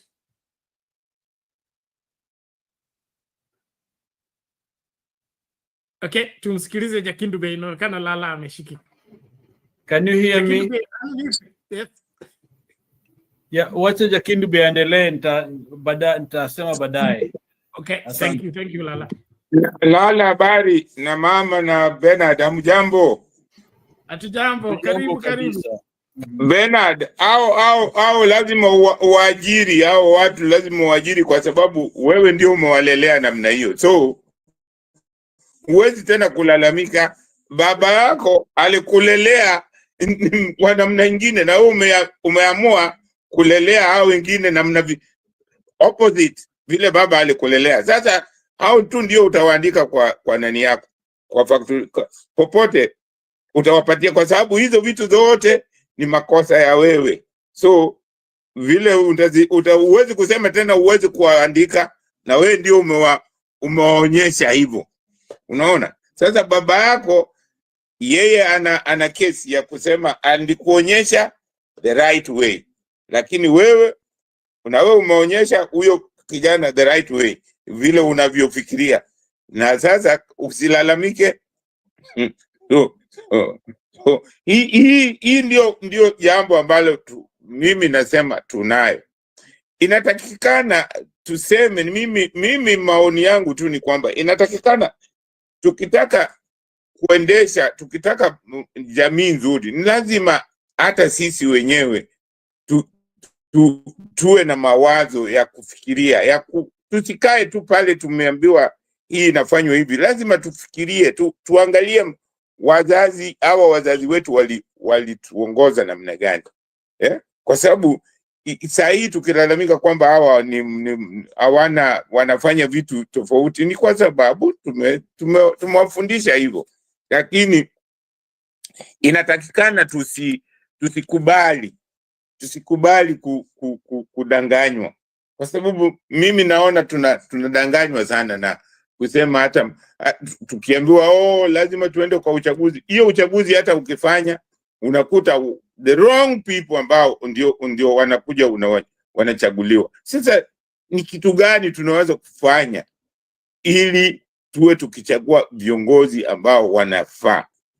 Kwa sababu hawa wote wasomi, nikiuliza mimi kila siku nikisema, sasa kama mtu anasoma anapatiwa kazi alafu anaiba, hiyo masomo imemfaa kwa njia gani? Hiyo masomo inatufaa kwa njia gani? Hata sisi kama jamii, hiyo masomo umepewa, nimesomeshwa vizuri, alafu ninakuja kufanya kazi alafu naiba. So hii masomo inatusaidiaje? Ndio maana ninasema inatakikana sisi kama Afrika tufikirie vizuri, haya masomo ambayo tunapatia watoto wetu inawasaidia kwa njia gani? Kwa sababu hiyo masomo inatakiwa iwasaidie watoto wetu kwa njia ya kusema, kuwa watu waaminifu, kuwa wazalendo, kuwa watu ambao wakipewa kazi ni wanafanya kazi. Si ati watu wakipewa kazi ni kuiba. Kwa sababu sasa hata ukiangalia hao wale wote ambao tunalalamikia, wote wana degree. Sasa hawa kama wako na degree, unatarajia kwamba ni mtu ambaye anatakiwa afanye kazi vizuri, na wanafanya vibaya. Sasa hii inatusaidia namna gani? Inatakikana tufikirie vizuri sana juu ya masomo yale tunataka kuwapatia watoto wetu. Tusiwapatie tu masomo kwa kuwaibia, vile unasema ati unamuibia mtoto masomo. Sasa ukisha muibia masomo, sina yeye ataanza akiiba unalalamika namna gani? Na umemuibia mtihani. So umemuonyesha kwamba mambo ya kufanya kazi hakuna, ataiba mtihani. Sasa hata kama kazi yenyewe ukimpatia, yeye ataenda tu kuiba, kwa sababu hiyo ndio kimemfikisha mahali yuko. So ninatakiwa tujifunze, tutoe roho zetu, tugeuze mawazo yetu, tugeuze vile tunavyofikiria, tusaidie hata watoto wetu kusema kwamba nchi yetu ni sisi ndio tutaijenga, na sisi hao ndio hao, sisi na wao ni the same. Ni lazima tujenge nchi yetu, na kujenga nchi yetu hatuwezi kuijenga na uongo, hatuwezi kuijenga na wizi. Lazima tujenge na uaminifu na uzalendo katika nchi yetu. Asante sana Bernard. Naona mama nimesema kitu ambacho kinamkera. Kuna swali cha Kindube kwako. Endelea. Na kwangu cha Kindube. Yes. Mtoto yako alishika simu hii ya kuongea akiwa na miaka ngapi, mtoto wako? Alishika hii simu ya kuongea hiyo walishika wakiwa sijui ni form 1 ama kitu kama hiyo, labda wakiwa, kwa sababu wakiwa watu wasima. Ndio.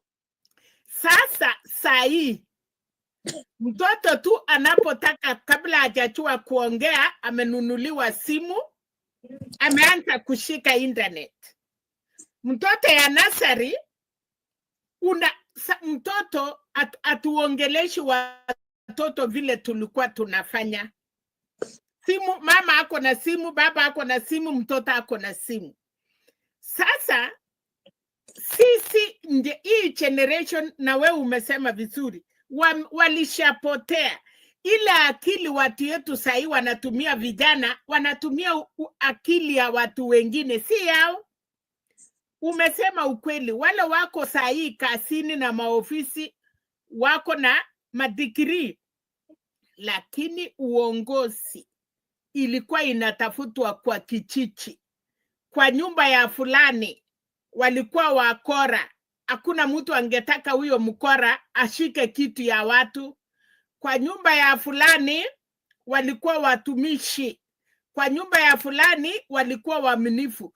Siku hizi tunafuata hiyo, tunafuata hela. Mimi naweza kusema hivi, ni kwa sababu tumedanganywa na wazungu. Tumedanganywa na wazungu kwamba kuna kitu inaitwa demokrasi, na sisi tumeangukia hiyo demokrasi, kusema hiyo ndio njia nzuri, bila kuangalia sisi kama Waafrika tulikuwa tunajiongoza namna gani, tulikuwa tunachagua kiongozi kwa njia gani. Tunaingia tu, mzungu akileta kitu tunafuata bila kufikiria kwamba hii itatufaa ama itufaa. Kwa sababu hii demokrasi, mimi nawaambia, hii demokrasi haitufai sisi Waafrika, haitufai. Hii mambo hata tunaambiwa ati multiparty, hii ni vurugu tupu. Kwa sababu hebu angalia saa hii sisi tunachunguzaje kwamba huyu mtu ni mtu mwaminifu, ni mtu wa namna gani? Tunachunguzaje? Wapi mahali tunachunguza? Hawa wote ambao wamechaguliwa ni wote wahalifu, wako na uhalifu, wote wahalifu. Yupi yule mtu unaweza kusema sasa? Hata angalia, tukitaka kuchagua mtu ambaye sisi tunafikiria ni mwaminifu, kwa mfano ninaweza kuwapatia tu, tulitaka kuchagua Raila na Martha Karua. Hawa watu kwa maoni yetu kama Wakenya tulikuwa tunaona ni watu ambao hawana dosari nyingi. Tuliambiwa Waamerika wameingia huko, sijui nini, sijui mara kitu gani. Kwa nini hatukubaliwi? Unaona, tunapotaka kuchagua mtu ambaye tunafikiri ni mwaminifu, hatukubaliwi. Lazima watu wengine waingilie. Unaona? Sasa hiyo ni lazima tuamke. Sisi Waafrika tuamke, tujue tutachagua mtu wetu kwa njia gani. Tuangalie vile tulikuwa tunachaguana. Tusiingie tu kiolela eti angalia saa hii yule mtu ambaye tulikuwa tunasema ni mwalifu ameiba, Gachagua. Saa hii ni nani? Ni mweupe kama pamba. Kila mtu wakimuona Gachagua basi. Unaona? Sasa hivi hatuwezi kuwa tunajua namna hivi tutakuwa tunachagua tu watu ambao watatuuza. Tutakuwa tunachagua watu ambao wanatuuza kwa sababu wapi mtu tu anakuja saa hii, mtu anakuja na pesa, badala ya sisi kumchangia pesa. Unaona wazungu unapotaka kuchaguliwa wanakuchangia pesa. Ndio kusema umechunguzwa, na wakikuchagua wakikuchangia pesa ni kusema wana ukweli, wamechunguza mwenendo wako. Lakini sisi tunataka yule mwenye pesa ndiye atupatie pesa ndio tumchague. Sasa niambieni, really tutakupataje kiongozi ambaye ni mwema, ambaye atajali maslahi yetu? Tutapataje? Angalia, mniambie, angalia saa hii utaenda hospitali nyingine ukute hakuna madawa, lakini president wetu au wao wajumbe utakuta mmoja anatoa milioni 20 ati anapeana eti ijenge kanisa au ijenge sijui nini, na watoto wanaenda bila dawa, na yeye anatoa milioni 20 eti kununua sijui basi sijui kufanya nini. Mnaona hizo vitu? Anatoa wapi hizi pesa ambazo ni za bure tu namna hiyo? Where anafanya biashara gani? Hawa watu wote naona hawa wanasiasa wote ndio wanatoa pesa hizo nyingi. Wanatoa hizi pesa wapi? So hii ni jambo ambalo tusipolichunguza bado itatuletea matatizo tu. Bernard, naona news nyingine ni kama nani imepinduliwa. Sijui kama ni ukweli. Ivory Coast. Nimesikia hizo tuhuma lakini they are not confirmed. Tungoje by daybreak itajukua inajulikana. Kabisa. Asante. Thank you, Chakidube. A great insight there, ladies and gentlemen. As we continue to engage, please, watu wa TikTok, hebu nione hizo likes zikipanda tafadhali. Karibisha mtu, tuko karibu kwanza kutamatisha, kwa hivyo kuwa makini kuchangia kwa mambo haya. Tunaangalia nchi yetu na masomo yake na madai ya anti-corruption kusema kwamba over 500 government workers got their job using fake certificates, fake documents. Are we becoming a fake nation? And then, of course, the government is also getting prepared, or rather, to write off loans of to the tune of 6 billion. And nafikiria hii ndio ile ilikuwa ya Hustler Fund, sielewi, lakini tutacheza video tupate ufahamu sana. Kama Lala uko ready to ukachukulia hapo kabla tucheze video. Asante. Bernard, niulize swali kabla hajasema, niulize swali tu. Nataka kuuliza swali mama na Lala kwamba muna habari zipi za kuleta wazungu kutoka South Africa eti wanauawa? Muna habari, munaweza kutuhakikishia kwamba wanauawa ndio maana mmeagiza ndege kwenda kuwachukua?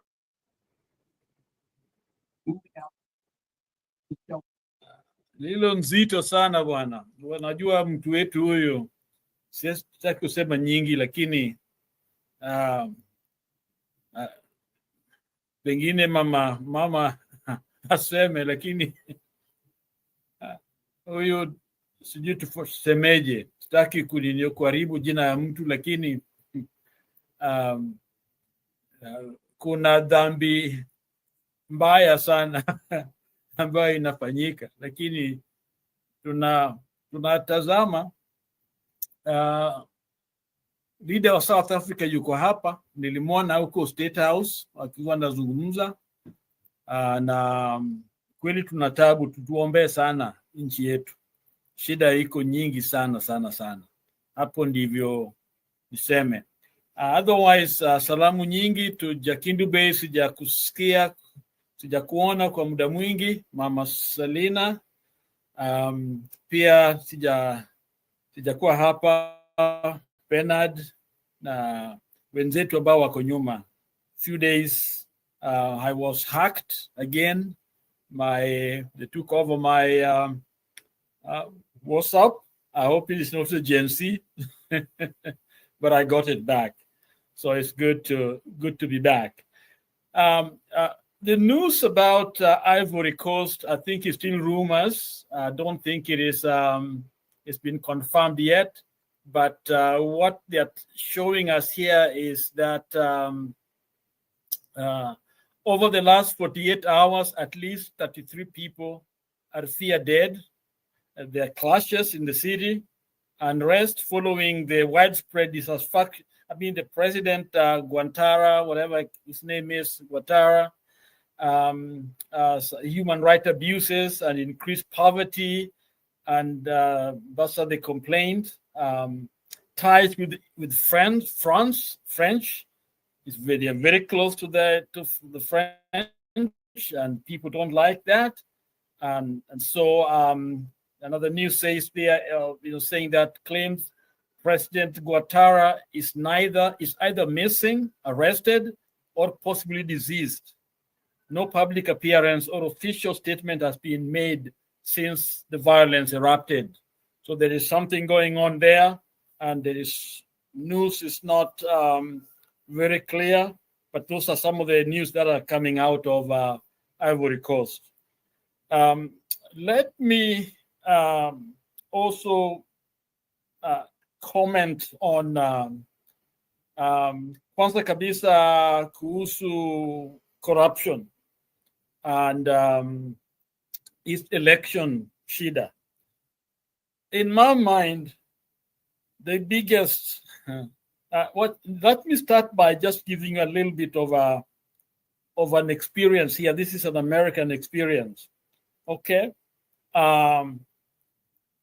Kuna jamii fulani ambayo tuko nao hapa, na msichana wake alikuwa huko pande za huko chini Texas, na mama yake uko hapa, lakini mambo ikakuwa vizuri huko Texas. Sasa alikuwa anataka watoto wake, grandmother anataka watoto wake waje, manake msichana wake hakuwa anaendelea vizuri.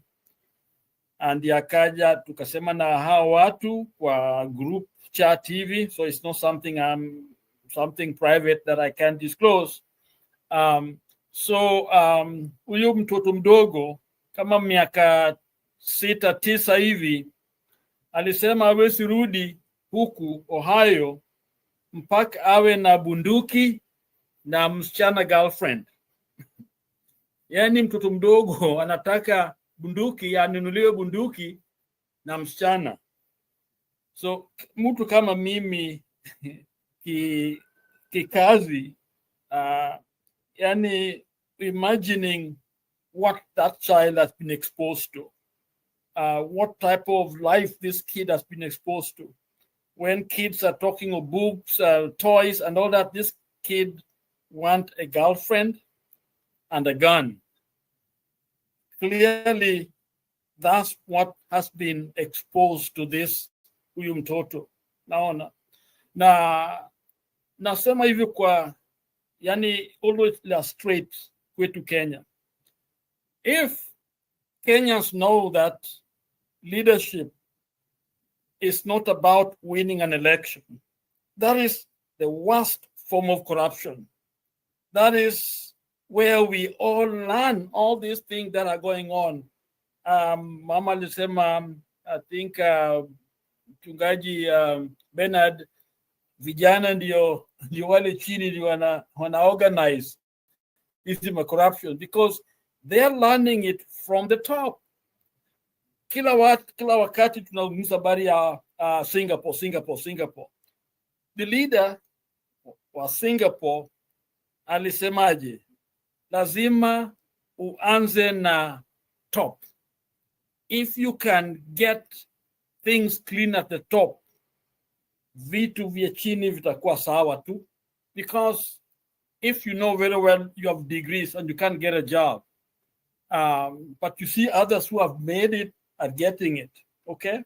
In other words, they go up there, want to lock the door so that it's about themselves. And you are locked down here. You've got no way of going up. What do? Utafanyaje? At times, it's almost like you have to choose to do something. You have to riot. Okay, it's not good to knock things, to do all those things. But sometimes that's the way to get up there and get the people out. Okay, so in Kenyan case, I think hii kitu tumejiletea wenyewe.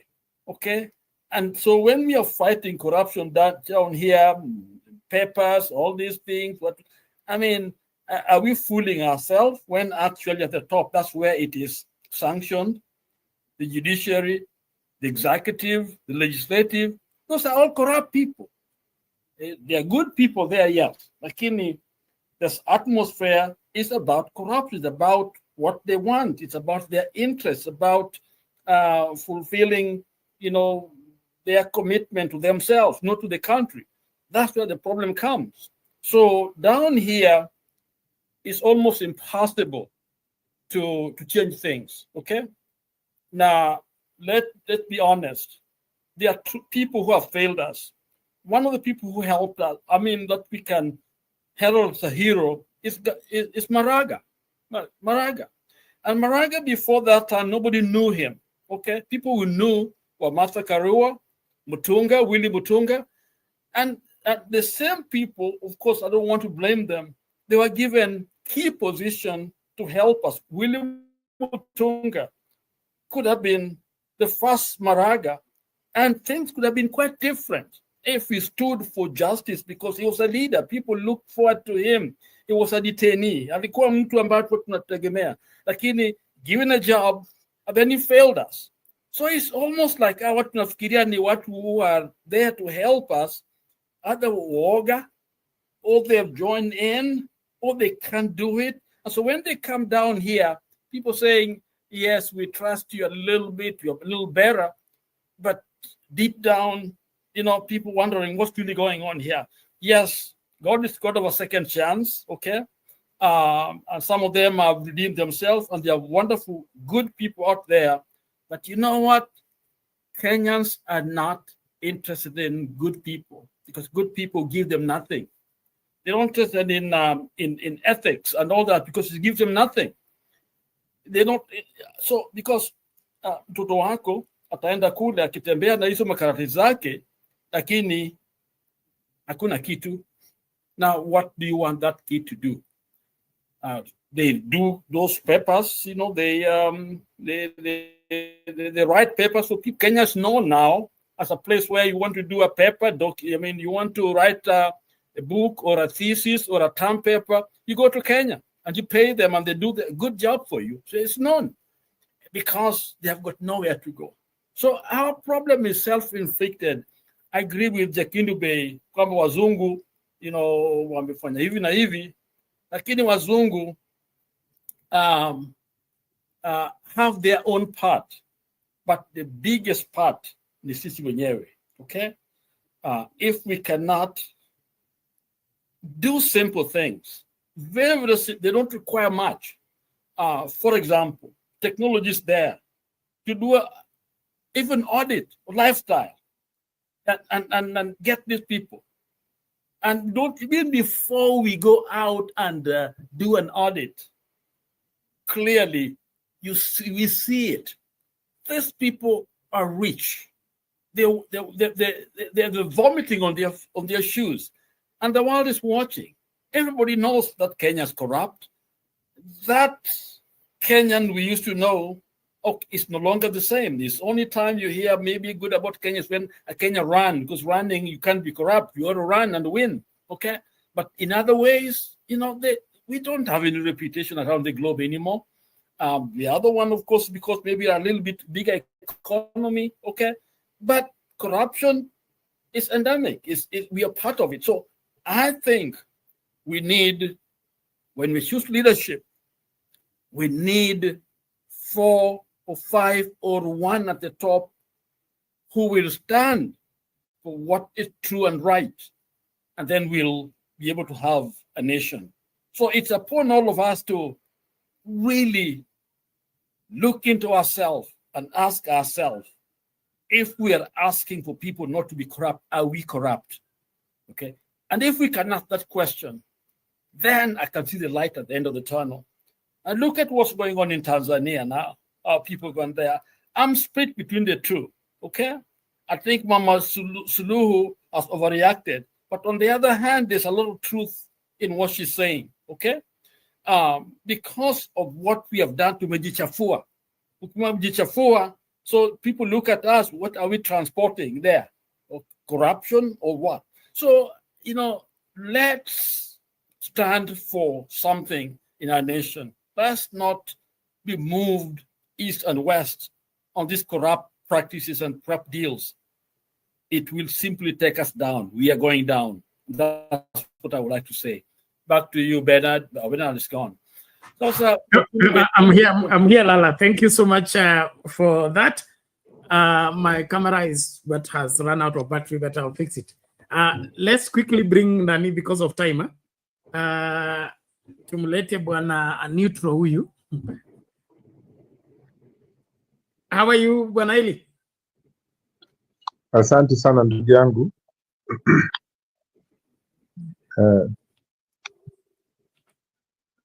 And I wanted to contribute a little bit about what's going on in international politics and Kenya. And also, just two things. One was the item that was discussed there by Lala about our next door neighbor Tanzania and then South Africa. Because for a long time we always said that Kenyan foreign policy was not clear. This was during Daniel Arap Moi's time and Kenyatta's time, and maybe to some extent Kibaki's time. Our policy was not interventionist. All we could do was send our troops to United Nations peace missions. But now it's funny that when we have difficult presidencies, when there's too much drama, that's when we have some kind of foreign policy where we're doing things that we've never done before.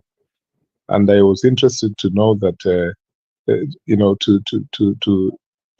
to see how this thing pans out between Tanzania and Kenya at the moment.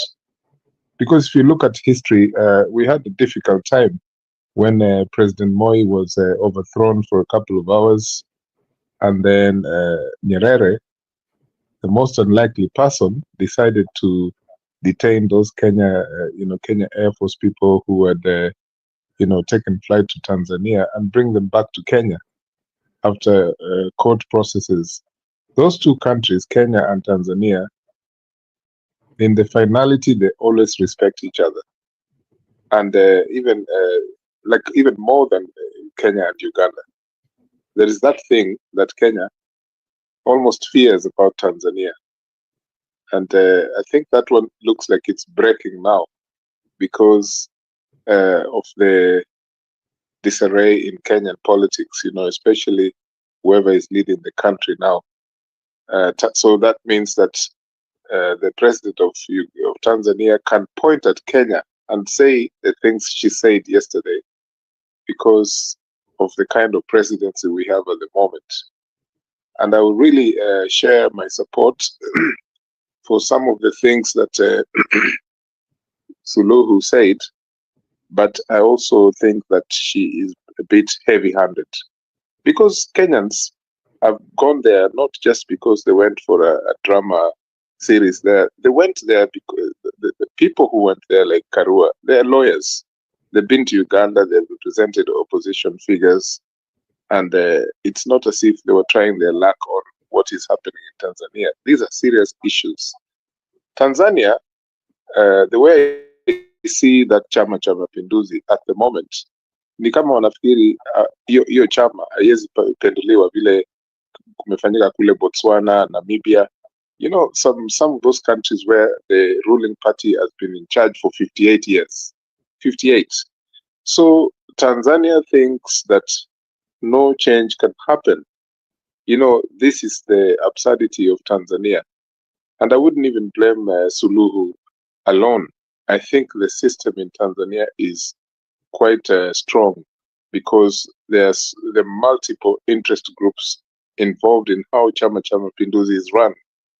But I don't think that they can sit on that thinking that no change can happen. These things have happened in some countries in Africa where people thought that it will never happen. Look at Kenneth Kaunda.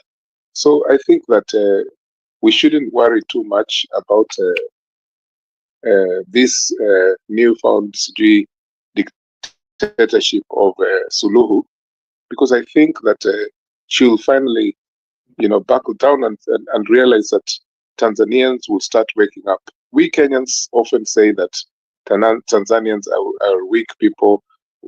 Online bashing of Tanzanians is incredible. But I think that what Tanzania is only a matter of time. These revolutions are going to happen. I believe that they're going to happen because if you look at what is taking place in West Africa, those three Sahel countries, it is already affecting and influencing many African countries positively. And I think that the young people in many African countries, Bernard, they are ready to try and realize something. People are serious.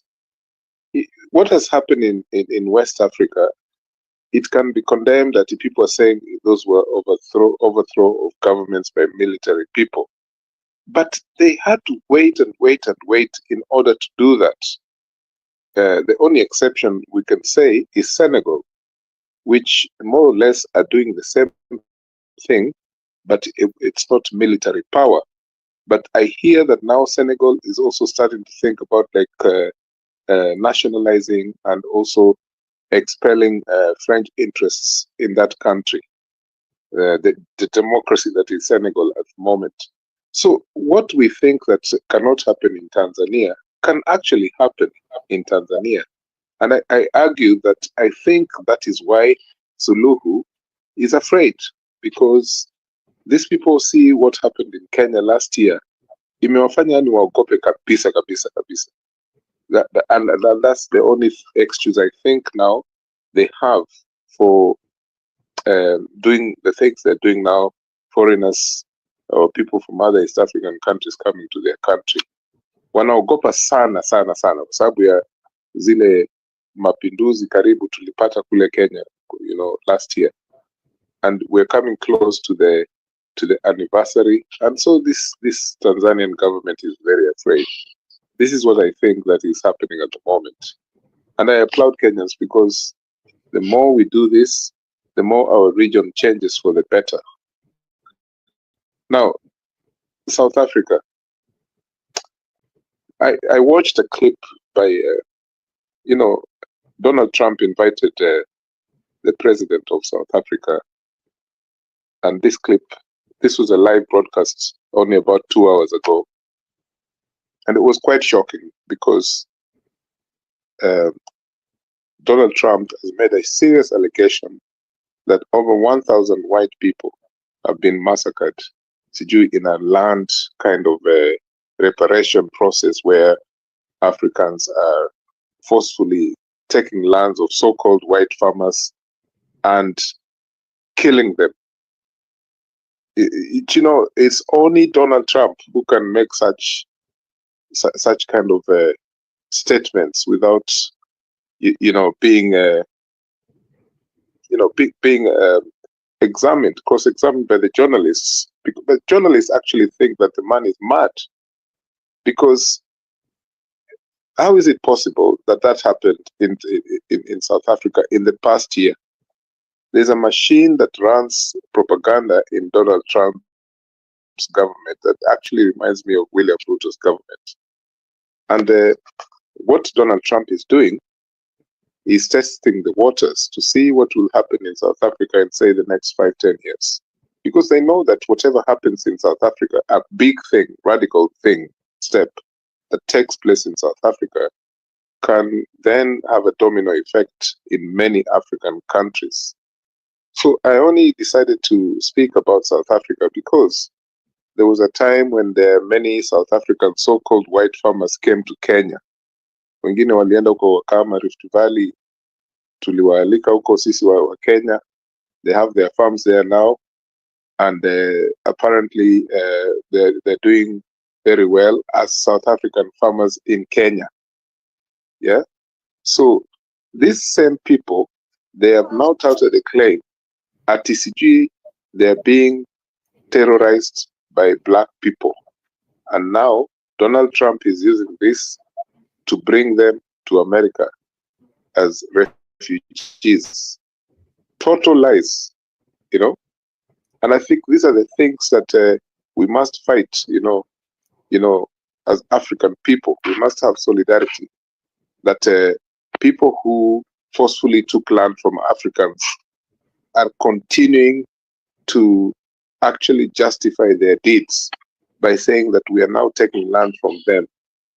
You see, this thing can reverberate in the rest of Africa. That's why Donald Trump is behaving the way he is behaving, because they know that hawa wazungu walichukua mashamba zetu za kilimo in different African countries. Some are still there. Kwanza in Kenya. In Kenya, even those game reserves, those are owned by the ones that are owned by these wazungus. If we start talking about what is happening there now, we will be here till tomorrow. I am saying that the fact of the things that's happening in South Africa now, if Cyril Ramaphosa plays into the gallery of Donald Trump, it will be quite dangerous, because South Africans are very awake now.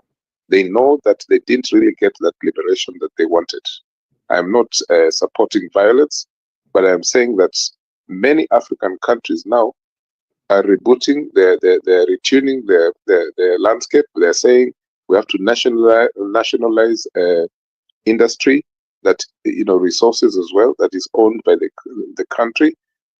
And that's what's happening in West Africa. And these things, the Americans are afraid that, for example, if we have a leader in South Africa who will say gold, sijui nini, hizo minerals zote, they will be owned by the state. Si ati kampuni zingine za ufala hizi za wazungu. This is the thing they're afraid of. They're happy now because Cyril Ramaphosa is a global corporate, is a franchise person. He's one of the leading top franchise people in Africa. At one point, Cyril Ramaphosa owned Coca-Cola South Africa, and he still owns McDonald's South Africa. So he's a very, very wealthy person, backed by the Western, investors. He's just a proxy for those big companies in South Africa. So they know who they're talking to. But what I'm saying, my finality in this discussion is that if South Africa had a leader who said the things Kina Ibrahim Traore are saying now, that to nationalize gold, resources, and other minerals, this is what the Wazungu are afraid of. And they know that if anything like that happens in South Africa, it can happen in many African countries. Because people are tired of the rhetoric of our politicians. And I think that it's about time now this solidarity amongst African leaders just keeps spreading. Thank you. Oh, thank you so much, Eli, on that one. I agree with you, especially on the issue of Suluhu.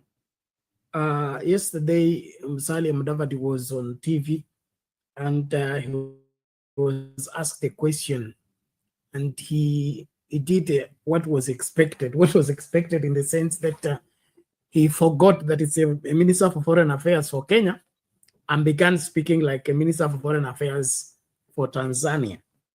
And to me, it looked very bad in the sense that he agrees with the Tanzania against Kenyans without drawing the clear-cut reasons why these Kenyans are deported. Because the presence of Kenyans in Tanzania is nothing illegal. There is the immigration. In fact, on all our borders, we are sharing the immigration office and immigration desk. So there's no conflict. Now, for somebody to fly from Nairobi to Dar es Salaam and get to the place of being cleared by immigration, then he's stopped simply because he's a politician or he's an activist, and activists are exporting utovu wa nidhamu to Tanzania. That is one, undiplomatic. Two, if Suluhu did not want Kenyans to be in Tanzania, he should have made official communication to Ruto or to the Kenyan government that right now we will not, like they said, they will no longer, she said she will no longer allow the Kenya shilling or the US dollar or Uganda shilling to trade in Tanzania. Any person who wants to trade in Tanzania should come and exchange the money into Tanzania first, then use the Tanzania shilling to trade in Tanzania. That is official communication. So why should she be speaking to another government through press and responding to visitors who have come to her country through the press? This goes without saying that like Eli said, the political space, or rather the freedom in Tanzania is controlled. They have never had vibrant politics whereby there is serious opposition and there is serious government and they are competing to win an election. They always set the election in such a way that the government has to win every time. And that's why they demobilize the opposition right before the elections. Just looking back shortly, I mean, years back, you will notice the same opposition leader. He was the assassination attempt that he came to Nairobi, then went, I think, German or wherever for further treatment. Alipigwa risasi 16 just before the elections. I mean, why should that be the case, that you have to demobilize the opposition? You have to sambaratisha the opposition simply because you are going for an election. When you have all the machinery, you have everything going for you. So whatever she's afraid of, I think she has to prepare for the same, because the kind of world we have is not Nyerere time. This is not Mkapa time. This is not Mwenye time. This is a different time altogether. And by now, they should have been putting up all this. Magufuli's re-election was seriously challenged by the opposition. And CCM, if it was serious about continuing to be in power, then they should have prepared for these elections, not for them to be caught unawares again, to begin to frame up some accusation against the opposition leader to get him put in prison, that is being tried for treason. And when all of it is pointing towards one thing, scatter the opposition so that you will have a walkover in the elections. For how long are they going to be escaping like that? So to me, Suluhu is not helping the situation. And I think the people advising her are misleading her. And if she has chosen to fight Ruto's war away from Kenya, war onto her. Ole wake, kwa sababu mi sioni akitoboa, kwa sababu kizazi hiki ambacho kinainuka si kile cha ruksa, si kile cha kuambia tutakupatia nafasi, tutakupatia ruhusa.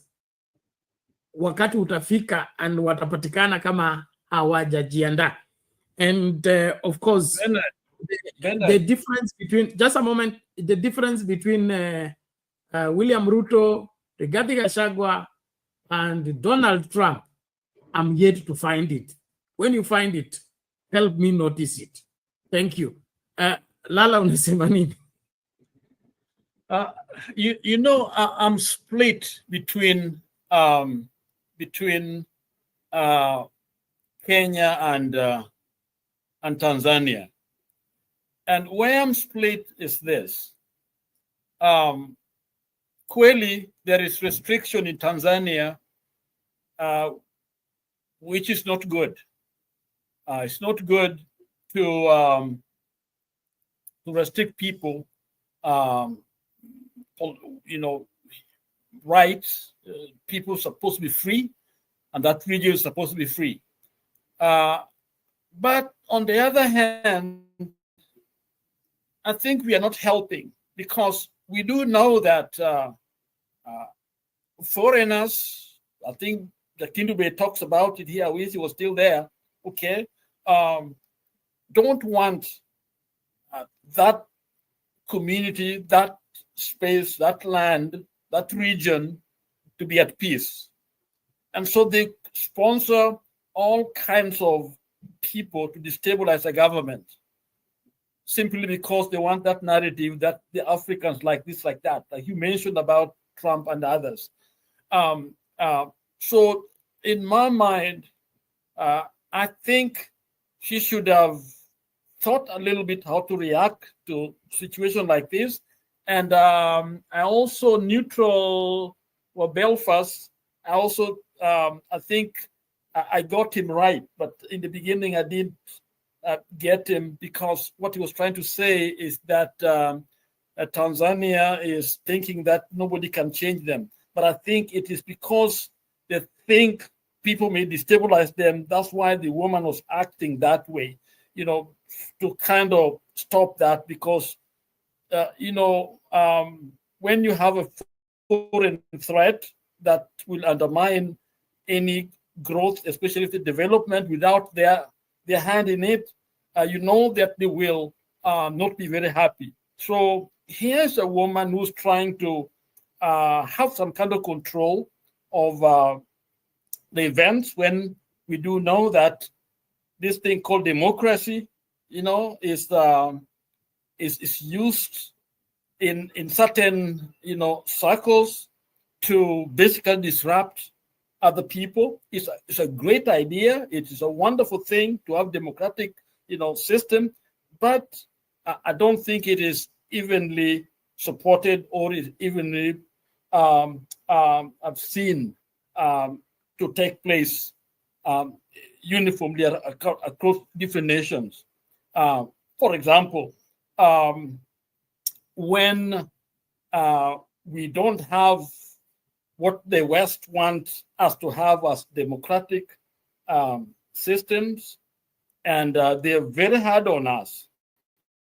But I never hear them hard on Saudi Arabia, Kuwait, and those other countries. Okay, they are very soft on them. But Africans are told you must do it. But when they do it right, as you stated, they come in and select their own person. And we do know that Kenya has been a case for that. So if we have that kind of a case in Kenya where we cannot even get, right people in power, then somebody begins to wonder, what are these people trying to do here, exporting this Kenyan to come in here and create another Kenya in Tanzania? So those are some of the confusion that we have. But she has to open the space in Tanzania. Kenyans have to be careful what we do and how we do it. We can't use somebody's script to go and disrupt a system. For example, I think Tanzanian election has been much fairer than Kenyan. The only problem is that there's too much control of the party to the point where there are not many choices. So people simply choose to go with what is there. But it actually, the election actually shows the will of Tanzania. But no matter how much it's controlled, but it shows the will of Tanzania. Kenya is a basket case when it comes to now top leadership. We don't have an election. So those are some of the confusion that we have right now. But Mama has to be very careful how she handles this, because I think it can weaken Tanzania. Tanzania has achieved so much. People know what they want as Tanzanian. All they want to do is a little bit open the space a little bit for them, because they will. They're at a stage where they will understand this is what we don't want. We don't want this tribalism. We don't want this ism. This is what we want. So I think this is where she kind of overstretched, maybe anxiety, maybe fear, maybe whatever it is, but I think she overreacted. But I can see a concern. Her concerns are legitimate and genuine. It is fighting not just a regional war, but global. It's trying to maintain what she has achieved, and I think we support her for that. And so that's what I would like to, my comment on neutral, what stated, what he stated, neutral what? Neutral were Belfast, okay? And also our brother, Jakindube, okay? That's my take on it. So I'm in between. Please. Oh, okay, thank you, Lala. We appreciate that, and you captured well her fears. But change is inevitable. Change is inevitable in the sense that remembering the KANU regime and how KANU was Chama cha Baba na Mama, and there was no any other political party except KANU, and you either played according to the requirement of KANU or you stayed out of politics completely. That is true, but remember, even the so-called democratic West. Just hold on. When time came, when time came for the turn around in the country, Moi did not scrap off that Section 2A because he wanted to. He scrapped off that Section 2A because he had no choice. when things begin to boil over and change has to take place, it doesn't matter which machinery you deploy, that change will take place. So if Tanzania does not accommodate the opposition and allow the opposition to thrive and grow, and they learn on how to coexist the way we've been coexisting since our multi-party system came in, and now we are better off than when we began.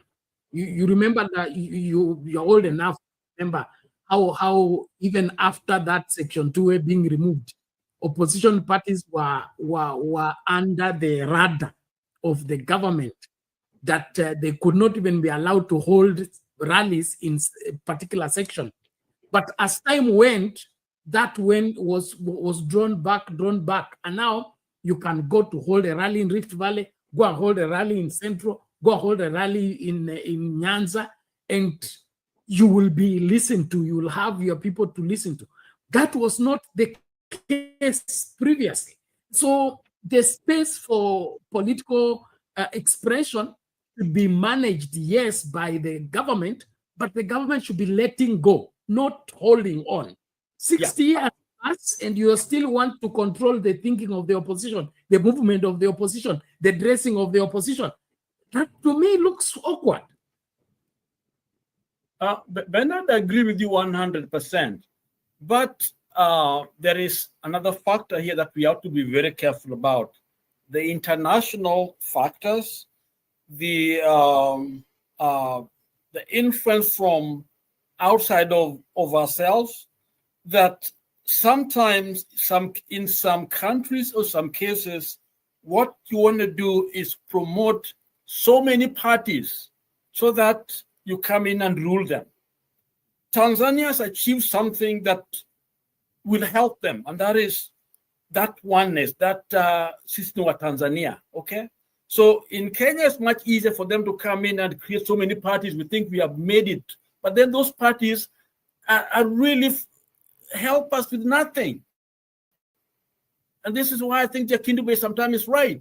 Those parties don't even, everybody has their own. So when election comes, somebody will come and give you leaders, okay? They set you up that way. So we have to also think hard on how we form our parties. We got to critique ourselves. Yes, Tanzania got to have, Chama cha Mapinduzi has to be challenged. We need freedom. But then under what framework are we going to have those freedoms? So this is where there's a challenge, for all of us. Because I think sometimes democracy is chaos. If it's not managed properly, it's worse than Tanzania with a strong, where there can be party within. In other words, within Tanzania, first of all, even the U.S., there has to be the idea that we are the U.S., okay?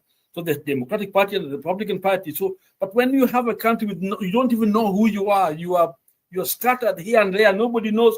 I mean, the people campaign, they don't know where they're coming from. So we end up having nothing democratic. All we have, people bought those seats. All we have are people selected for us to rule us, and they don't care about the country. This is why the country is going down. So I think we have a part to play as Kenyans. Tanzanians have the part to play as Tanzanian, so that we define democracy in a way that all our rights are protected and that we can be able to share platform. Tanzania cannot deny Chadema and other parties to operate. They should have the same right like any other party, okay? That one, what I agree with, we have to fight for that. But at the same time, we also have to be careful so that we don't bring chaos, Kenyan chaos to Tanzania, because Kenya is chaotic, because we never created a system. Lala, you are beginning to blow hot and cold. Get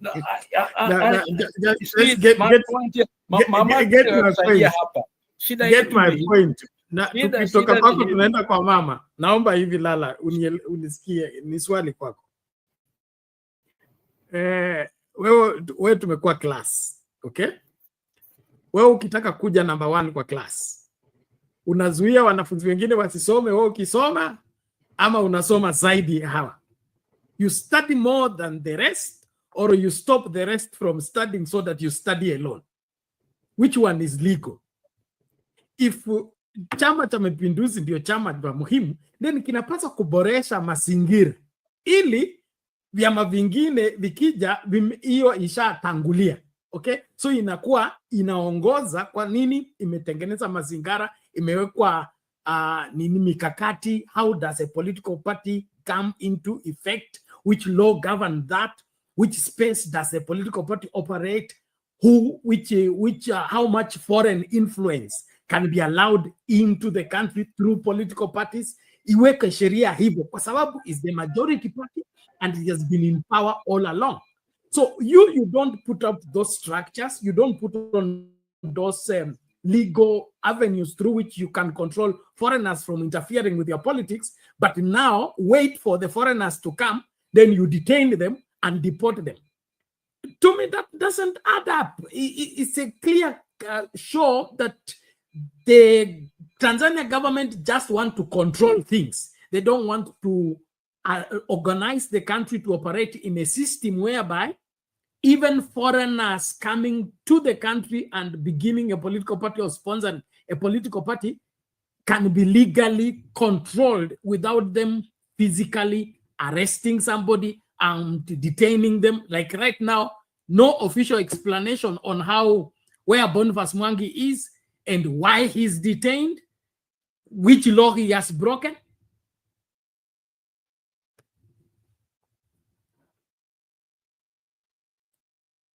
Bernard, I think Lala is right.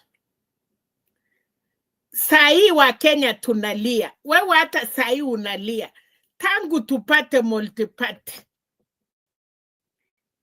Can you tell us achievement tumepata ama ni kelele tu na kulia? Kama tumeachieve, kwa nini tunalalamika election inaipiwa? Kwa nini tunalia na tuko na demokrasia? Tanzania ni nchi moja imetulia. Tunataka corruption yetu, mambo yetu ya Kenya tupeleke kwa majirani? No, Bernard. Unaharibu boma yako, unashindwa na pipi yako, unataka kwenda kwa boma ya mwingine kumwambia hivi ndio vile napiga pipi yangu. Niliwaambia vile wasee wa Kalenjin walikuwa nafanya. Wachinga wanaenda pika mapipi sao na ule mwerefu anapika ngozi ya ng'ombe. Tanzania ni nchi hawana ukabila. Unatoka Dodoma, unatoka Mwanza, unatoka Dar es Salaam, unatoka Zanzibar, wameishi kuwa kitu moja na hiyo chama yao. Kenya sasa ndio hii tunakimbia regional sijui nini. Bernard, I don't think we are right. We are not right. Sahi unaongea, unatuambia mambo ya Burkina Faso. Sahi mnaongea kuhusu Ivory Coast. Nilikwambia kabla Lala achaingia, Kenya tulikuwa tunaheshimiwa. Tulianza kuchapwa na Magufuli kusema wa Kenya na ukalisosa. Mnaenda Tanzania mnakula kwa hoteli na kumbe mko na njaa, mnapatiwa chakula, unamaliza unasema unataka sosa. Akasema mmemaliza unga yetu. So Bernard, ukweli isemwe. Toa kitu iko kwa macho yako kwanza kabla hujaenda toa ya jirani. Nani alituma Boniface Mwangi? Alienda kama nani? Kwa nini akakuwa Tanzania? Wakati tumekuwa na shida yetu, Watanzania wangapi wamekuja kutulilia? Pena tuache mambo. Kenya ni nchi inaenda kuanguka. Tusaidie kwetu kwanza. Tengeneza kwako bila kwenda kwa mwingine. Wacha kutuambia ati Samia. Mama Selina, wewe hujakuwa ngoja. Wewe hujakuwa una support Martha Karua kwenda kusimama na BCJ. So ni makosa yeye akienda sababu ya Martha Karua akisimama na Tundulisu, lakini ni sawa akisimama na BCJ. Sababu ya Martha Karua kwenda Uganda, akilaunch kitabu yake alikuwa amealika BCJ kama guest of honor kwa launching ya buki yake, na wanajuana.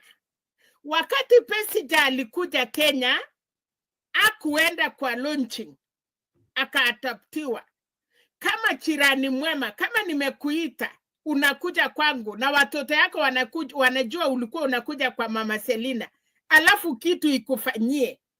Martha Karua ameenda Uganda kwa sababu Besigye alikuwa anakuja kwake, na nje hata sababu Waganda wamempatia heshima. Hawajasema Martha Karua akuje kwa sababu wamekosa lawyers. They have enough lawyers. Lakini kwa sababu ni watu alikuja kwako kwa mkono yako alafu akapotea.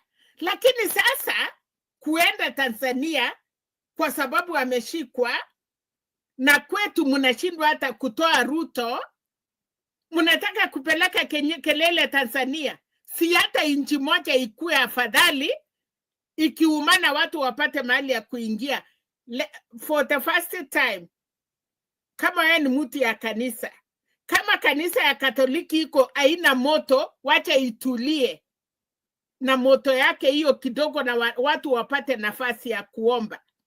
Utaki ati Uganda iko shida, Tanzania iko shida, Kenya iko shida, South Sudan iko shida, Sudan iko shida, Somalia iko... What is wrong, Penna? Wewe una support kwa nini huyu mama? Mimi sioni shida. Wewe ni mchochezi. Wewe ni reverend, lakini no. You will not agree on you. Kama wewe mami umeshikwa, unapelekwa kotini. Na mimi nimekuja kusikiliza vile kesi yako inaenda. Kwa nini? Why?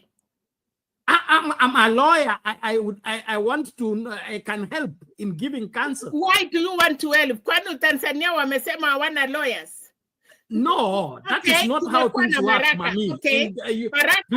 Please, no, let's do this. No, let's do this.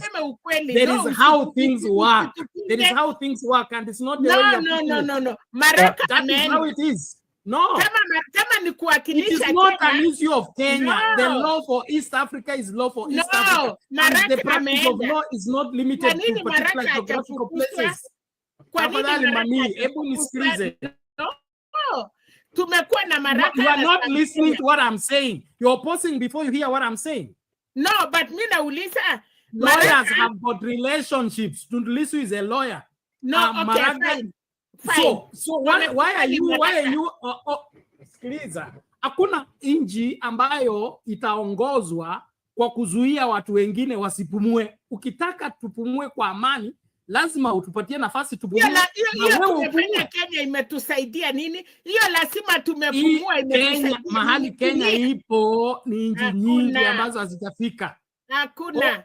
Nimekuwa kwa inji ngapi Afrika? Kenya is miles and miles ahead. We may have our corruption problem. Can I say something? Problem, but we are far in terms of democratic maturity and capacity to express ourselves. Now let's do this. Bernard, yes. Can I say something? Mama, human rights law on the universal. Tena tuko in the same region. Every East African has a right to protest. If ukiona nyumba ya mwenzako ina moto, you can go there and kupoza. Okay, so to me, I think it would be wrong for us to see Tanzania is banning and we don't go there. Or sit in a ban, they don't come. Then we don't need us in federation. And again, this is whatever, and just the same way Martha went to Tanzania. To Uganda, it was Nisawa. The same way you and I can go to Tanzania to support what we believe is right. Okay, how we do it, I think, is the key thing here. How do we do it? And that's where we use the channels that are there. Unless we know somebody is being detained unlawfully, then I think we can go and knock that door and to Kundani amekuwa detained. Because tukianza kusema unless we hata vile wewe mwenyewe umekuwa unafanya hii kazi. Wewe ulikuwa unatetea Waganda, wale ambao wanyanyazwa. Ni sawa kabisa. Mimi sione sioni ubaya wowote, lakini how we do it, I think is the most important way. You know, how do we respect that country when we go there? How do we conduct ourselves? I think as long as we've done it well, that's where I think Mama Suluhu overreacted. Overreaction ni kwamba I think the fear of maybe what's going on in Kenya, attacking Kuleta, which is okay, that is a country, but she overreacted. That's what how she should have done it, I don't know, but I think she overreacted. That's what I do know. But in terms of speaking for Tanzania or for Kenya, I think we should do that. We should encourage that. Then we'll have a good democratic, practices in just as I stated habari ya Kenya, vile tunafanya vyetu si nzuri, okay? Tanzania pia people feel like they can't express themselves, si nzuri, okay? And those ones to claim that now we are the Kenyans, we are going to free Tanzania because we have something great than them. It depends on how you look at it. That's where I have an issue. Because Reverend Lala, Martha Karua ni pesike alichusa kuwe lawyer yake. Hakuenda kama observer. Wakati ameshikwa, na kuna wakati huyu msee anaitwa nani huyu lawyer ya Kenya, the veteran lawyer. Kuna wakati alikuwa pia Tanzania, no, Uganda, kwa sababu mwenye kesi alitaka yeye akuwe lawyer yake. So Martha Karua kwenda Uganda ni Besigye mwenyewe aliweka akasema leading counsel. Hakuna bila hiyo ni sawa kabisa, ni sawa kabisa. Tanzania kama pia ule leader of opposition mwenye amestakiwa include Martha Karua, huyu nafikiria huyu Maraka amekubaliwa kwa sababu pengine leader hiyo mwenye ako mwenye ameshikwa include kwa maloya yake. Lakini ukisema mama, hiyo ndio kubali, kwa sababu kama wewe unapigania binadamu, human rights, you have every right to go. In fact, usipoitwa ukaenda kule kusupport, hiyo pia ni nzuri zaidi, kwa sababu you want a uniform, yani nchi yenu iwe na uhaki, na hiyo haki ndio itatusaidia kama Waafrika. Manake hii huyo anaua watu, just like Amin was there, we just sit there, Nyerere sat there. Nyerere alienda kwa sababu anataka ku free, that country. So there are cases where we got to take a step. So but it's good to have a lawyer from anywhere. Lakini to me, I think not going there is, to me, or not speaking about Tanzania or about Uganda, because we all speak about it, we mwenyewe pia unaenda kujoin now, but people are protesting here in the US, okay, because something bad is going on. That's the way it's supposed to be. Back to you, Bernard. Okay. Asante. No, we are time bad. We need to begin to close. But on the, I would just to summarize that part is the response of the Tanzanian government. I think there is something they're responding to, and it's not the presence of the Kenyan human rights in the country, because there were no demonstrations on the street. There were no demonstrations. Kenyans were not leading demos on the street. They were not demonstrating outside the court.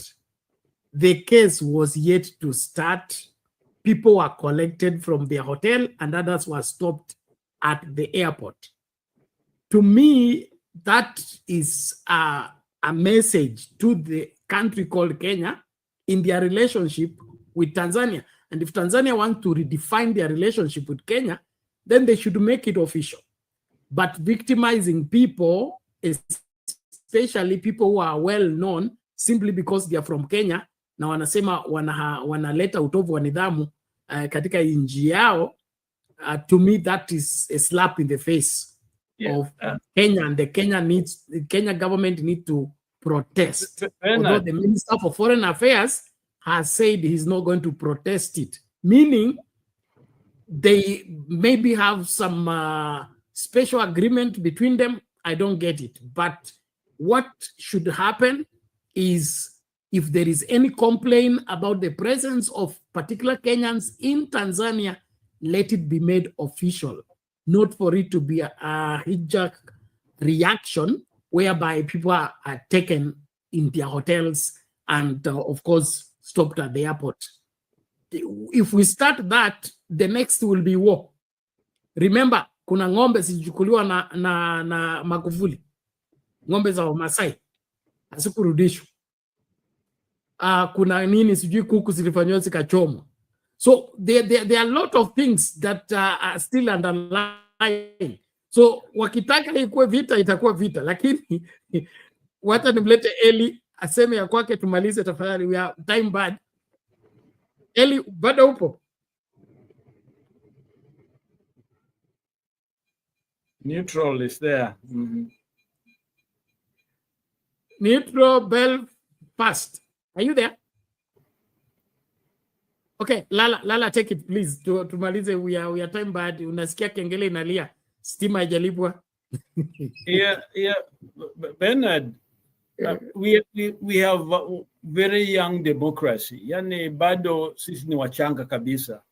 Na Kenya tumeendelea in terms of what you can have exchange of ideas, but whatever we have is still very much controlled by foreign money, controlled by corrupt people.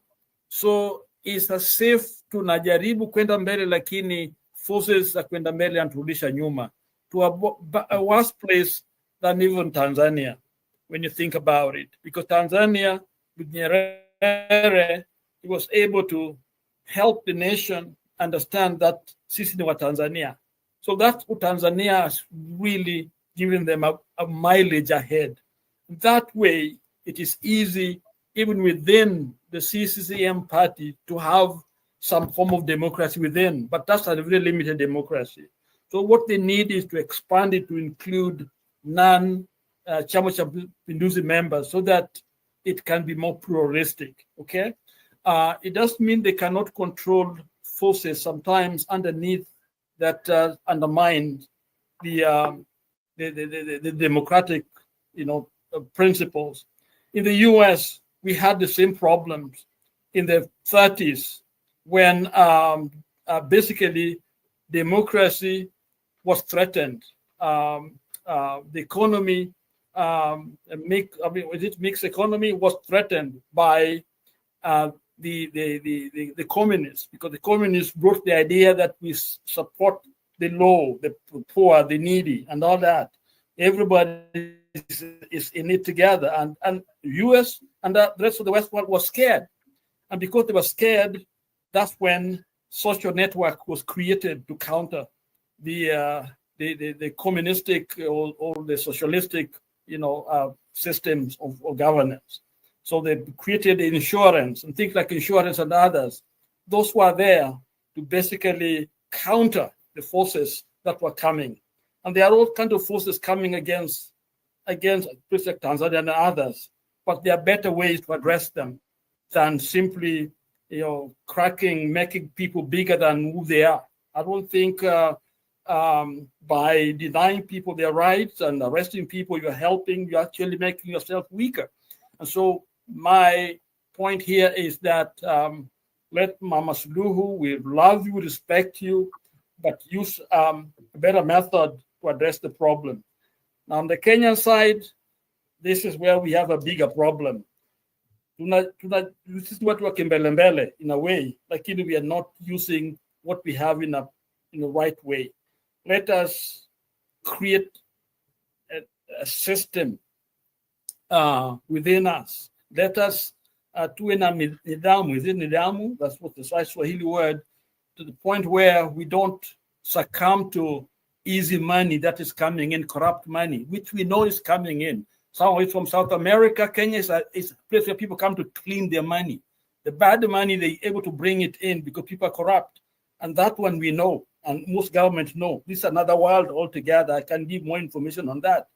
And basically, we are targets for that corruption from our leaders. And when that money is got into Kenya, if they don't listen to you, they listen to those who are sending that money in, whether it's election, whether it's businesses and all that. With some of those buildings in Kenya, those are many of them are corrupt money, primarily, that are coming in to be cleansed. Because a lot of times, this dirty money needs to be got into an economy, and when they get in the economy, then it becomes legitimate. And that impacts our politics, impacts our economy and the social life and everything else. So that is part of the fear of Tanzania and the other countries are afraid of, that we are bringing in Kenya, and Kenya is not just that democracy, but it's coming with another package. So let us be thoughtful, let us love our nation, let us love our democratic process, let us defend our nations, those two nations, and let us work together for human rights, for the betterment of all of us. Asante, back to you, Bernard. Thank you, Lala, for that. A good summary indeed. And as we bring the curtains down to the show, I want to salute everybody who has been part and parcel of the same. Just to remind us, when we had a problem in this country in 2007, 2008, Kofi Annan was here to help us into the matter. When there was an inquiry, the judge that led into that inquiry, Kriegler, was from South Africa. There is no country that is self-sufficient in such a way that every matter they have to handle it by themselves.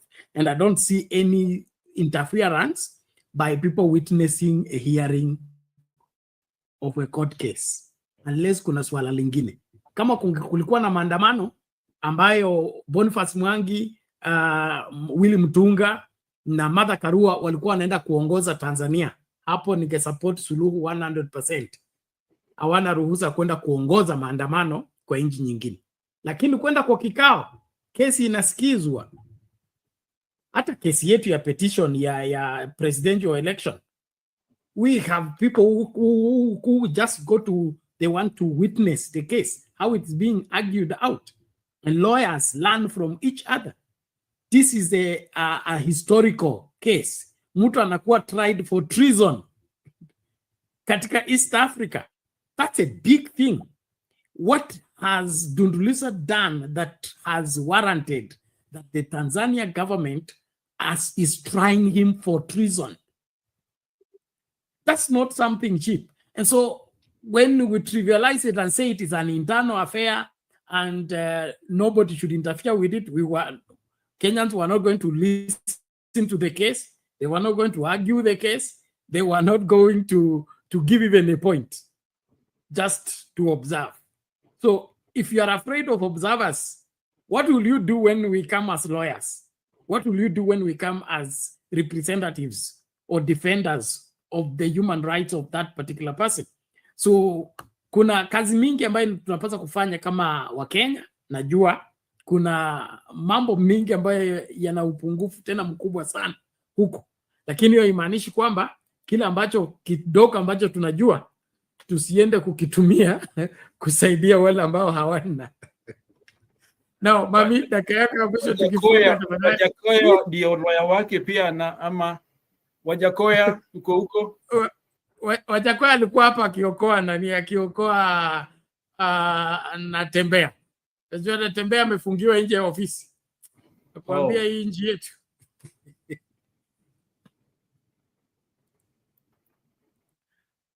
Mami, you are mute.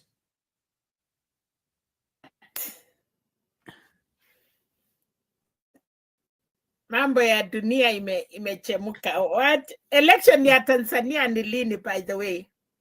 It's coming in October. Next year ama 2027? This year October. In the next this is May, in the next 3 months or so. Kabla ya next year ya Uganda?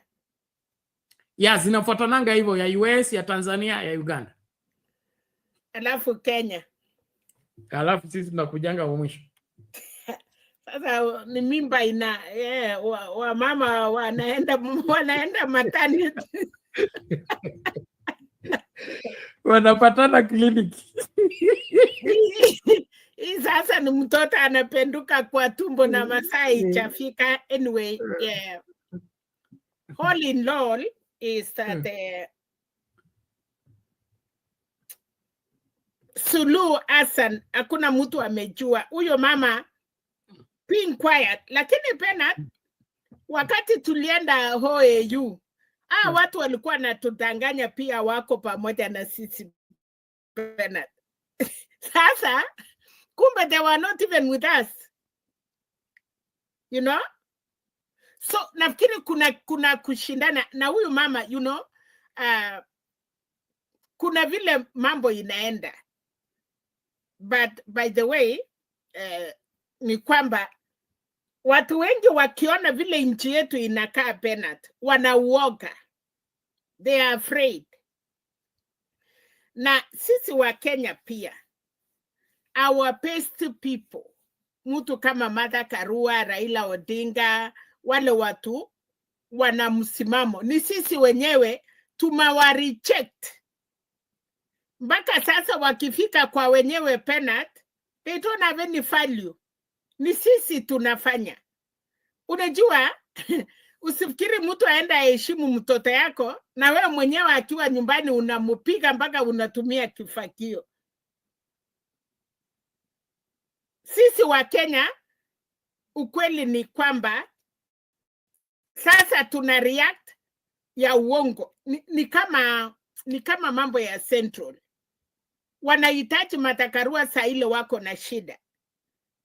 Lakini wakiona tena wanampenduka. Saa hii chusi kidogo kidogo nilikuwa nafikiria tumepona kama chama yetu. Lakini sasa tumekuja fagiliwa na hii chama ya district commissioner. Tumepotelea mbali. So heshima si utumwa. So wakati sisi tunataka kulalamika, sisi wenyewe ndio tuheshimu viongozi yetu Bernard. Let us show our leaders respect. Ndio hata watu wengine watatuheshimu. Kwa sababu unasikia wanasimama wanasema ni nini unakuja kutuambia na Ruto amekushinda huko. Ama mrudi mtengeneze kwenyu kwanza ndio mkuja hapa kwetu. Of which it is true Bernard. Kama nyumba yako inawaka moto, hiyo maji unaenda simia kwa jirani, susime yako kwanza. In real sense, sasa hiyo si siasa na si ile tunapishana. Na ndiyo sababu msee kama Maraka, hakuna mtu alimkusa. Alienda kama retired chief justice. Na aliheshimu nafikiri si mmoja. But sisi walitimua the first chief justice. Ni corrupt ya mwisho hiyo inaitwa Mutunga. Hata wewe mami unajua mambo yake. Wewe bana, unajua makosa yetu wengine hatujui kusema uongo. Awacha tumalize hivyo, lakini niseme tuheshimu. Inasemekana mama yako akiwa na macho moja, hakuna mtu atakupatia mama mwingine yenye ako na macho yake mbili. Kwa hivyo sisi wa Kenya, viongozi yetu jinsi walivyo, tuwapende na tuwaheshimu. Hata kama tutanyima kura, tuache kuwatoa uchi. Sasa hivi ni kwamba mama yenu akiwa ama baba yako akiwa na macho mmoja na wewe umeenda kuwaipisha, mtoto ya jirani anamrusha mawe. Na sasa tunataka kuchapa mtoto ya wenyewe, anasema ala, unanichapa na wewe mwenyewe umeshinda kuheshimu msasi yako. Ni hayo tu Bernard. Okay, asante. Naomba tukafungashie hapo. Eli upo? Okay, now please let's call it a day there. We may be switched off before we sign out. But I really want to appreciate everybody for participating in the show. Thank you, Mami. Thank you, Lala. Thank you, Eli, Jakindu Bay, and of course our PS, Tuni. Thank you, Caro. Thank you. Who else here? Tumekuwa na Caro, tumekuwa na Big J. Nimeona Esther Stoll mahali. Ivo. Of course, CA. Thank you so much. Tuni, Simba Omar Said.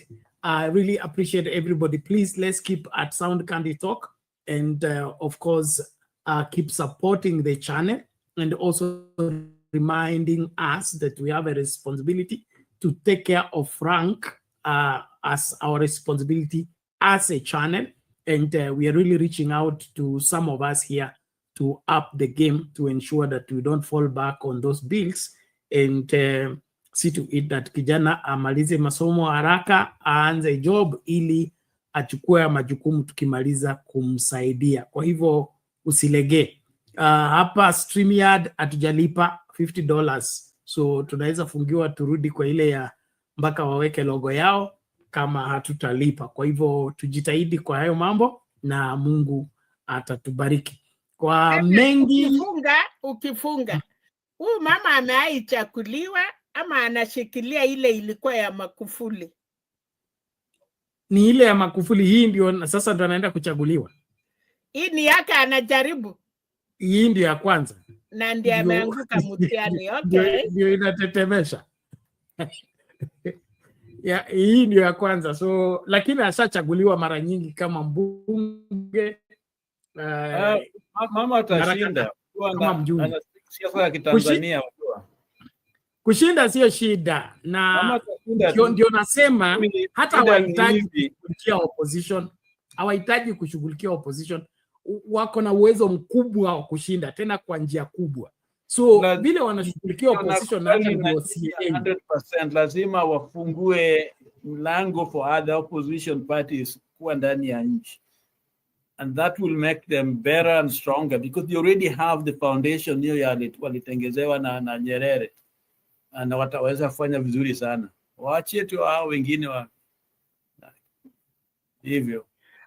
Okay, sawa. Ladies and gentlemen, that is it. Please, let's call it staki kuzimiwa tukiwa hapa. Okay? So let's sign out. Let's catch up in the next show. I'll be here for this mini with of course Shadi. Shadizo is not feeling well. Akona homa kiasi. Ndio leo ana kunywa mihadarati. All right. Concussion so that apate afueni mapema alafu atakuwa kwa show.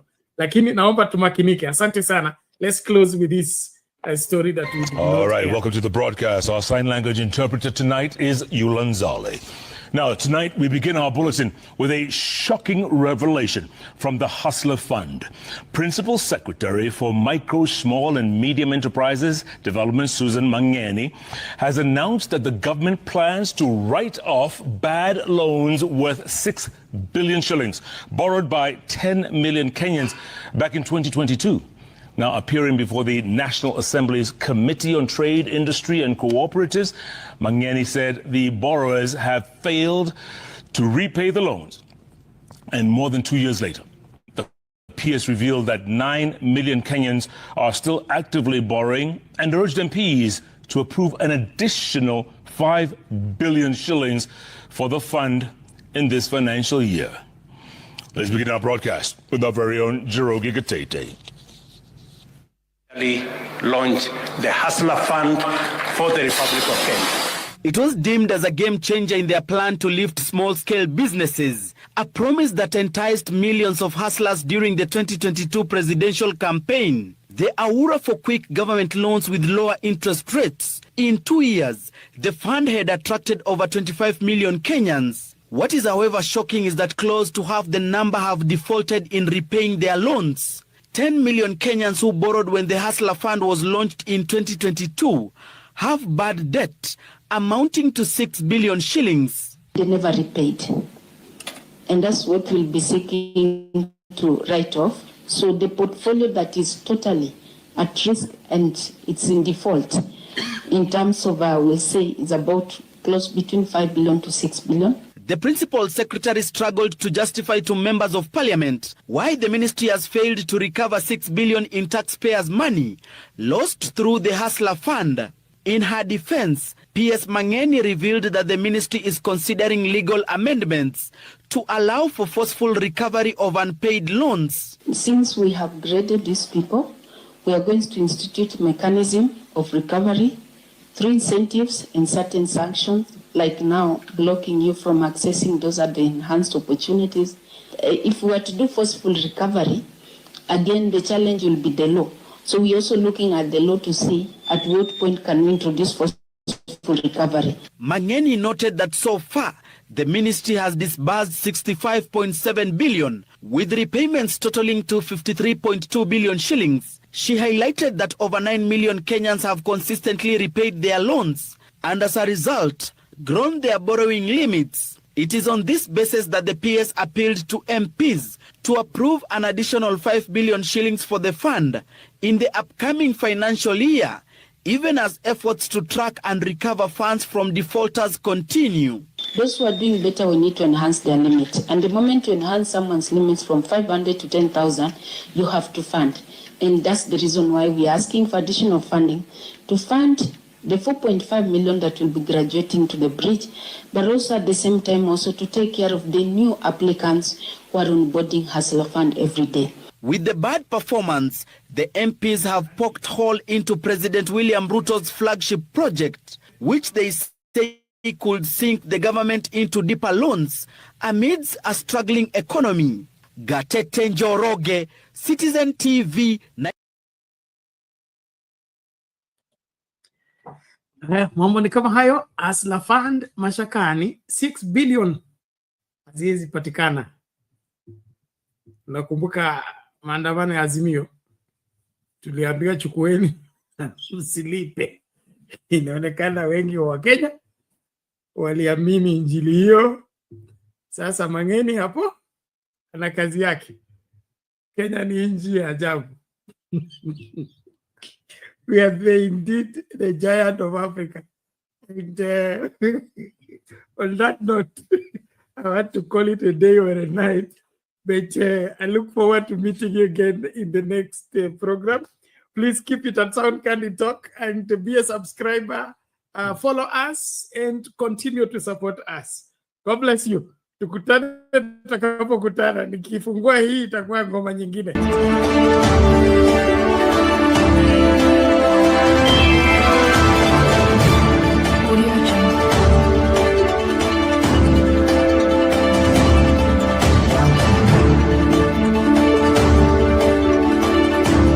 Sound Candy Talk Live News.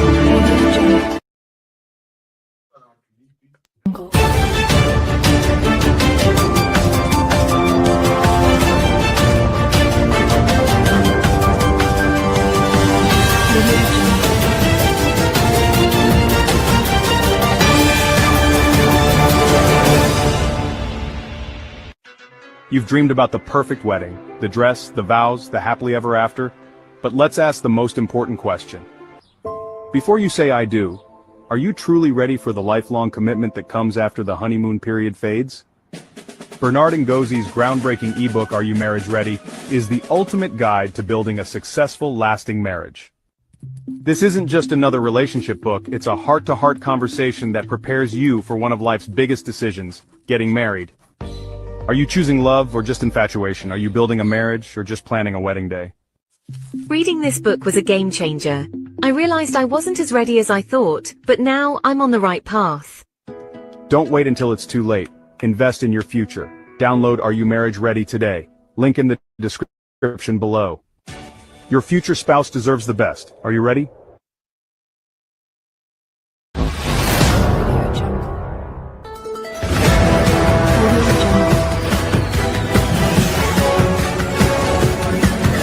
Audio